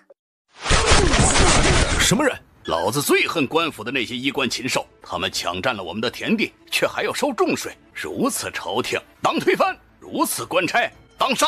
奇怪，此处离京城也就20余里地，这里怎么会有山匪啊？这里之前没有山匪的吗？没有，就算是山匪，他们也应该夹着尾巴做人，而不是这么高调的行事。而且这些人也不像是寻常的山匪。郡主，你看，他们的下肢有力，剑法极佳，手臂也极有力量，所以他们根本就不是山匪，而是一群武功高手假扮的。看好赵仲泽，别让他死了。纪北虽然觉得赵仲泽这种糊涂蛋早一点死了更好，但是他又知道当以大局为重。以他们的身手，方才那一刀是能把赵仲泽砍成2截的，可是他们却偏偏砍偏了，这事儿有点意思。他们不是砍不中，而是不想砍，就是做样子吓吓赵仲泽。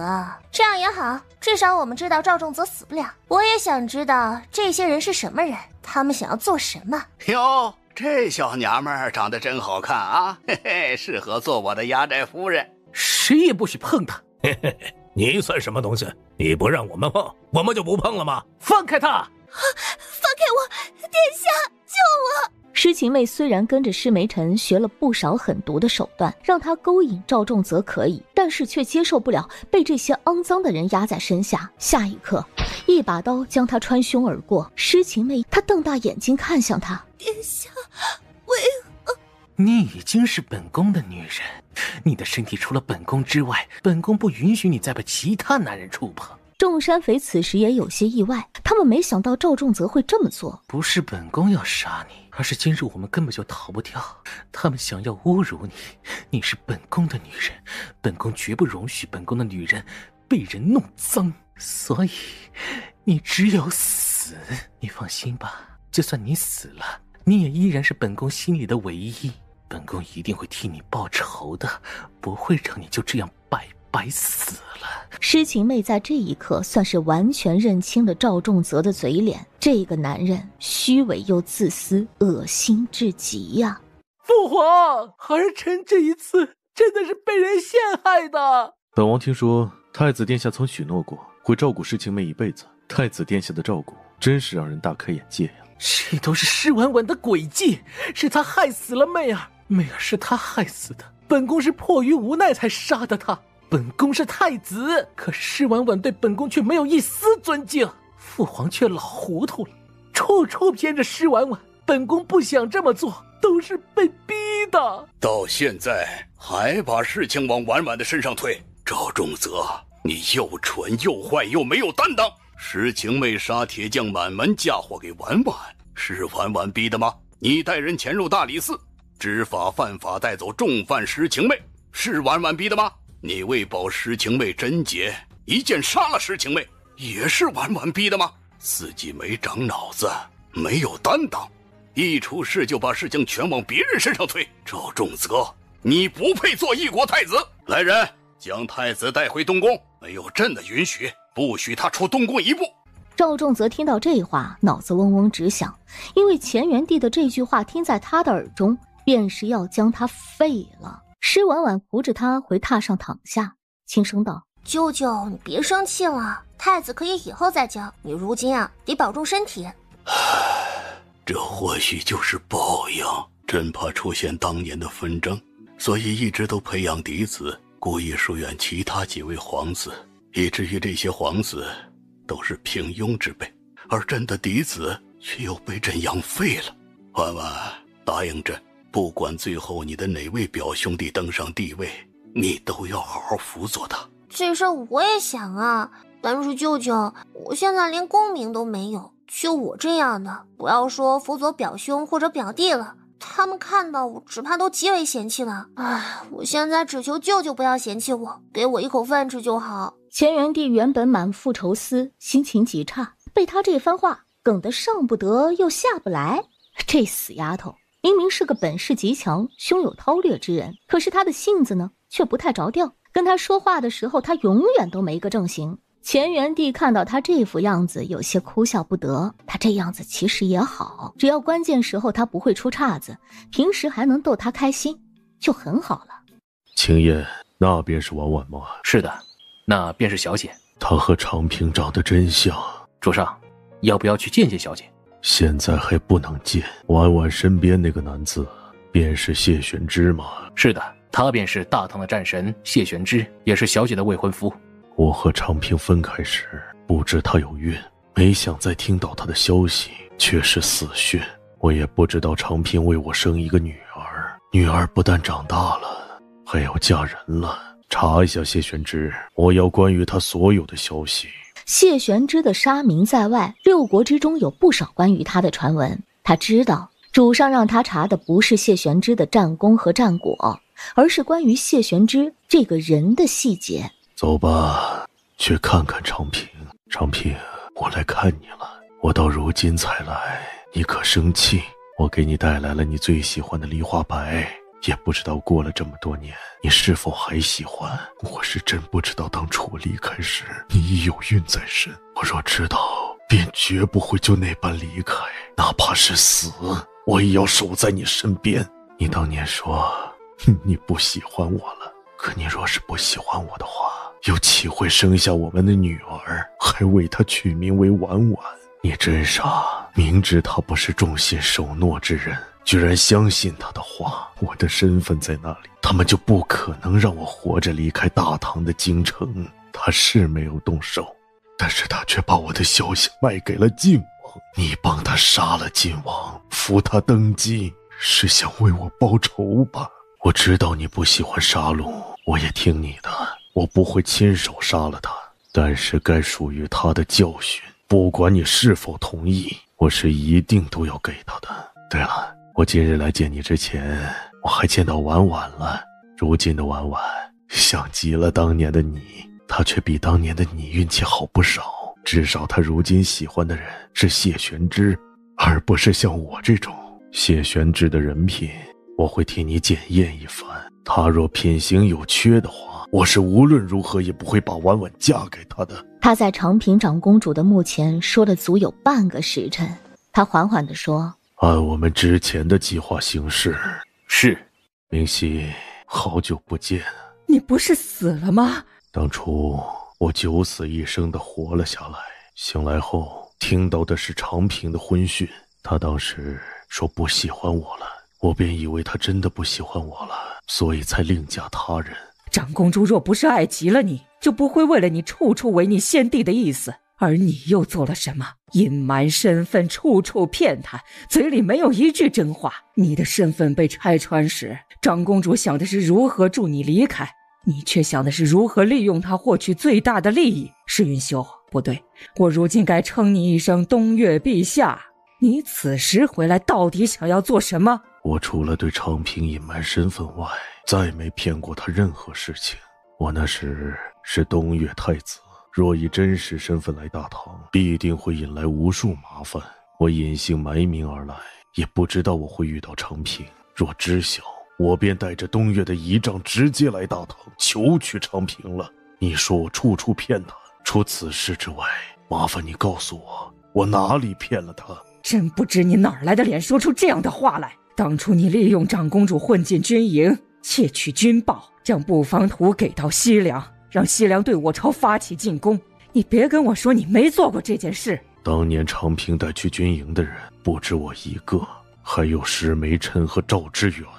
你什么意思？我只是想说，事到如今我没有必要骗你。当年你们把这件事情扣在我头上，我后面派人查过，大唐的军报是石梅琛传给西凉的。我承认我当初来大唐是抱着灭大唐的心思来的，因为你们的先帝就是个废物。但是在我认识长平之后，便有些动摇。我若是想要灭大唐，就不会只是挑动西凉了，我还会联手南乡和北燕一起动手，绝不会给大唐喘息的机会。既然如此，那为何公主出事之后你便消失不见了？长平在飞雪湖出事时，我被人引出了京城，等我回来之后才知长平出事了。我出京是去帮赵志远一个忙。若这些事情都与你无关的话，那都是谁做的？这些事情里都有那2个人出没的踪影，他们也成了人生的赢家。陈嬷嬷又连问了几件事儿，施云修都能给出相应的答案。把话说明白之后，两人的心情都很沉重，心里都五味杂陈的。陈嬷嬷没控制住，痛哭出声。她气道：你当年为何不与公主直言呢？你如今再来京城，想做什么？看婉婉，为当年的我和长平讨回公道。你要带走郡主？不是，我只是想要看看她。如果她愿意跟我去东岳，那自然是最好。如果他不愿意跟我去，我也不会勉强，只要他开心就好。我今日见你的目的是要知道长平这些年的事。你是怀疑公主并不是病死的，而是他杀吧？你猜对了一半。当年公主听闻你的死讯之后，忧伤过度，染上了心疾。公主生郡主时难产了，又亏空了身子。公主病逝的那一日进宫，不知道陛下与她说了什么，引发了她的心疾。我当时冲进去的时候，公主还余最后一口气，她把郡主托付于我，让我照顾好郡主。她最后一句话是，她说她想你了。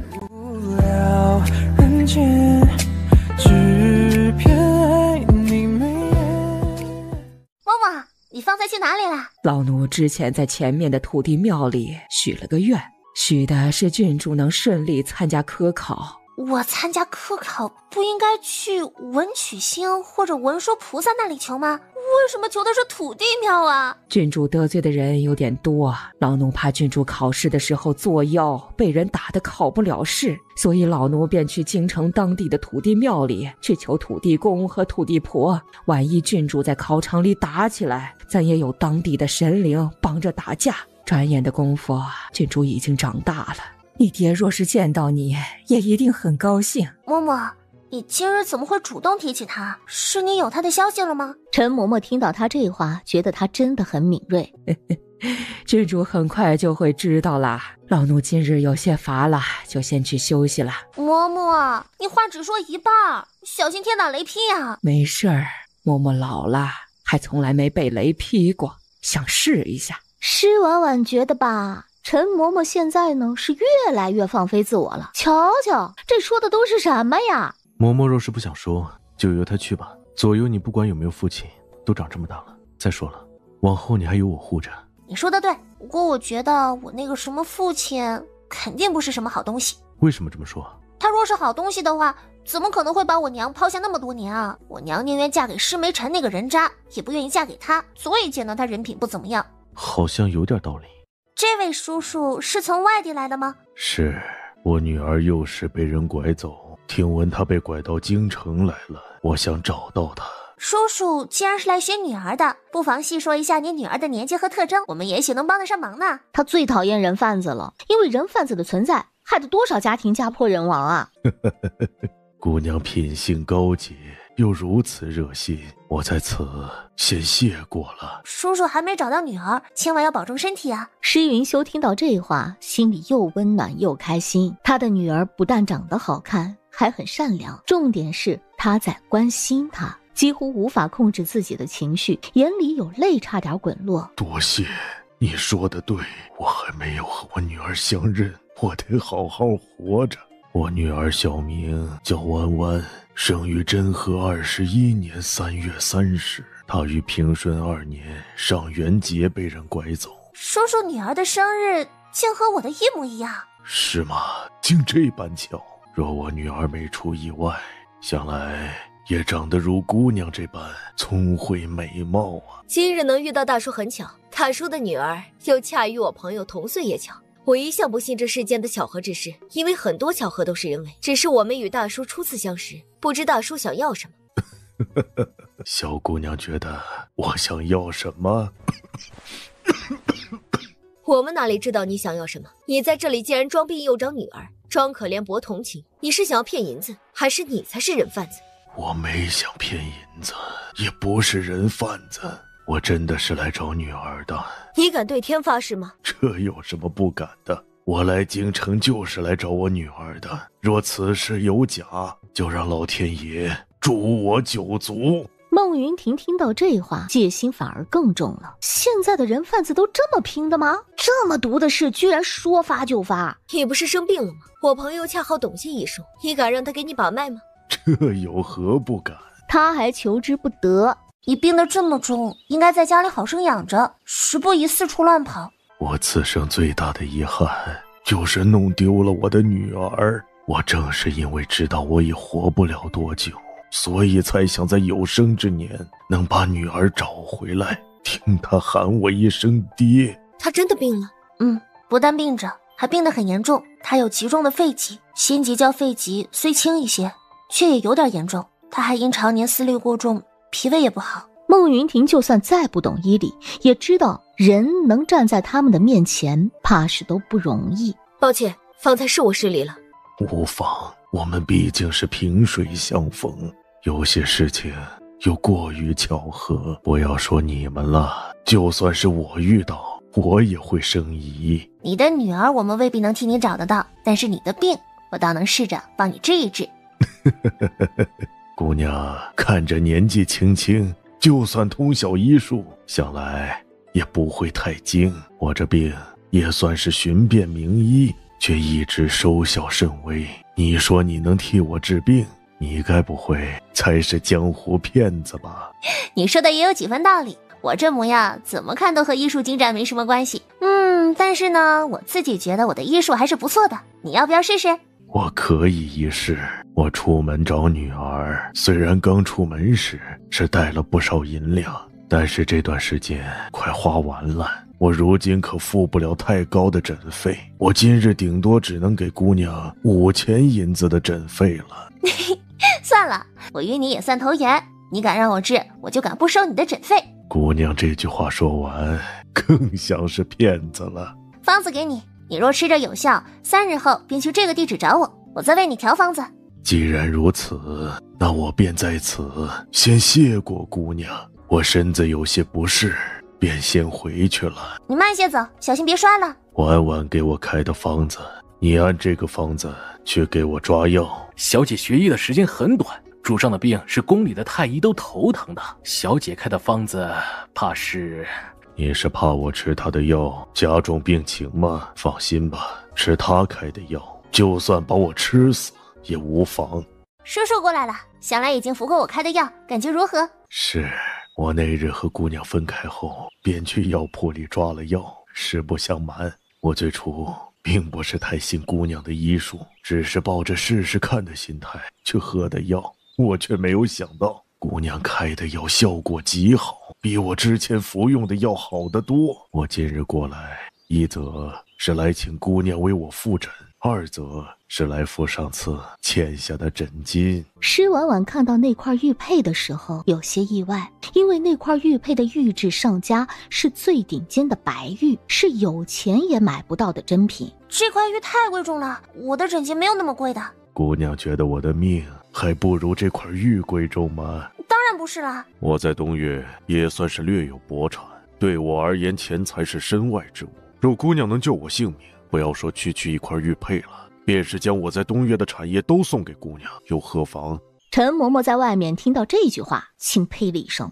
施云修可真好意思说这番话，他那哪是保有家产呀，而是有皇位要继承。他这几日也仔细打听过一些关于东岳皇帝的事儿。东岳皇帝自即位起，因身体不适，一直没有娶妻，不止后位空悬，就连后宫也无一人。细细算来，施婉婉是他在这世上唯一的血脉了。施云修该不会是想让施婉婉回东岳继承皇位吧？你放心吧，你这病我能治，你既信我，那我自然会认真为你医治。今日我会再给你开个方子，然后还需要为你针灸。不过你病了太多年了，年轻的时候身体还受过重伤，想要治好需要花很长的时间的。施云修巴不得时间越长越好呢。我要在京城找女儿，没找到她之前，我都会留在京城。施婉婉难得遇到一个这么配合的病人，她开心起来。来来来，我为你施针。施云修看了他一眼，心理素质强悍如他，似是也有些发毛。只是他转念一想吧，给他扎几针能让他开心，嗨，那就随便扎吧。但是施婉婉落针时，他便发现他错了。你可真是能耐，竟想出这么个法子接近郡主。还行，其实我见婉婉之前，我也不知道她的医术这么好。往后我可能会常来见婉婉，你能跟我说说婉婉的喜好吗？你别得寸进尺。做父亲的想亲近自己女儿，怎么能算得寸进尺啊？你想将郡主带回东岳？我只有婉婉这一个女儿，女承父业是再正常不过的事了。你这话是没错，可现在郡主根本就不知道你是她的父亲，更不要说这些年来你一天父亲的责任都没有履行。你说得很对，我不是一个合格的父亲，我的家业肯定是要留给他的。至于他愿不愿意承担这个责任，须得他同意才行啊。你当年在京城也是轰动一时的人物，京中认识你的人可不少。你这般在京中招摇过市，这般不遮不掩地进出公主府，只怕很快就会被人认出来。当年他就想要你的命，他若知道你还活着，他是会再次动手。他若想动手，放马过来便是。原本我这一次来大唐，就没打算放过他。你要做什么？你别让婉婉伤心。放心吧，我不会做任何伤害婉婉的事。嬷嬷，这位是……陈嬷嬷也觉得这事儿有点寸，但是施婉婉和谢玄之马上就要成亲了，她迟早也得见施云修的。她不想替施云修撒谎，直接抬头看天。我前几日上局的时候，恰好遇到施姑娘，她见我病重，便为我开了个方子。今日是他让我过来复诊的，不想今日在这里又遇到了公子，多谢公子上次载我一程。上次拦他的马车可能是巧合，这人现在又出现在公主府，就绝不可能是巧合了。两人分开后，施云修便回到了他的住处。约莫半个时辰后，谢玄之来了。不知阁下刻意接近我和婉婉，有何图谋？施云修赞赏地看着他，机敏又不失善良，果决又不失谋略，生疑却又不失坦荡，难怪年纪轻轻就能成为大唐的战神，难怪婉婉会对你倾心。你不错，婉婉的眼光也不错。坐，陪我喝杯茶。阁下可以说了吗？如果我没有猜错，冲王已经派人将我这座宅子给围了起来。我若有恶意，冲王就会立即将我斩杀。只是冲王来之前，想来也查过这座宅子原主人的身份。阁下说的没错，本王来之前确实查过这座宅子。这座宅子这么多年一直没有变卖，长公主在世时曾派人修葺过好几次。只是这座宅子原主人是东岳人，却早已仙逝。阁下又是从东岳来，不知和这宅子原主人是什么关系？这座宅子的原主人虽然差点死在大唐，但他命大，没死成，如今又回来了。谢玄之听到这话，面色终于变了。猜出我的身份了？我猜的也不知对错，还请阁下亲口告知。你没有猜错，我便是婉婉的亲生父亲。既然如此，你为何不直接告诉婉婉你的身份？你当我不想直接告诉婉婉吗？当初是乾元帝派人杀的我与他的仇不共戴天。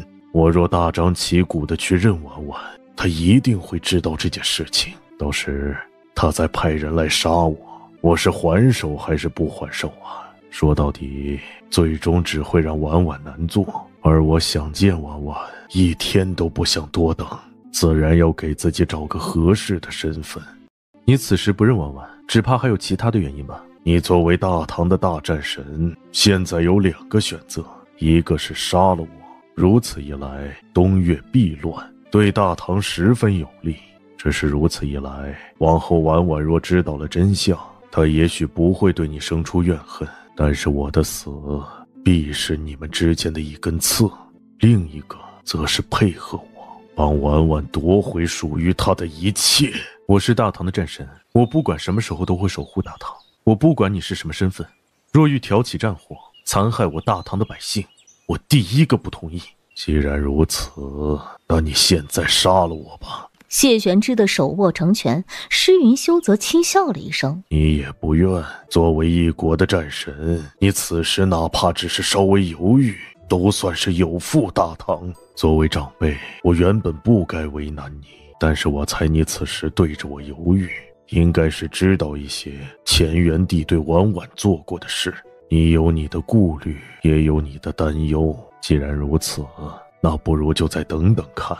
等到你和婉婉大婚之前，若你反悔了，可以随时来杀我。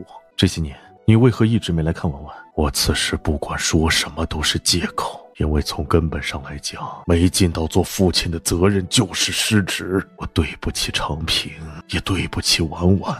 此次过来，原本是想见她最后一面，只是见到她之后，我便又舍不得死了。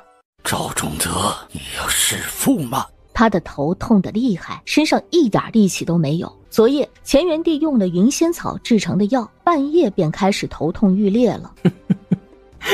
是你这个做父亲的不仁在先，那便怪不得我不仁不义。我是你的嫡长子，你都那般对我，我就算弑父又如何？乾元帝听到这句，心头大震。他虽然将赵仲泽软禁在东宫之中，也想好了要废了赵仲泽，但是他一直下不了狠心。毕竟在他的心里，赵仲泽是他的嫡长子，是他一手带大的，对他而言十分重要。他却没有想到赵仲泽竟敢逼宫，还想要杀他。逆子，我也想做个乖顺恭敬的儿子，都是被你逼的。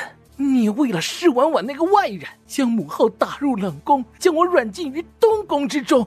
就你的所作所为，又哪里是一个丈夫和父亲该做的？你我多年夫妻，你就这般对我，赵志远，你没有心呢。在你将我打入冷宫的那一刻，你我的夫妻情分便已经断了。我今日过来是来送你最后一程的。你也做了这么多年的皇帝，也够了，该退位让贤了。你怎么敢？我有什么不敢的？在你的眼里，就只有权力、夫妻之情。对你来说什么都算不上，别人不知道你的皇位是怎么来的，我还能不知道吗？当初先帝是要把皇位传给长平的，是你找到他，用他腹中的孩子威胁他。也是啊，东岳太子的骨肉若是成为大唐的皇太女，那可就真的乱了套了。陛下对施婉婉百般关照，是因为自己亏欠了施婉婉吧？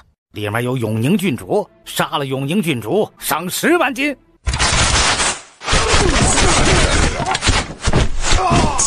一个不留。婉婉，别怕。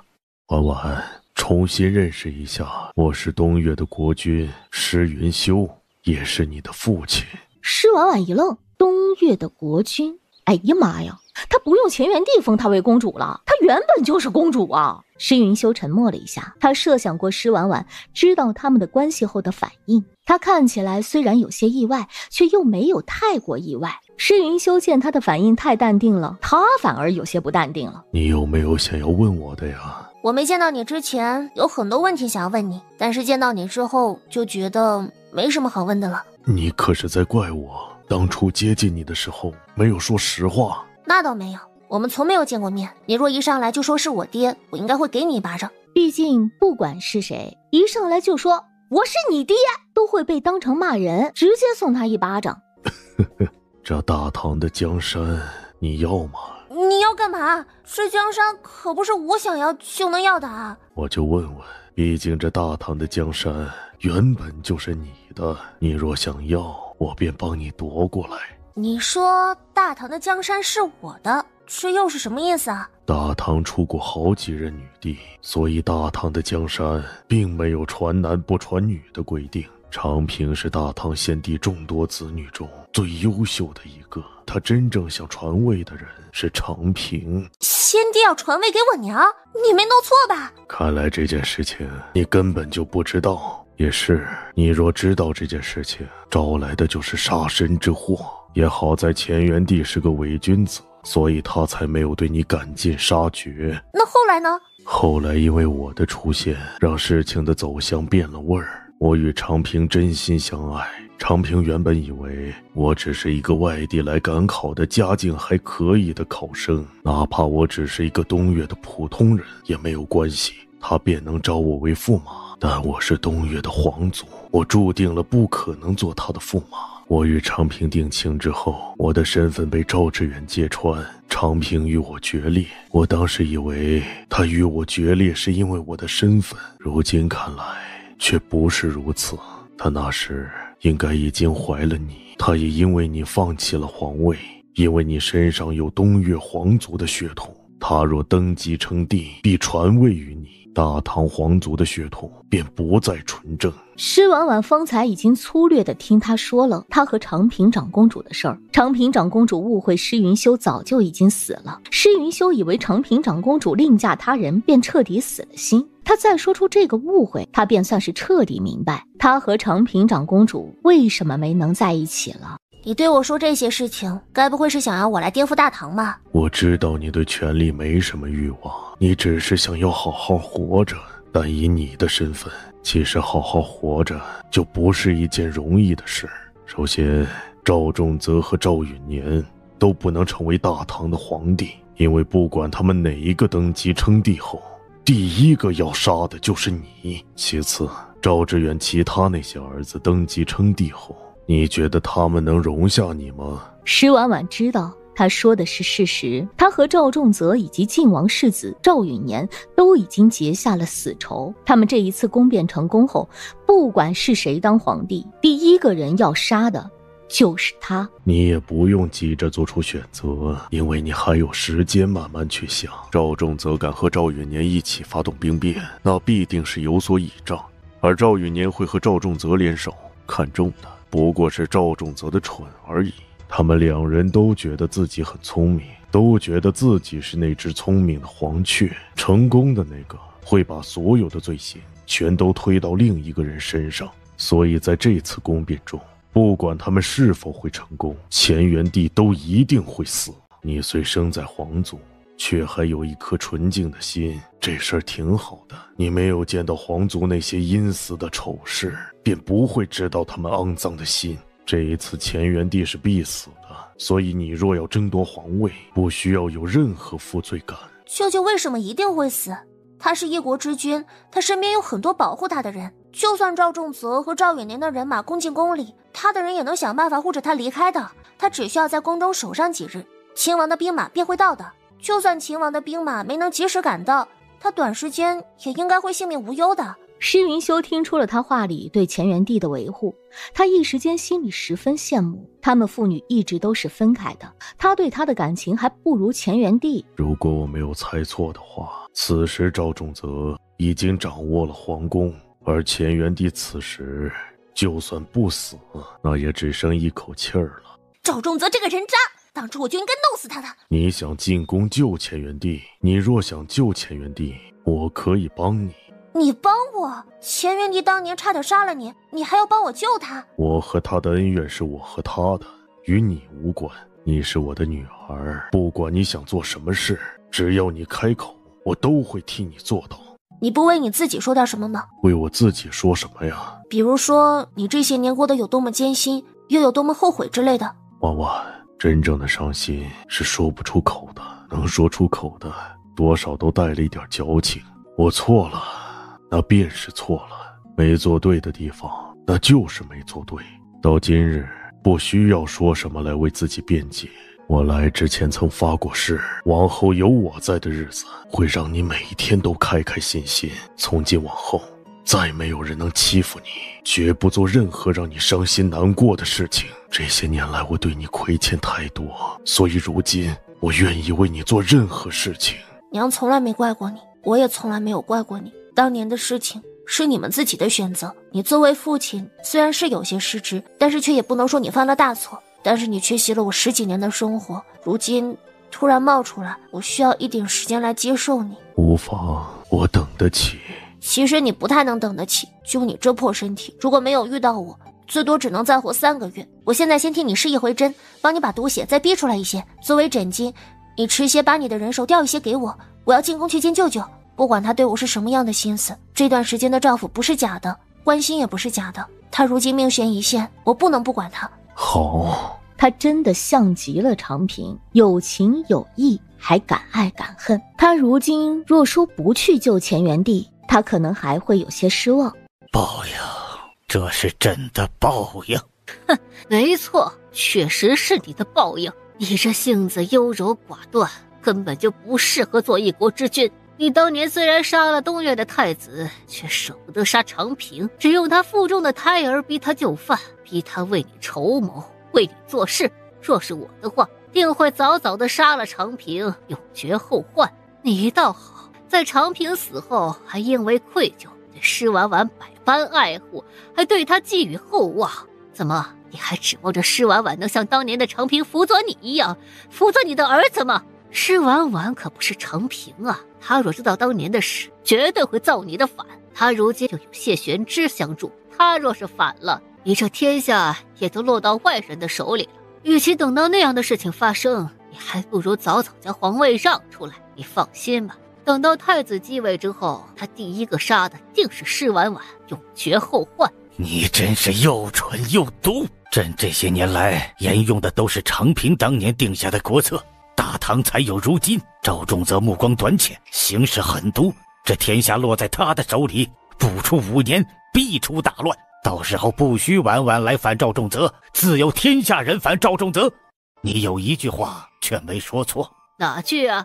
朕确实太过心慈手软，没有杀了你们这对母子。朕虽然知道自古以来皇位是踏着血和尸骨才能登上去的，却觉得朕的儿子不会那么狠毒。朕对你们存的仁慈之心，却加剧了大唐的灭亡。若再来一次，朕定早早杀了你们这对母子。皇后听到这句话，气得不轻，他一巴掌就拍在钱元帝的头上。你这个无情无义的男人！母后，迟些他的尸体是要给朝臣看的，若他脸上带伤，到时候不太好看。他还是要点脸的，往后他要做皇帝的人，明面上他并不想落下一个弑父夺位的名声。也是，反正他快死了，如今也翻不起浪了。赵仲泽从钱元帝的寝殿里出来之后，就遇到了带着兵马杀过来的赵允年。全力杀了赵仲泽！赵允年，你背信弃义！和你这种弑君弑父的人渣有什么信义可讲？就你这种人，杀你我都嫌脏了手。赵仲泽的表情极度难看，他还没有动手呢，赵允年先动手了。殿下，属下送你离开。所有人听本王号令，杀赵允年！谢玄之，钱元帝就是个伪君子，他这些年来对你只有利用，并无一分真心。就算你立下赫赫战功，他对你也一直都有防备。西凉灭世，他们的皇孙带着最后一份解药进了京城，愿意献出解药，只求饶他们一命。钱元帝知道这件事情后，杀了西凉的皇孙，毁了解药。这事儿本王知道。钱元帝这般对你，你还对他如此死心塌地吗？本王不是对陛下死心塌地，而是对大唐死心塌地。你行事狠毒，做事不择手段，从不把人命当成命，更不会为天下百姓考量。大唐的天下若是落在你手里，才是大唐百姓之祸。本王是大唐的战神，本王的职责是护佑天下百姓，不是忠于某个君王。他的大义和忠义不是对钱元帝，而是对天下百姓。钱飞鹤，好巧啊！赵允年看见施婉婉的时候，在心里疯狂骂娘。果然呢，谢玄之和施婉婉都是他的克星，这俩人就跟商量好的一样，将他的去处和退路一前一后全拦了。他打不过谢玄之，难不成还打不过施婉婉？施婉婉，我要杀了你！我之前让你们带的东西带来了吗？拿出来，往赵允年身上扔。侍卫应了一声，将东西取了出来。那东西扔到赵允年头顶，砰的一声炸开，以那东西为圆心，方圆1丈以内全部被炸得血肉横飞。赵允年在那东西的最中心位置，脑袋差点没被炸掉，直接一命呜呼。扔那东西的侍卫眼里满是震惊，他们出门前，他亲眼看见他在院子里倒腾，折腾出这么一个东西来。最重要的是，这玩意儿他之前都让他拿着，他就不怕他不小心把这东西给引爆？他莫名有一种劫后余生的感觉。公主，方才那是什么？那是一个十分厉害的东西，是天上的神仙送我的。啊？他骗谁呢？谢玄之此时也带着人杀了过来，他听到那一声巨响，就知道施婉婉来了。施婉婉也看见了谢玄之。你没事吧？我没事。你见到东岳国君了？他说他是我爹，我想来找舅舅，他就派人过来帮忙了。谢玄之一听，嚯，他的老丈人比他预期的还要直接，只是在这种情况下，又确实是自陈身份的最好时机，真懂得把握机会啊！你怎么一点也不意外？你之前就知道这件事吗？他之前曾找借口接近过我，后面我又在公主府外遇到过他，我觉得这不是巧合，便仔细查了查他，便发现了一些端倪，做了一些猜测，然后去找了他一次，他没有否认。那你怎么不告诉我呀？这种事情我觉得还是他亲口对你说比较好，我说了算怎么回事啊？舅舅现在怎么样了？赵仲泽给他下了毒，我去的时候他已经不太好了，我把你之前为我调配的解毒的药丸喂他吃了一颗，叮嘱于松照顾他，眼下也不知道是什么情况，皇后和赵仲泽还在宫里，我们赶紧过去。舅舅，你感觉怎么样啊？外面的事情你别担心，我们已经将局面控制住了，现在全城都在杀赵允年的余党，相信不用多久便能将他的党羽全部斩杀。哦，还有，我和玄之已经把赵允年杀了，你别担心。婉婉，舅舅对不起你。舅舅真会说笑，全天下就属舅舅最疼婉婉了。钱元帝听到这句话，心里更加不是滋味。没有人比他自己更清楚他对施婉婉复杂的感情。他长得极像长平，性子也像。钱元帝和长平是亲兄妹，幼年时其实是极亲厚的。可惜的是，长大之后，他沉浸在权力之中，对长平生出了嫉妒，以至于间接害死了长平，让他一度无颜面对施婉婉，不知道该如何对他才好。舅舅这一辈子最亏欠的便是你娘亲。崇王，你去传朕的旨意，召文武百官进宫。谢玄之知道他这是要交代后事了。他们进宫之后，直接去了乾元帝的寝宫。陛下保重龙体啊！赵仲泽那个逆子，在给朕治头疾的云仙草里下了毒，朕大约是不太行了。今日赵尔等前来，是有话要交代。你怎么还没死？哼，让你失望了，朕还活着。赵仲泽弑父弑君，凭得极其低下，臣恳请陛下废除其太子之位，另立太子。准。本宫是嫡长子，按祖宗家法来，家业都应该传于本宫。将废太子押下去，砍了。赵仲泽这才知道怕了。父皇，你不能这样对我，我是你儿子，你杀了我，这江山你又能交给谁？交给我的那些皇帝们吧，他们全是废物。朕自从登基之后，自认还算勤勉，在国事上不求有功，但求无过。这些年来，大唐的百姓休养生息，大唐的国力较先帝在世也算强了些。然朕这些年来将心思都放在国事上，没有精力管教皇子皇女们，这才养出了赵仲泽这种大逆不道的逆子。大唐的江山若是葬送在朕的手里，朕便无颜面对列祖列宗。众大臣听到这句话时，表情各异。他这是否认了所有的皇子和皇女？若如此的话，他要将皇位传给谁？有件事情藏在朕心里多年，算是朕最大的秘密，无法对人言。赵仲泽那般对朕，或许是朕的报应。当年先帝对朕这个太子其实也不甚满意，他曾说过，朕若登基，顶多做个守城之君，做不出大的功业。他的众皇子皇女中，唯有长平能带着大唐的江山走向新的高度。当年他曾写一封诏书传位给长平，朕用了些手段将先帝的旨意拦了下来，又用了些手段拿捏着长平，让先帝对他彻底失望。先帝驾崩之后，朕登基为帝，长平在旁辅佐着朕，从无怨言。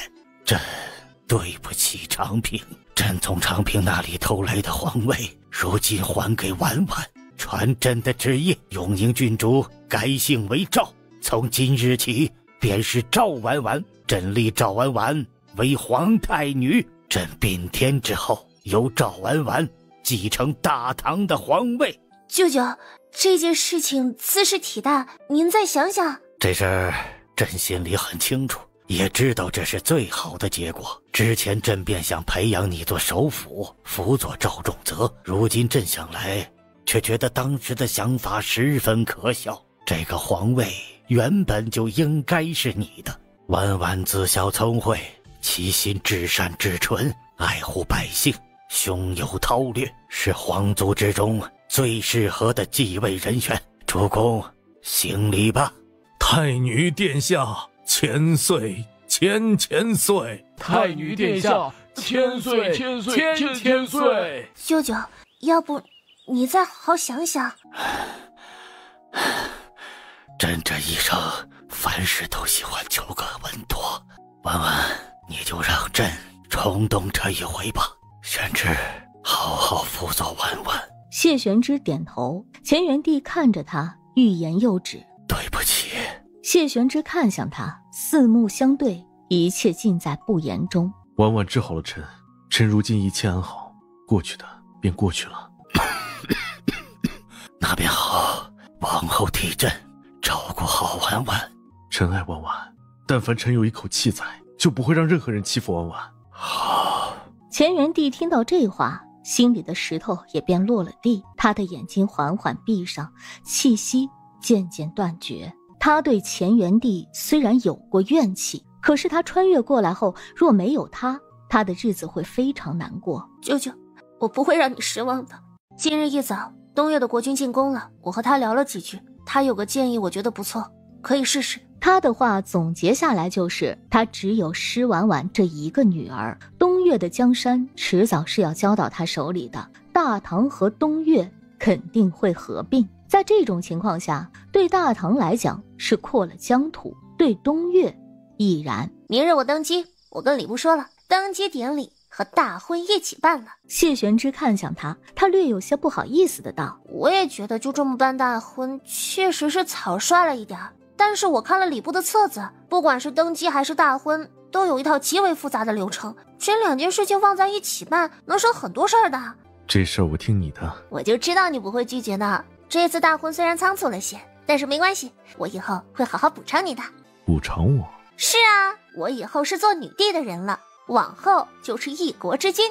我还有个非常厉害的爹呢，以后若是谁敢欺负我，我也是有爹能够为我撑腰的人了。你是我的皇夫，换算一下就是正宫皇后，我都做女帝了，以后不说3宫6院吧，怎么着也得弄几个侧夫贵夫什么的。瞧把你厉害的，这还没登基呢，就开始想那些乱七八糟的事了。怎么，是担心我以后满足不了你吗？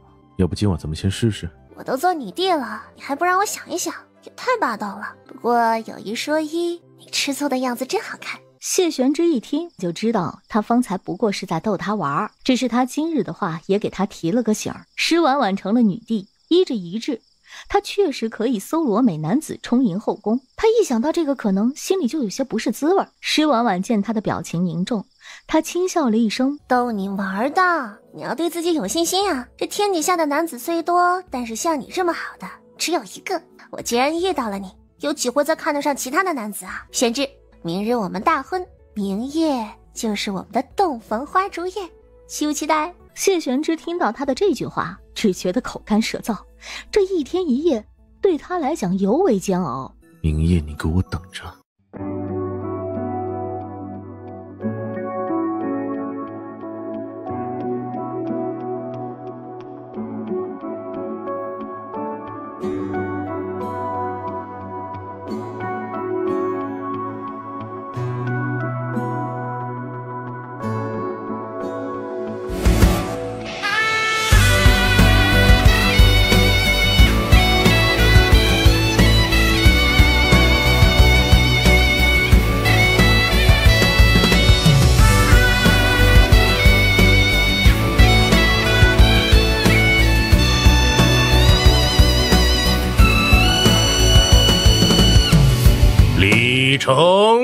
等到所有的礼都行完时，施婉婉觉得腰要断了，腿要断了，整个人要废了。她想把皇冠扔了，再把身上那一大堆首饰全扔了。稍微注意一下仪容。注意不了一点儿。他们走到寝殿门口的时候，发现施云修等在那里。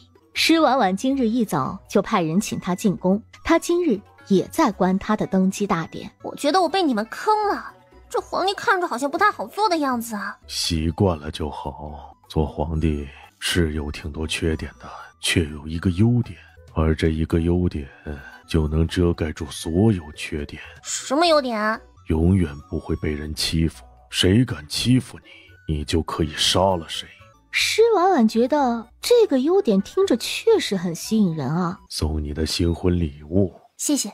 你收下了，我就放心了。好好对婉婉，纵然你是战神，我若想也一样能收拾你。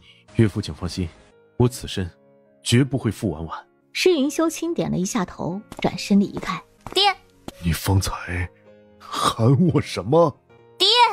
施云修这一次听清楚了，眼眶都红了。嘿，哎呀，顶了1天了，脖子都要断了。你就这么收下了？不就是一块玉吗？怎么就不能收呢？我爹为什么送了一块刻了字的玉给我？受命于天，既寿永昌。施婉婉就算再没见识，也知道事情大发了。这是东岳的传国玉玺？